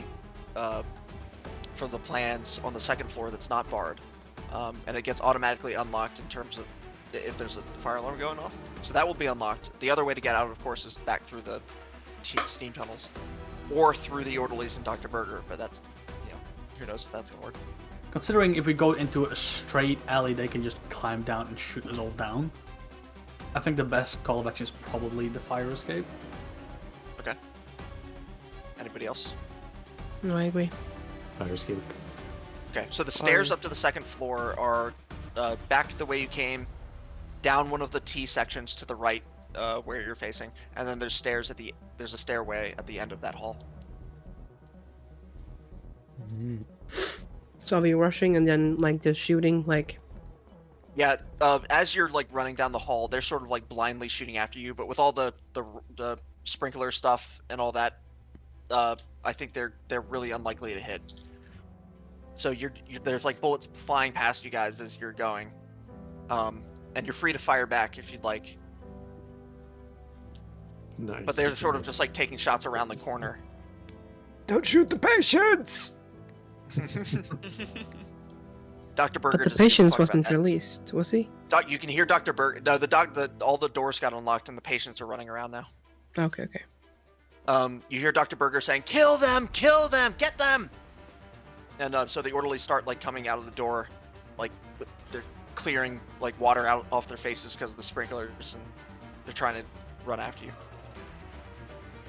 But there are patients like milling around. None of them seem to be like stopping you, but they're, just kind of like, "Oh, we're free," and like running around. They don't know what to do really. Some of them are like scared and like hiding in their cells. Other ones are like jumping for glee and just like running around being crazy. Shit. Just sprint up the stairs. Yeah, you make it around the corner, and you can hear the orderlies coming after you, but you can make it to the stairs sort of before they get there. Get around the corner. They see the last of you going through the door to the stairs and take some shots. So whoever has the lowest luck score, who's that? Probably me with Just read out your 30. scores I have for 30. Okay. Yeah, but you were the first one through, so I can't. Yeah. Yeah, I so- got 70. Okay. Or do we have to roll, or is it just the stat? No, just the stat. Well, unless someone has lower than 30, it's gotta be. Yeah, it probably is Ben. That's really unfortunate for you, Ben. Because I'm gonna see if this guy shoots you. Hooray! Fucking misses everyone in front and all the way at the back, all the way at front. Fucking hits. Who's helping Ben? Like, is no one like covering? I'm supporting him. Well, It's, cover. Alright. it's true to life. I'm very unlucky IRL. Like it's Yeah, well, this guy succeeded, and he shoots you, so oh let's see great how much again. damage he does this time. Could I? 2 damage this time. He's on. 1. I go again. Oh, good lord. Okay, so yeah, you, that's not a major wound, so it doesn't hinder you anymore, but you are more hurt. So you can get out now. Where did he hit me this up time, the sir? stairs. In the ankle. In the oh oh Yep, yikes. it hurts. Oh. So yeah, you can't Are really any walk of you well guys shooting anymore. back? Oh, you know what? Okay, yeah. I'll give this guy disadvantage because somebody was shooting back, I imagine. So let me I would roll hope again and so. see if he didn't succeed this time. Harold and Okay, Gaylord at the he back. rolled an shooting 80 back that at them. time. So, you didn't get shot. Hooray! Only been shot Because one they were time. Suppressing fire. Yeah. All right. So yeah. So you're good on that. Still hurt, but not in the ankle this time. And so you make it up the stairs. You're going towards the fire escape, which is not too far away. And you can hear the orderlies like trudging up the stairs as well. It'll take for a second for you guys to like open the window, get on the fire escape, get down, and get out of there. Gaylord, Harold, could you give us some fucking support fire while we get fucking Dr. Ernest out of Yeah, here? yeah. I'm gonna open fire and start spraying with both my guns. Same. Like Okay. on my paper here. All right. So I imagine you do like sort of a rapid fire kind of thing. That means you can shoot more than once a turn, but it will be less accurate. Okay. So you'll have to get a hard success, but you can do 3 shots. All right. I'm gonna go for it. I got handgun 51. It's pretty good. Nope, not that one. Nope. And no. Okay. Well, at least it keeps her head down for a second. Do I need So to it's sort roll of- for shooting or? Yes. But I don't have a gun in like on my weapon because I didn't know what I needed for skills and then damage and everything that I did. What kind of gun do you have? Probably just like an old military gun, like my old gun that I Okay, had. so like a when I was in the 1911. army. That's what an American soldier would have had in 1911. But I'll just use the same stats that they have for their weapons. So it's a D6 damage basically. And my stat is just the firearms for the handgun. I Yeah, that assume. just determines whether you hit or not. Okay. That's a 1. Ho ho ho ho ho. Okay then. Yeah, you shoot one of these orderlies straight through the forehead and it kills them outright. Don't even need to roll damage; it just kills them. Fucking John Wick. Yeah, yeah, exactly. I've been the war, 1920s John boys. I have survived it, so I can kill people. Perfect. The other orderlies are still rushing up though. There's 3 more. Can we throw something down the stairs? There's nothing. It's J ward, so like there's nothing that's sort of not tied down, just in case a patient gets it. She can So- she can have my medical bag of all my shit, you know, like my stethoscope and everything. Like, so I'm not We using it launched anymore. a stun gun backpack down the fucking stairs. Okay. Wait, the stun gun. Yeah, you still got the stun gun, I guess. Whoever had that. Yeah, that was me. I'm kind of helping the doctor right now. So. Yes, right. Okay. I should have seen if you failed on like a help roll or something to see if you accidentally stunned the doctor. No, I'm just kidding. Ah, Um, not again. but no, that's you're fine. You have your stun-o-matic on safe mode, of course, because you know, Obviously. obviously 1920s stun guns were really safe. So you make it to the fire escape. You open the window, and sort of start climbing out. Who goes first? Me together with the doctor, like carrying him out. Okay.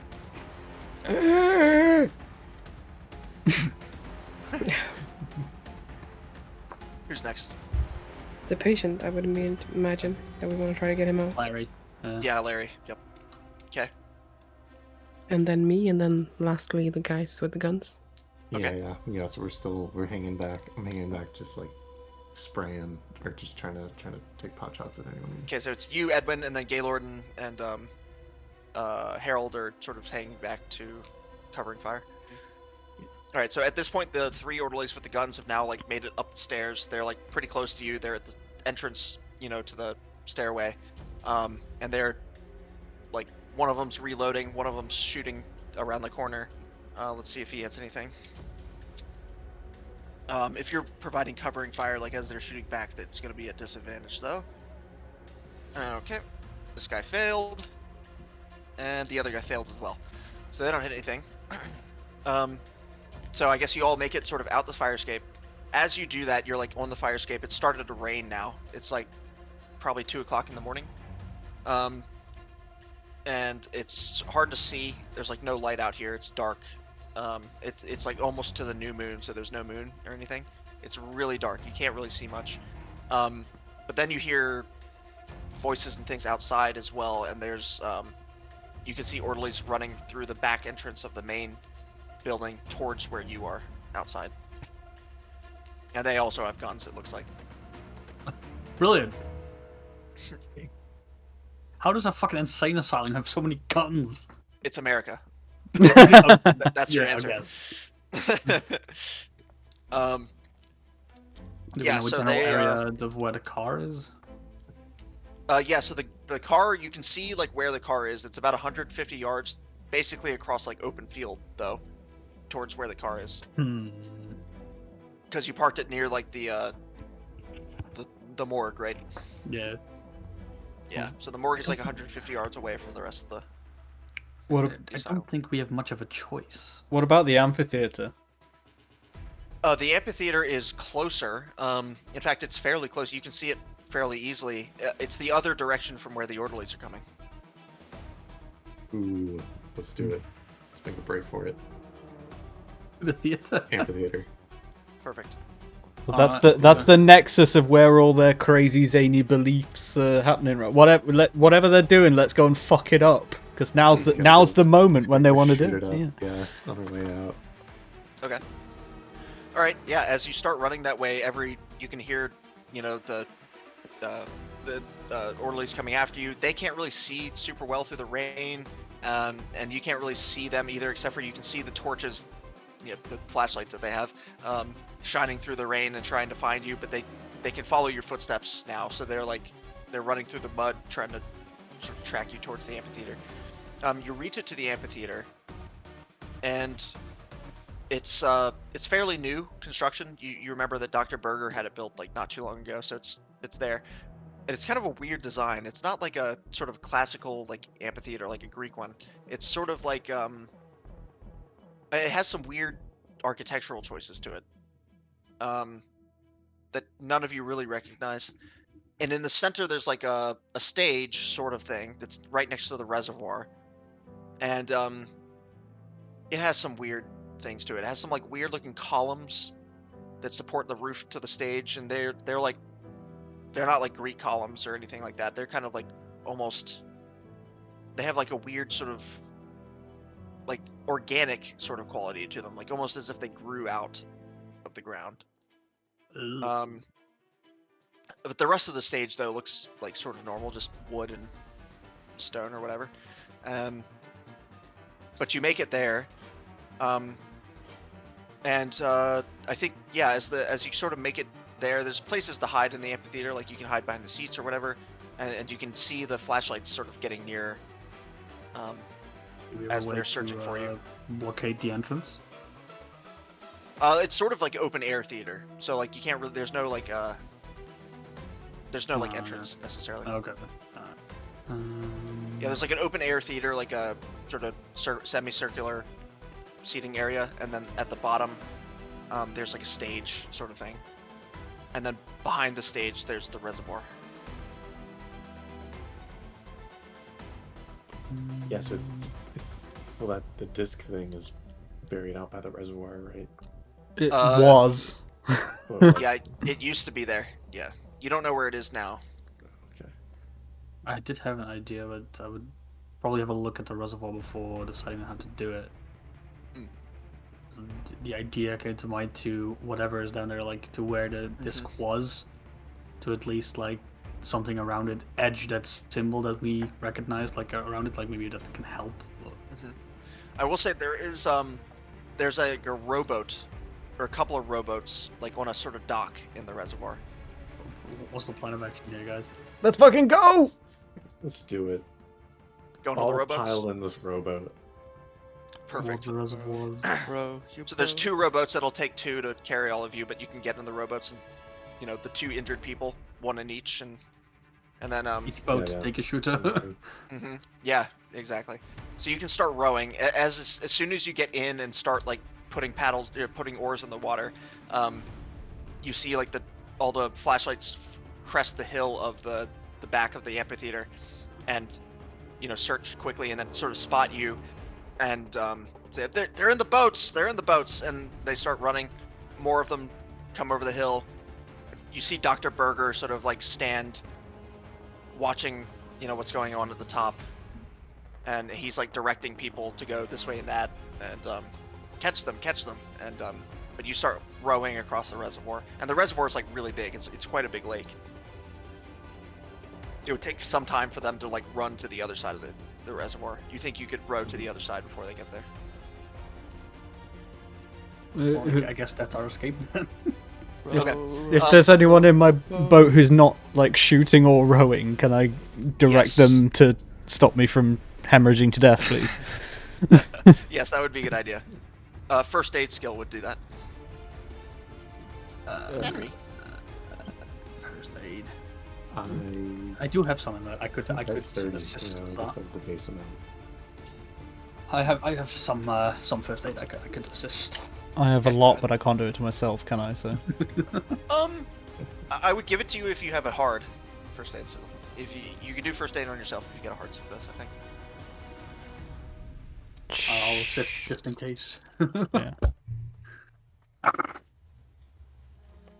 Well, I rolled a critical success Hell yeah! Perfect. with a All 3. right, yeah. You are no longer bleeding. Also, you regain. Let's see how many hit points you get back. 3 hit points. Hell yeah! I'm on 6 whole hit points, guys.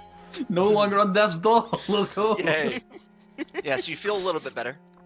You do still have that major wound though, which means that you no longer have like full functionality of your right arm until that becomes fully cured. But yeah, you're not gonna die.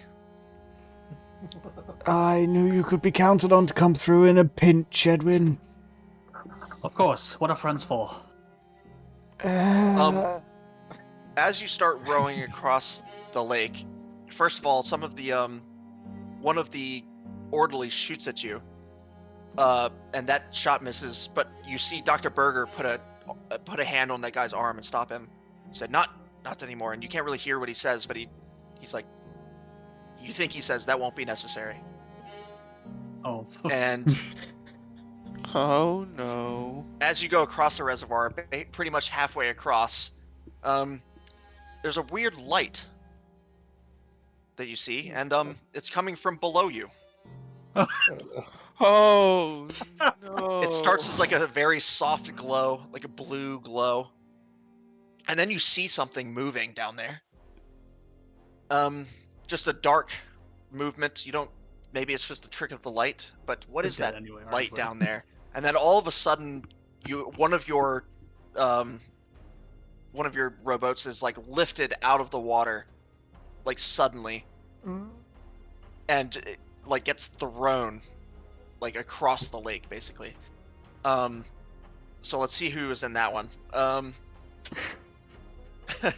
Let's everybody roll a luck, and whoever gets the lowest 3 scores of luck was in that one. Okay. Wait, how many? No. What's that? How many did you say? 1? The lowest 3 of you. Oh, do you mean the highest 3? The highest. Yeah, okay. Yeah. The worst 3. Yeah. I got 68. I got 92. Oh! Okay. 91. I got 20. 25. All right. So it seems like it was Ben, Songbird, and Ben or Gaylord. Bryce. Yep, and Gaylord. And okay, so But I just helped him with first aid, so we're at least the doctor be the same one. yeah, okay. So instead of Gaylord, then it's you. Ah! Okay. You're off the hook, Gaylord. Thanks for noting that, Dutchie. All right. Oh Perfect.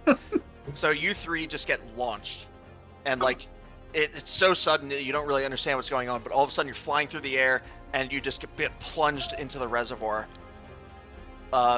Honestly, not too far away from like where you got from the dock. Oh, And you you're got like thrown plunged. back. You get thrown like so far down into the water, and like also everyone get sanity roll for that, please. no! I fail. I fail as well. I feel as Fail. well. Okay. That's not another roll you can push, can you? No, you cannot push or use luck on sanity. Sorry. Brilliant. Everyone who everyone who saw that and failed loses 5 luck or 5 sanity. I mean, Oh, and anyone who succeeded, you still lose 2 points. so I've now lost well over a fifth. Yes, I believe that means you are permanently insane. I I- rolled for a 5th as well. I lost like 10, yeah, for my Yeah, me 10 as well. 40. Like I have, yeah. Oh boy, That's not We're good. all insane. Yeah. Okay. Well, that changes things, doesn't it? Okay. Well, yeah. So you three who got launched, who among you is insane now? All three that Ben got and- launched. I think all Yeah. 3, I think, yeah. Yeah. Everyone that got launched is now All of you. insane. Wow. Okay, great. So all of you, while you're underneath the water, and you're sort of disoriented because you got like plunged into the water. So you're like 20 feet underwater or something. You're gonna have to like swim up to get back. But all of a sudden, you see Men with one something in the darkness deeper into the lake, moving through this light, and it looks like just a big mass of like kind of roiling snake almost that seems to be unfurling itself under the water, and you can't really pick out any specifics, but actually give me a intelligence roll, all of you, even though you're insane. God. All of you who are underwater, I should say. Pass. Pass. Hard pass. Okay. You recognize just from what you can see. Hold on, I dropped a die here. Where'd it go? Oh, here it is. And you can see from what you like can kind of make out under the water. You remember one of the patients was drawing on the walls as you were going through J Ward. And there's a drawing that he had done in like really weird detail that looks a lot like whatever this thing is. Hmm. But other than that, you guys are insane now. So yeah, I think you guys like you guys kind of enter like a fugue state. More or less you're like not in control. You make it up to the surface. Those of you who are still in the other rowboat can see that they've like made it up to the surface of the water, but they're pretty far away now. Croswell was in the other one with the rest of you guys, and so you guys are like immediately sort of picked up by the orderlies who have made it to the dock and are gonna take you guys into custody. But you're not really in a mental state to fight back anymore. You're kind of like, what's happening? What's going on?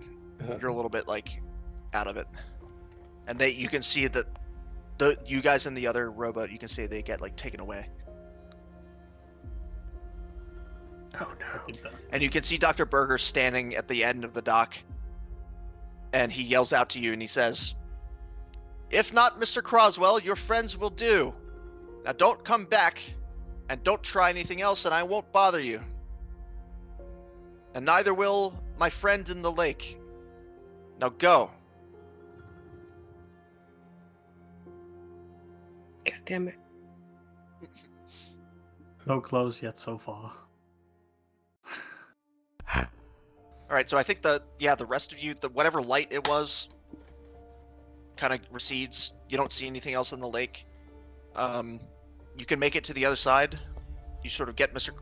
Larry out, and he's shaken. You're all shaken. But Croswell says, "Oh my God, I'm so sorry that this happened. I didn't think that it would happen like this.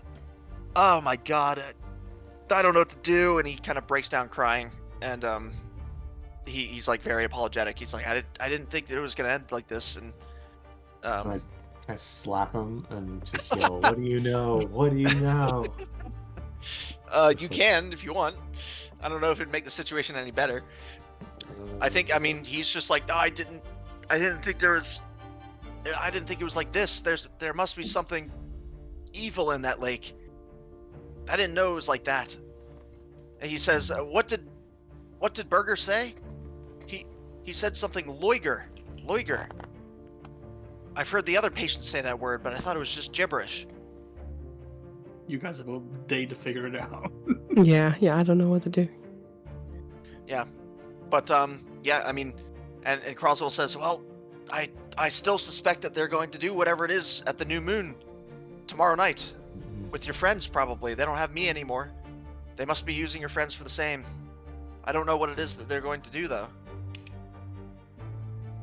In fact, who knows? I mean, it's close enough to the new moon. Maybe they'll do it tonight. I don't know. Okay. Yeah, we can't risk them getting away tonight.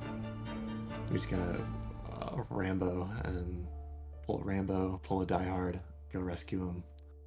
Okay. So we'll try to Smashing go to freedom and bullet stalk them out to see what's going on. If they're gonna go Sure. be at that theater. Yeah, it's sort of stopped raining now. But yeah, you can see. You have the binoculars with you, I imagine, still, Mhm. Astrid. Yeah. So you can see like across the way. There's lights at the amphitheater, and there's sort of more people approaching it. There's like torches being lit. You can see that on the stage that's closest to the reservoir, that like people are sort of milling around there, and there's like a couple of at least 2 or 3 figures that are sort of tied up. Mhm. You imagine that's your friends. But you can't see like everything in the darkness. Just that there's like sort of more activity there now. All right, so the rest of you who made it across, I guess you have the option to just flee and not help your friends. But that would be boring, wouldn't it? So I think with the binoculars, you can look across and see now that yeah, there's sort of like a ritual kind of thing happening. And that glow that happened before is sort of starting to slowly rise I'm again in the Taking lake. a couple pictures just in case, you know. Okay. Sure. So yeah, I think that you could make it around the reservoir without being seen too much because there's woods on one side.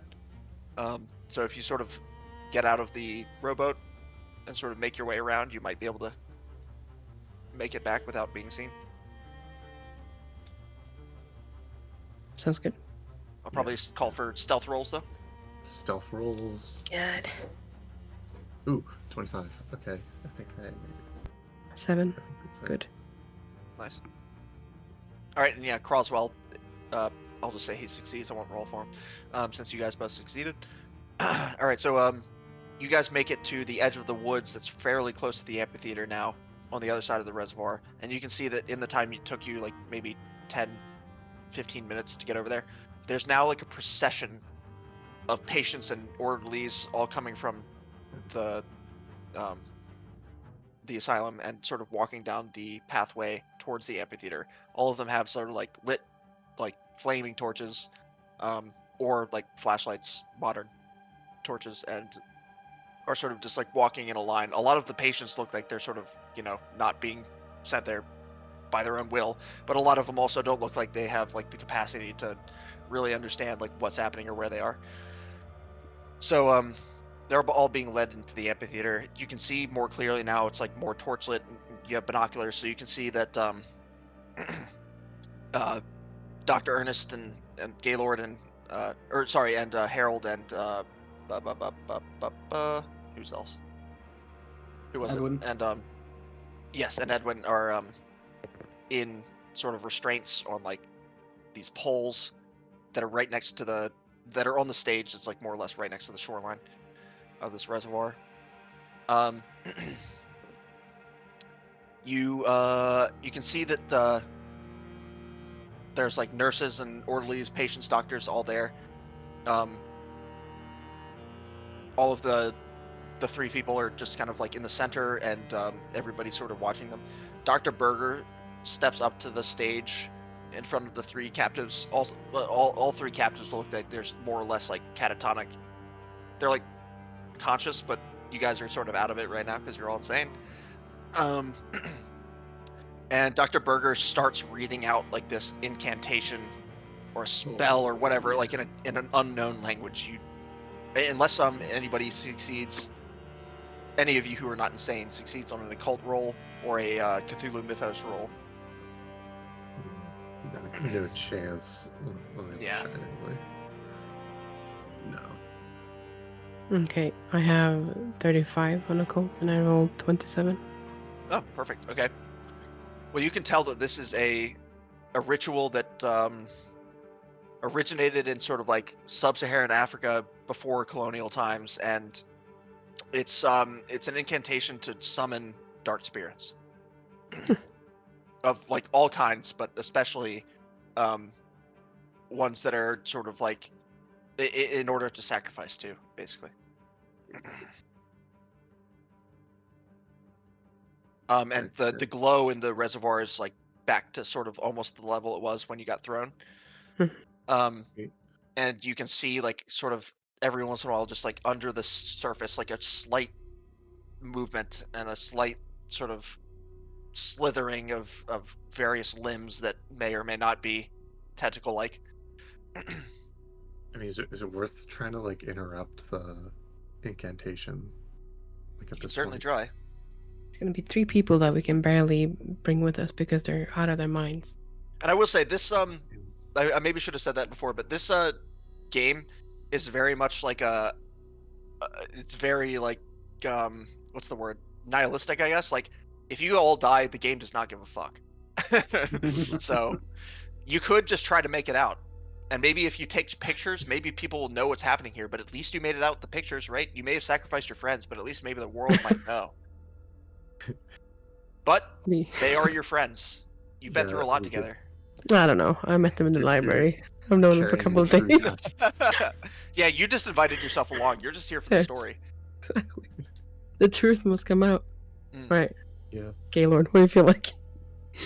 You could yeah, imagine the truth must be cameras. preserved, Yeah, So exactly. we could risk it all. Or Like the footage, you'd be there out, taking interviews, stardom. Yeah. we Hello, could Mr. Berger. send- How are you feeling about playing the role in this murder?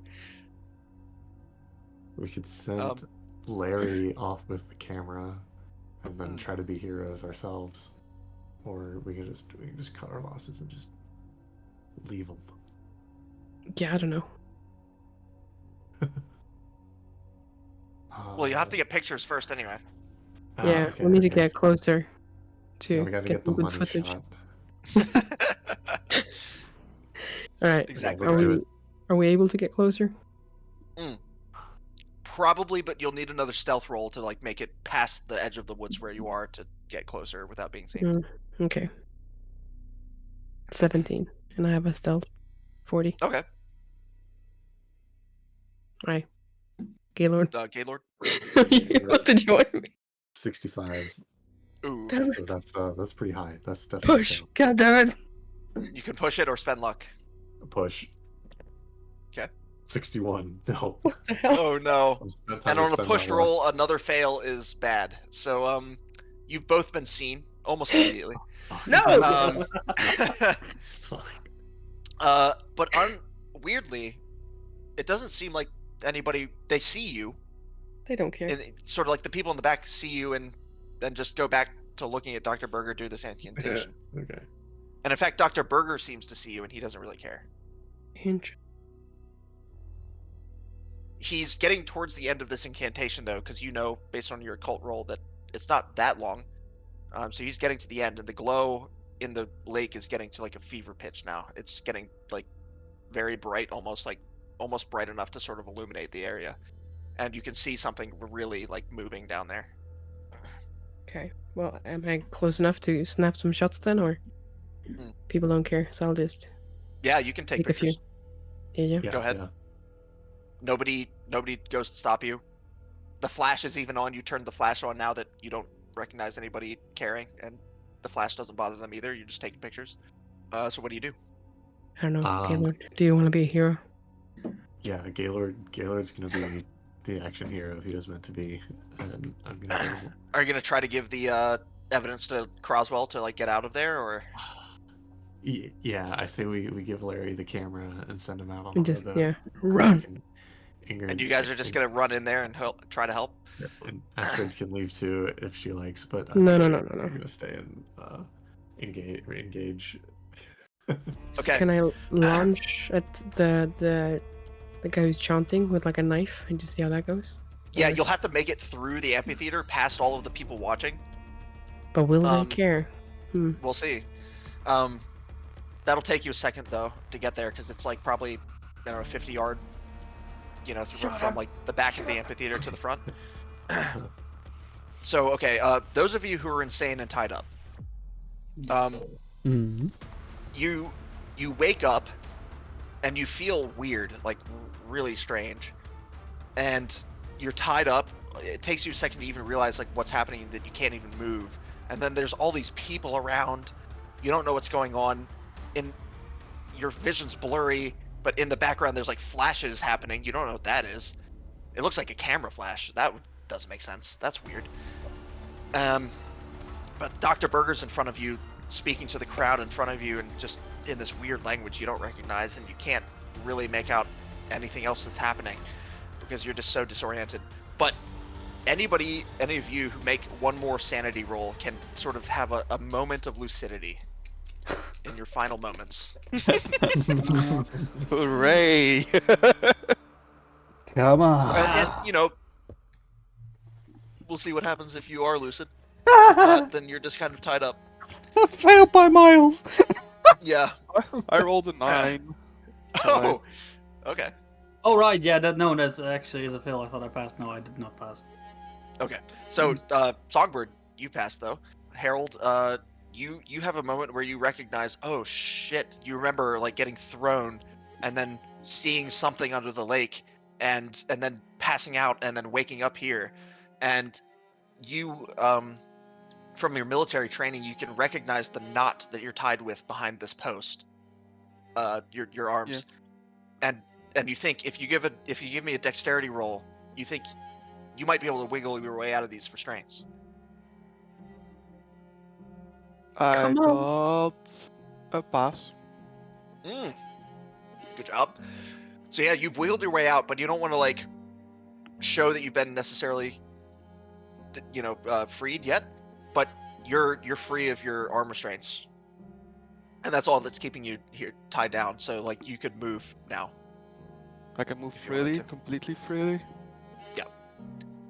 You still feel a bit woozy, but you think that you could maybe, if you have enough time, and Dr. Berger wouldn't notice, you could maybe free the others as well. But it would take you a second to like untie the knots of both Edwin and Doctor. I'm more of thinking like just rushing at the dog, like not the Okay. like the one with doing the incantation, trying to knock him over, like to disturb the ritual. Well, just as you're thinking that, he finishes the incantation and gives one final like symbol, and he turns back to face you and like raises his arms and says, "Loigerus, protect us!" And the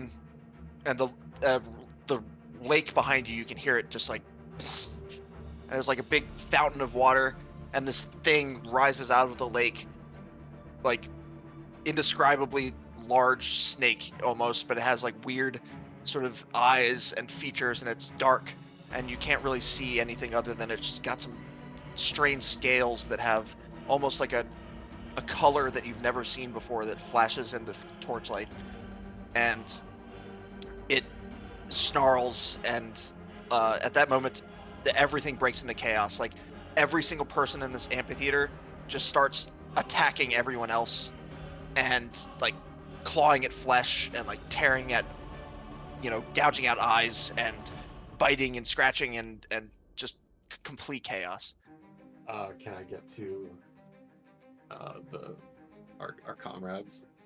You can try, but you're gonna have to like go through this roiling mass of people, all attacking everyone else. They're not attacking you specifically; they're just attacking like whatever's in sight. But like some of them will try to attack you. Okay, I'm gonna brute force my way through. Okay. The You're gonna have to give me a fighting brawl roll to avoid the people that are attacking you. I rolled a 46 and I have a 45. Can I spend luck? Yes, you can spend luck on that. Okay, so that'd be 2 luck, I guess. Yep. Okay, great. So yeah, you avoid the first one. I think one of them goes after you as well, Astrid. So I'll need a fighting brawl from you, or dodge. To be fair, you can also dodge. Okay, let's see. I was trying to find a number. It's not going well. 72. So no. Okay. Well, you can push it, or you can use 66. No, it's not good. Okay. All right. So yeah, you get sort of caught by somebody.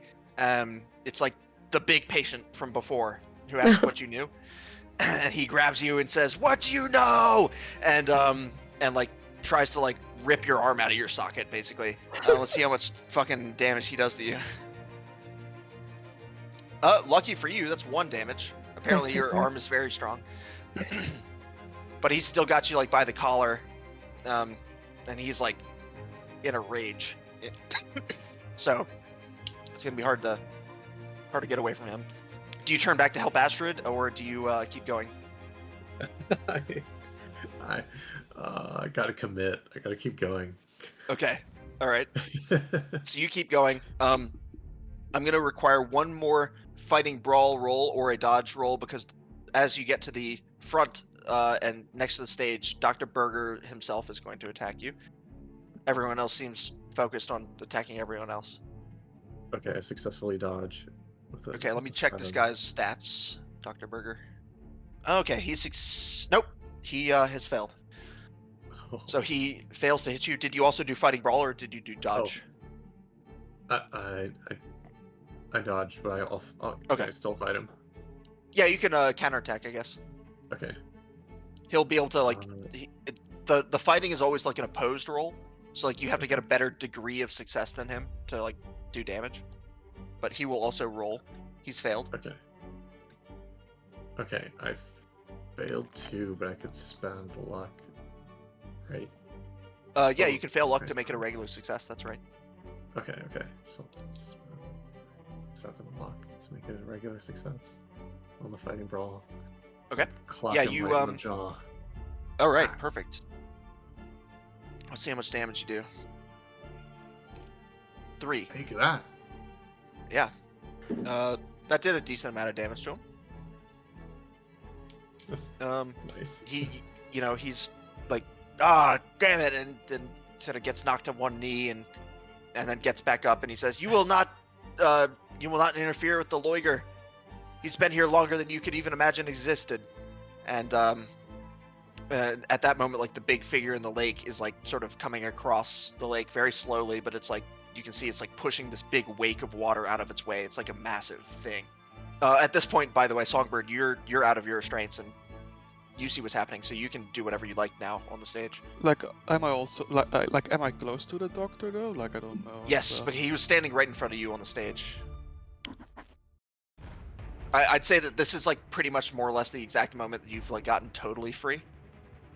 Yeah. When Gaylord comes up and punches the doctor, that's like when that's when you finally gotten the last rope off your wrists.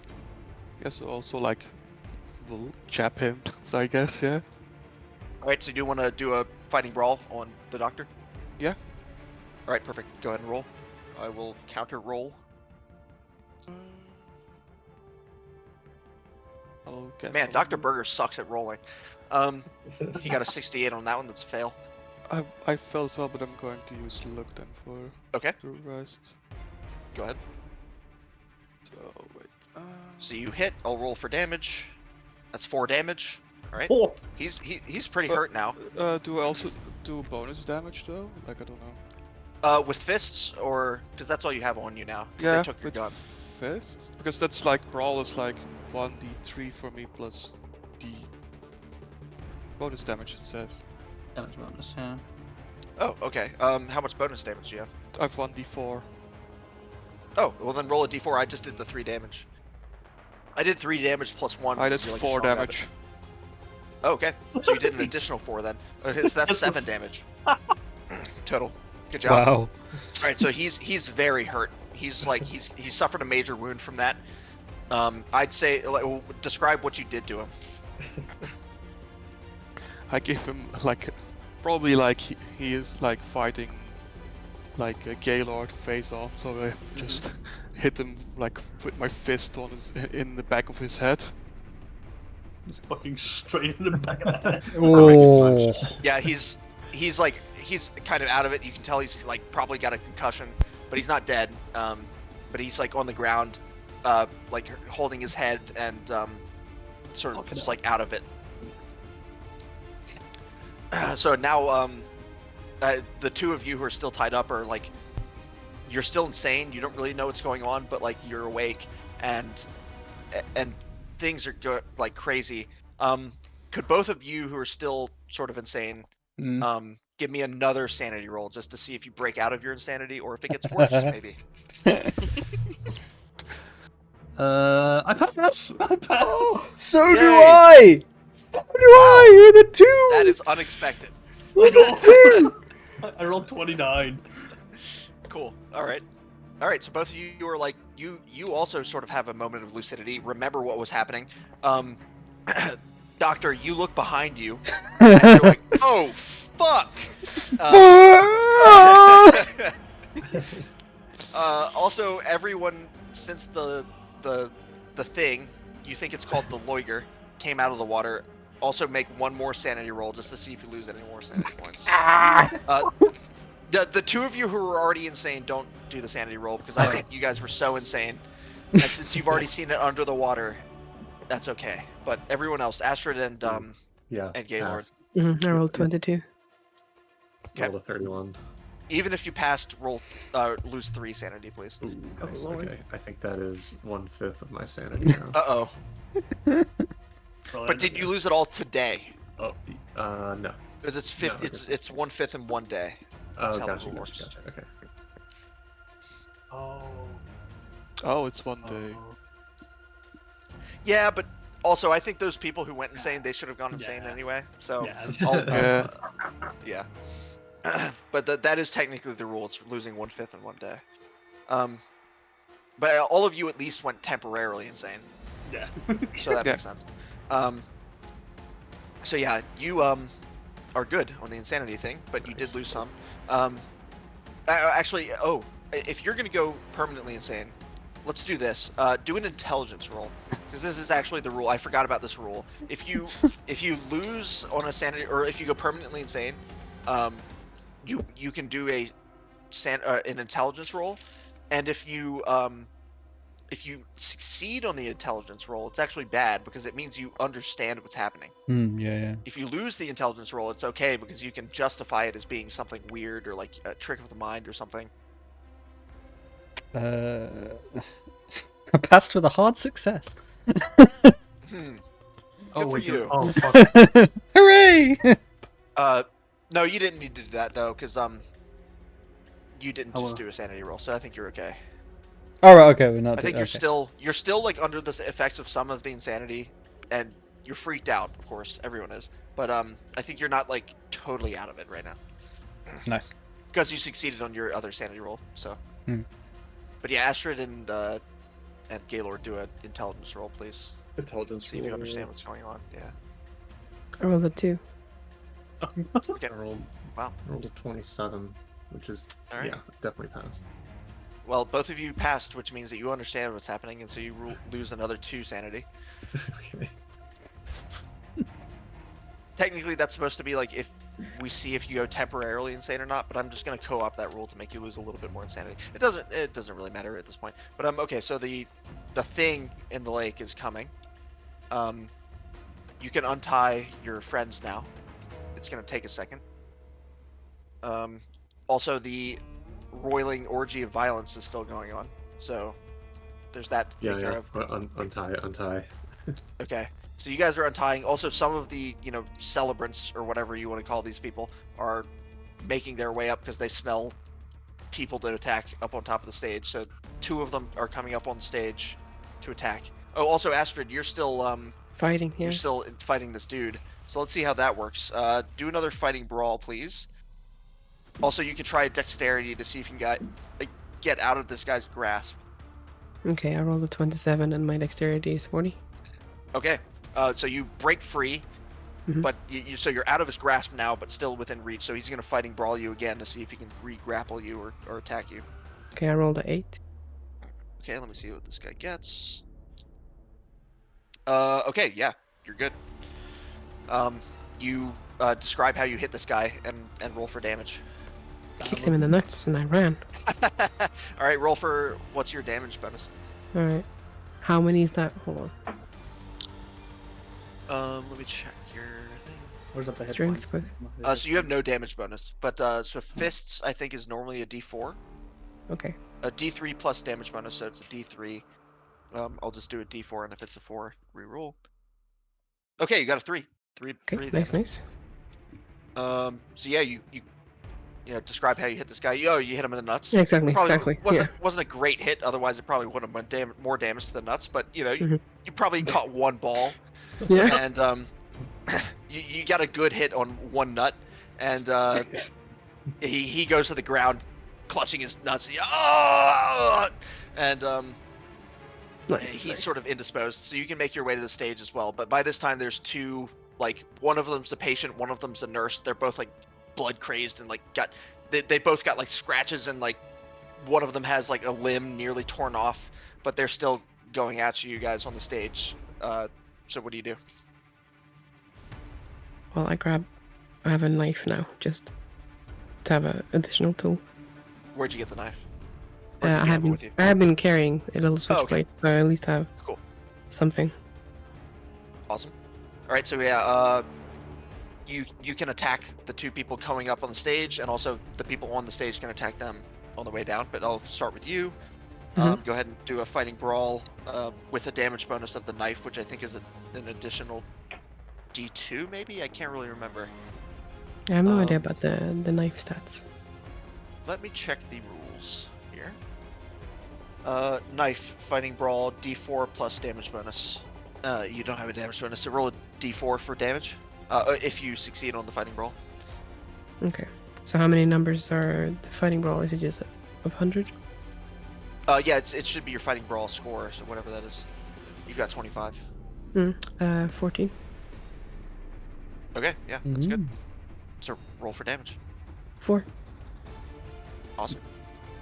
There you go. You can just Do 4 damage to this guy. He, yeah, one of the, I guess there's one that's a nurse, there's one that, like a former patient, but they're, hardly human anymore almost. So, you, I guess, attack, well, it's up to you. Which one do you attack? I'll just take the closest, like, just Okay, aim for the throat. Yeah, you hit the nurse, like, in the back, stab her in the kidney, and, I mean, she doesn't really react to it. She's, everybody's out of it, but she turns and is going to attack you. The other patient, he wanders up the stage to attack the people on the stage. So people on the stage, this guy is coming after you. You can see Astrid has just attacked the nurse that was also coming up, and she's being attacked now. But this guy who's coming up the stage is the immediate threat to you. So what do you do? Well, I'll just let, like, fucking Gaylord and Harold do most of the fighting. And just, like, kind of looking around to see if I find anything that I can, like, scratch something with, like something sharp. Bryce, you still had a gun, right? I do. I think. You have 2 guns. Oh, you have 2 I don't- guns. So I could, like, I think, That's like, right, my because you gun didn't is- give your gun to anybody else, did you? Or did you? No, but I was thinking I was out of ammo on at least the automatic, but so I'd fired it at least like 3 times, I think. But I don't know about 3 the other times? gun.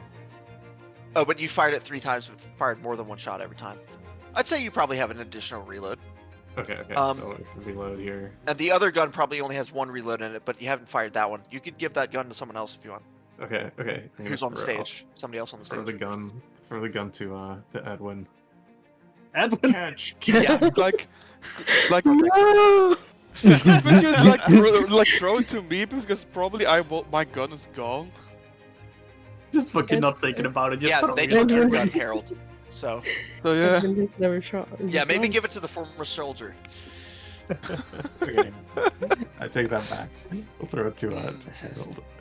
Thank you. Catch! Actually, Catch, I like it Harold. that you did throw it to Edwin, but then Edwin's like, I don't know what to do with this, and gives it to Harold. Oh, just hop it. Yeah, Alright, Edwin was perfect. just trying to, like like, that. because he doesn't know how to fight, he was, like, trying to do some last-ditch effort and trying to find something sharp so he could carve that, like, symbol that he knows of the disc, like, to see if it would do anything, like, at all. Okay. Yeah, you can do that. You find a broken shard of, like, glass, and there's wood on the stage. You think you could probably, like, whittle that symbol in. It's going to take you a second, and if you don't have any hand protection, it's going to cut your hand pretty good with this shard of glass doing it, but you can do it, you think. He's kind of in a panic, so he probably just the adrenaline, he's just fucking... Okay. It's also going to take a second for you to do, and I'm going to require an intelligence roll to see if you remember exactly how the symbol went. Alright.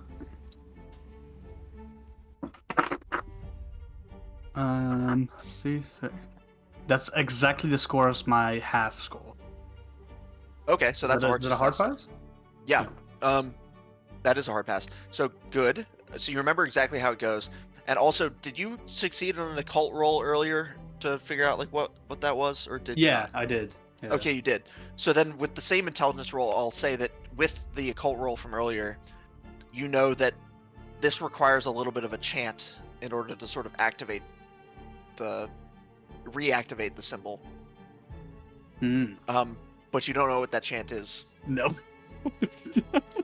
But you do know that the symbol by itself will provide some protection, even without the chant. It just won't be it won't fully like get rid of all of the bad spirits or whatever it is. More sort of a panic to see if it does anything. Mhm.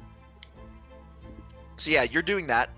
That'll take you a couple rounds to sort of get that in. The lawyer is approaching. It's like 2/3 of the way across the lake now. It's getting close. And Berger is sort of starting to get to one knee, holding his head. And you can see that he has a pistol on his hip, but he hasn't reached for it quite yet. And the guy is still coming up the stairs. So those of you who are fighting, what do you do about that? Well, am I untied now? Sorry, just to double check. You are untied Yeah, now, yeah. yes. Both Um, you and Harold are untied now, and Edwin. Yeah.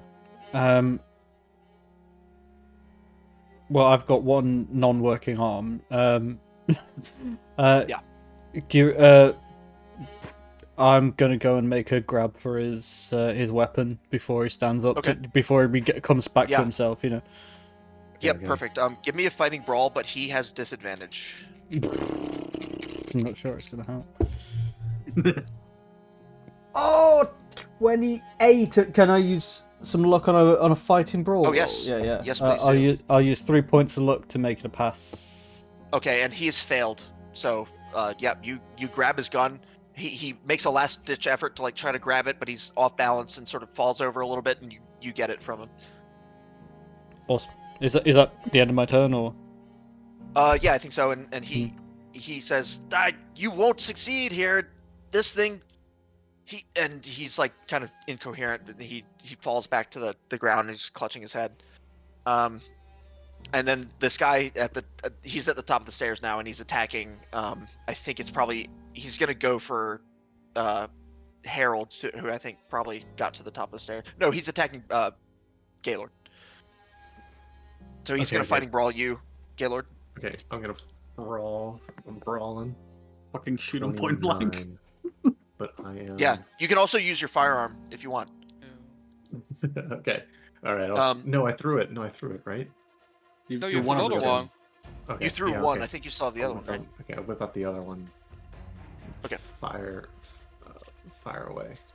Although I do think that if you have the gun now, it's going to be a disadvantage because you didn't fire beforehand. Okay. So he's so close now that you're going to have to like kind of get your gun out of the holster or wherever you had it, and sort of like snap fire. Or you can fighting brawl.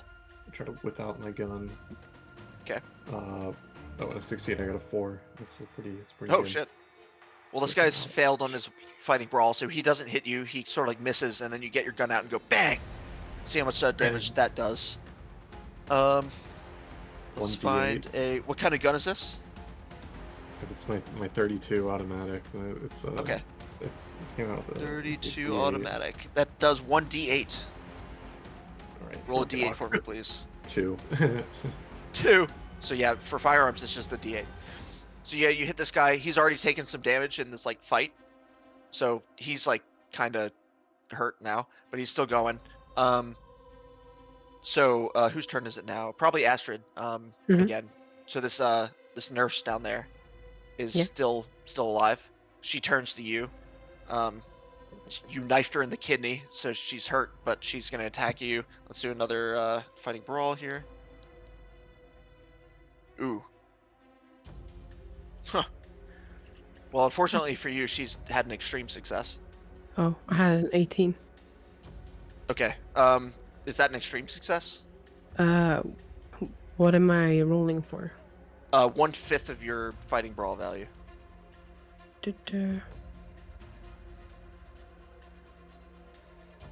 Yeah, my fighting brawl is 25, right? So I need 5. So you need 5, yeah. Yeah. So you can roll luck to get to 5. I mean, Okay. that'd be 13. Yeah. Luck. Well, I have 35 luck, so we'll just do that then. Okay. So you both get an extreme success, which means that nothing happens. Yeah. Otherwise, she would have hit you and done her damage amount. But her turn is done. I think it's your turn now. So you can either attack or whatever you Okay. want to do. So I just do D4 then again, or is it Just a fighting brawl again. So she'll counter that. 7? Okay, she did a 15.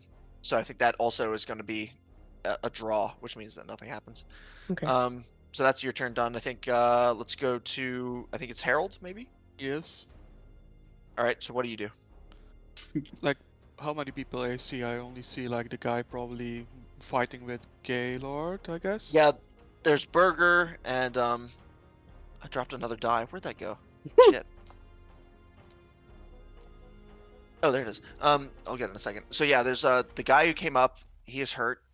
Also, Dr. Berger's still there, sort of stunned, but he's trying to stand up again. There's more people coming from like the sort of mass of people that are also sort of approaching the stage, but they're not there yet.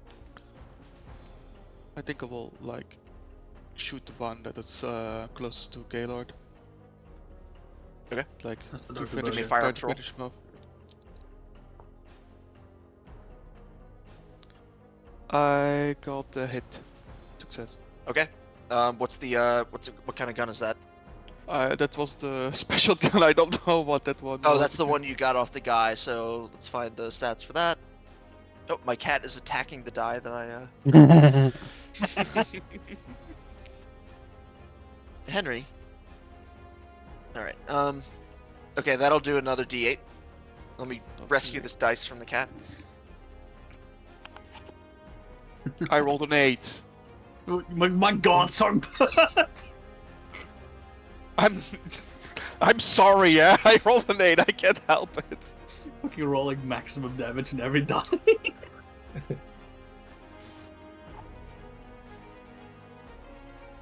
All right.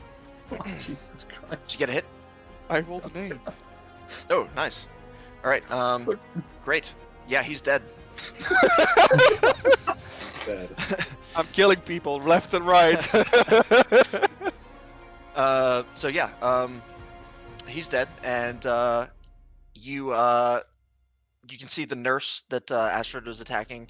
The next person whose turn it is, I believe, is Dr. Ernest. You don't have PTSD, you just have nostalgia.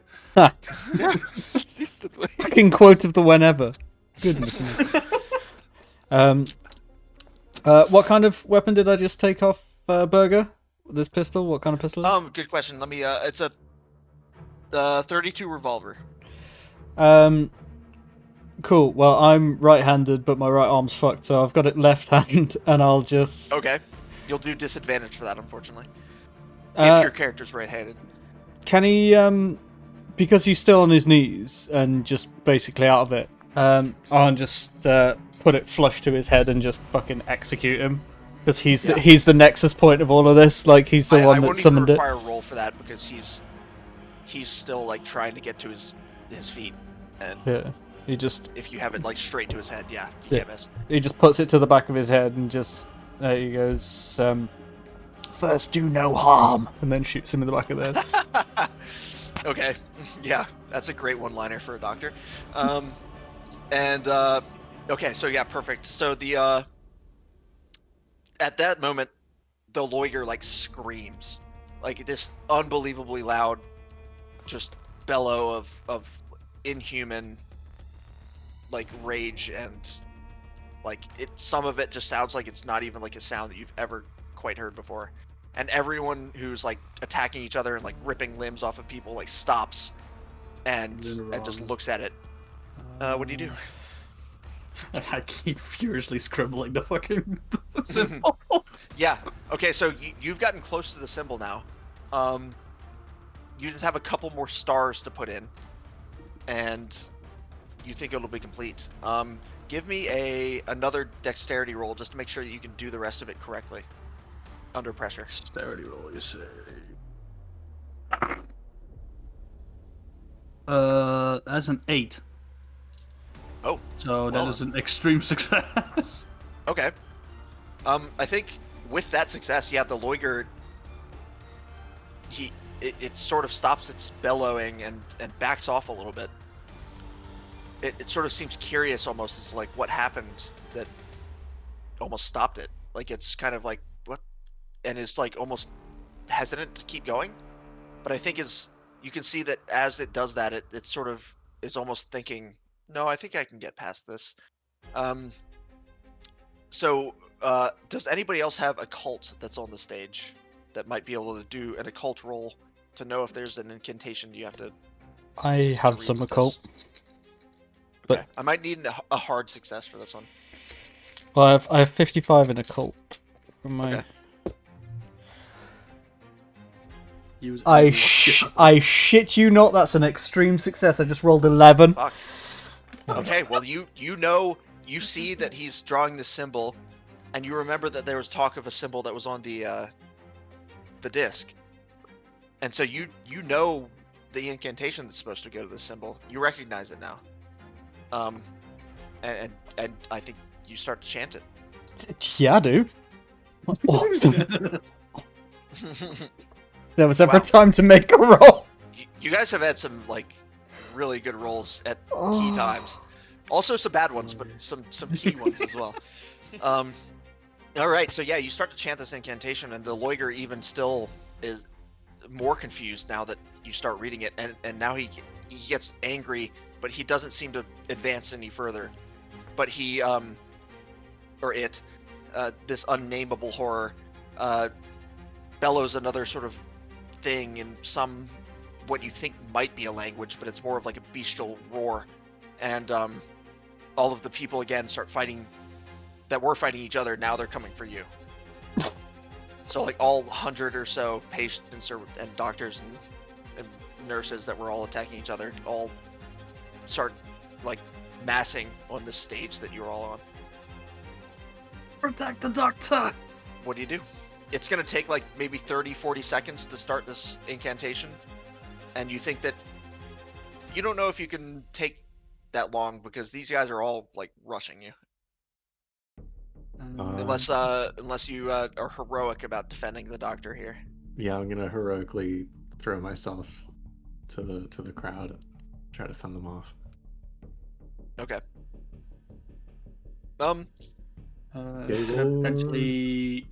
Could I potentially roll in a cold to try and help with the incantation? Yeah. Absolutely. Because I got some luck to spend. Okay. Yeah, you know that if more people are chanting the incantation, it takes less time. So I got a 64, which is not a pass, but I have enough What, luck occult? to make it a pass. Yeah. What's your occult score? My occult score is 40, Oh, okay. so I can use 24 luck to make it a pass. I mean, better than dying, right? So. Yeah. Okay. Minus 20 is okay. Good. Alright. Let's go. Let's go. Perfect. All right. So yeah, you guys are chanting away. You're still gonna have to hold the crowd off for a second to like kind of get it to work. So those of you who are fighting, I think Astrid, you're still fighting this nurse, aren't you? Yeah. Okay. There's also a few torches around. I don't know if there's anything else that really could necessarily be used as a weapon, but I think if you all like stand at the sort of stairs up to the raised stage, you might be able to hold these people off for a second. I rolled a 98. Oh, on the fighting brawl. Okay. Yeah. We'll see what she rolls if it's a fail as well. She won't hit you, but nope, that's a success. Alrighty then. Let's see how much damage she does. D4. Alright, she did 3 damage to you. Okay. So that's not a major wound, but she did some damage. Mhm. And then in order to like get up on the stage with the others, you'll need to make your way past her on your turn. So otherwise you're gonna have like hundreds of crazy people coming up Yep, behind you. yep. So either do a dodge or a fighting brawl to like knock her out, knock her away so you can get past her or kill her. Okay, But a 7. dodge works as well. You could like dodge your way past her. Okay, Depends. 7. We can take dodge. Okay. 20. All right, let me see if she hits you. Nope. All right, you're good. You make your way past, and she sort of like swipes at you, but you dodge out of the way and get up Mhm. past her, and then she rushes up behind you. So whose turn is it next? I think it's Harold. What do? This nurse is like the first one coming, but there's also like 10, 15 yards behind her, like this kind of group advancing. I will just keep going on blasting, I guess. Shooting. Okay, yeah. So you're just gonna shoot the nurse then? Yeah. All right, give me firearms. I does it do extra if I do like a half success or not? If you do a hard success, no, it's just the same damage. Same damage, okay. It's so either a just- success or a fail in firearms. Yeah. I just have a success, yeah. Okay. That's 1d8 then? If you roll Two. an 8 again, it's going No, to no, two. Yeah, Sadly, it's sort of the damage roll that like determines where you hit them. The success itself just means you hit them somewhere, And then it's how much damage you do. It's like if you do a lot, then you hit them somewhere critical. If you didn't, then you hit them somewhere not critical. So what'd you get? 2 damage? yeah, two. I think that actually might be enough that she's dead now. I didn't keep track exactly, but she's pretty hurt anyway. So you might want to focus on one of the other ones coming up next. I think she's like almost crawling up the stairs now. cut her in the leg. Yeah. So she didn't have painkillers on. So she needs a splint. No, I'm just kidding. So who else is going? I think it's Gaylord now. Yeah. I fire my gun indiscriminately into the crowd. Okay, yeah. Perfect. Okay, so yeah, you fire. I don't know how many rounds you have left in this gun, but I imagine you just like unload the clip. I got 83. That's high. That's too high. That's okay. I Like think that. it's because it's such a big mass of people. You're bound to hit something. But it's hard to tell that you're doing any difference because it's so many people that there's no way you have enough ammo to get rid of all of them, right? So you're basically just like holding them back a little bit, and they do sort of hesitate a second. So it does do its job in that like you're firing, and they're kind of like, which one of us is going to go first, Nice. So it does do its job. You're getting towards the end of the incantation now. And the Loiger is still screaming, and that sort of like encourages the people to like overcome their fear of the gun and start advancing on you again. Edwin, I think it's your turn. Well, Would you like to do anything? I think I'm just helping. I'm still doing the incantation. You're right. Right. Okay, perfect. And same with Doctor. Astrid, I believe it's your turn again. Am I? At this point, there's people sort of coming up the stairs towards you. While I'm incanting, am I able to? I'm still holding a firearm. Am I able to sort of wave it behind me so one of them can take it from me? Like wave Yes. it behind You me. can't use it. You wouldn't be able No. to like, focus on using it. But No, I you just could want to give pass to it to someone one else. of them. Yeah, just wave it in their Yeah. direction while I'm still chanting. Like. Go ahead.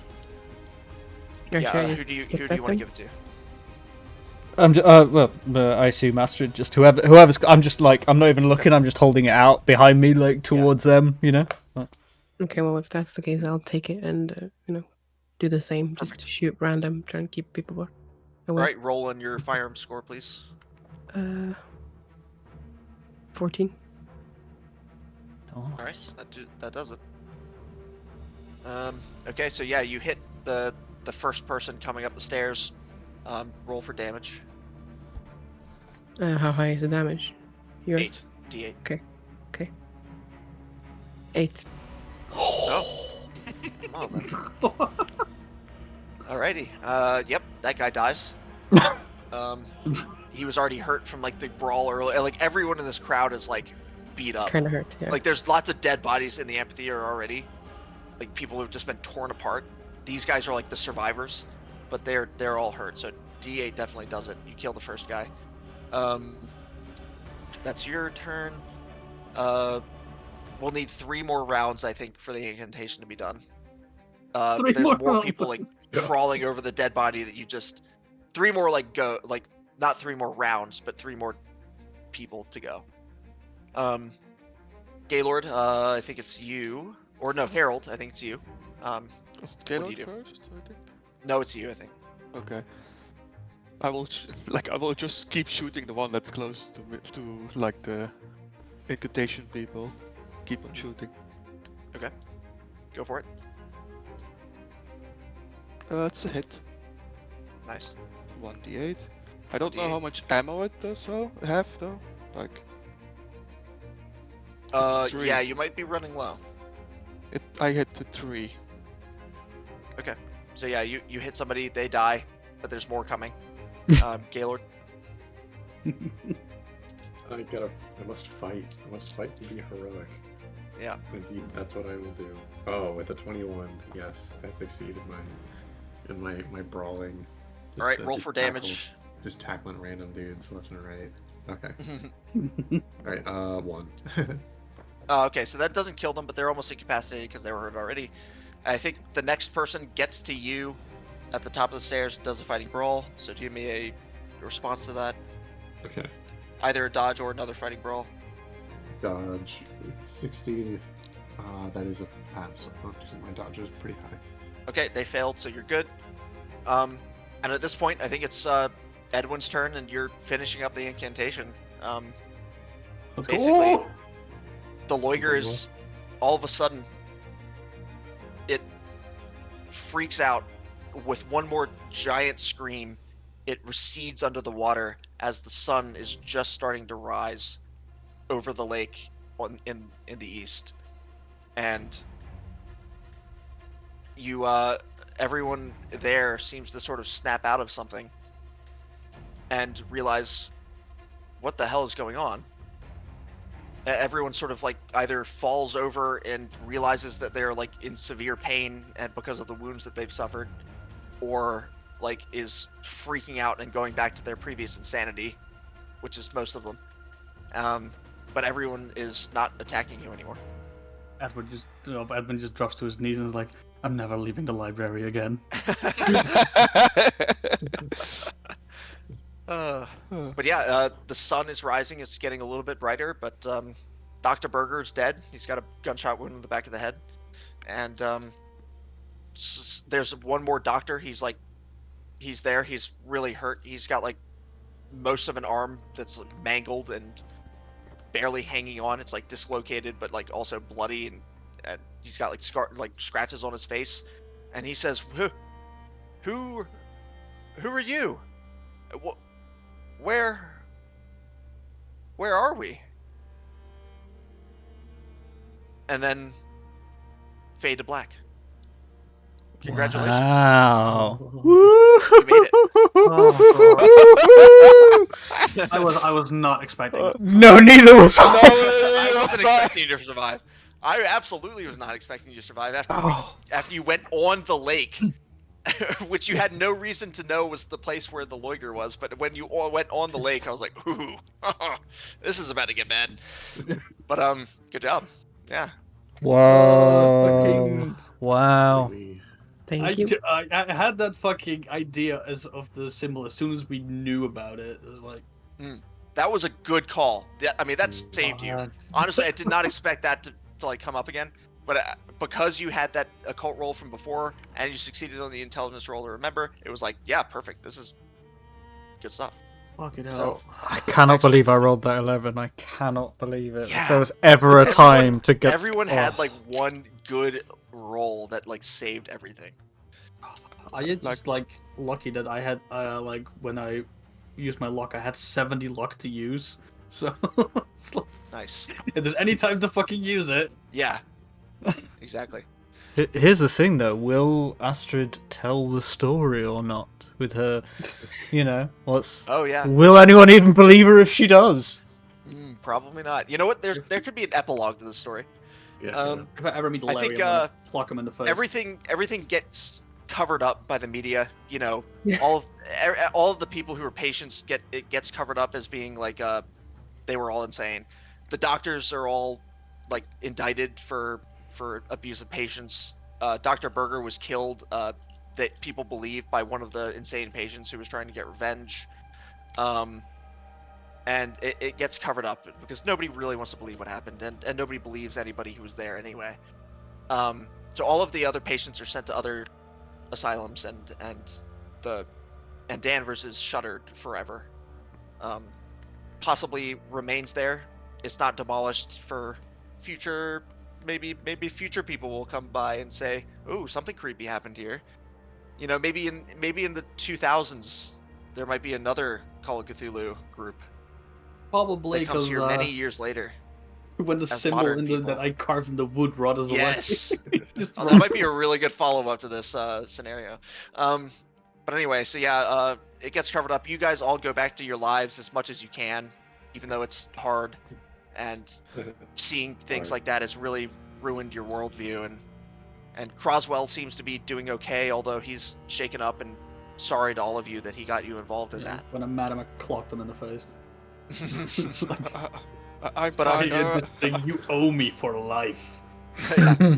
It turns out that all of the photos you took, Astrid, they all developed as being blank. Damn They it. didn't show anything. Damn it. So nobody has. You don't have any proof. I mean, you have like some of the documents, but they don't really prove anything. Even the lawyer Stephen Harvard, he shows up on Monday and he's like, "I don't know what happened here, but I guess Croswell's out now. I don't know if you had anything to do with it, but well, I guess my services are no longer needed. I hope you're all okay." And then he No. leaves. Yeah, no, but he doesn't care. It's not his job. So yeah, that's the epilogue. Wow. Oh, Okay, well, There thank you you go. very much. Yes, thank you, Mr. Keeper of Arcane Lore. That was very cool. Very cool indeed. Enjoyed that. Oh god. Thank Edwin you. is going back to his library and never leaves again. Harold Becomes a will have, cloistered scholar. Yeah. It's gone. like Harold have something to add to his PTSD, I guess. Gaylord comes out of retirement to star in such feature films as The Shunned House of Shame, Yog Soggoth, The Wetland, Oh my god. and the Cats of Ulthar, and other furry fantasies. Oh Oh, my no. god. Perfect.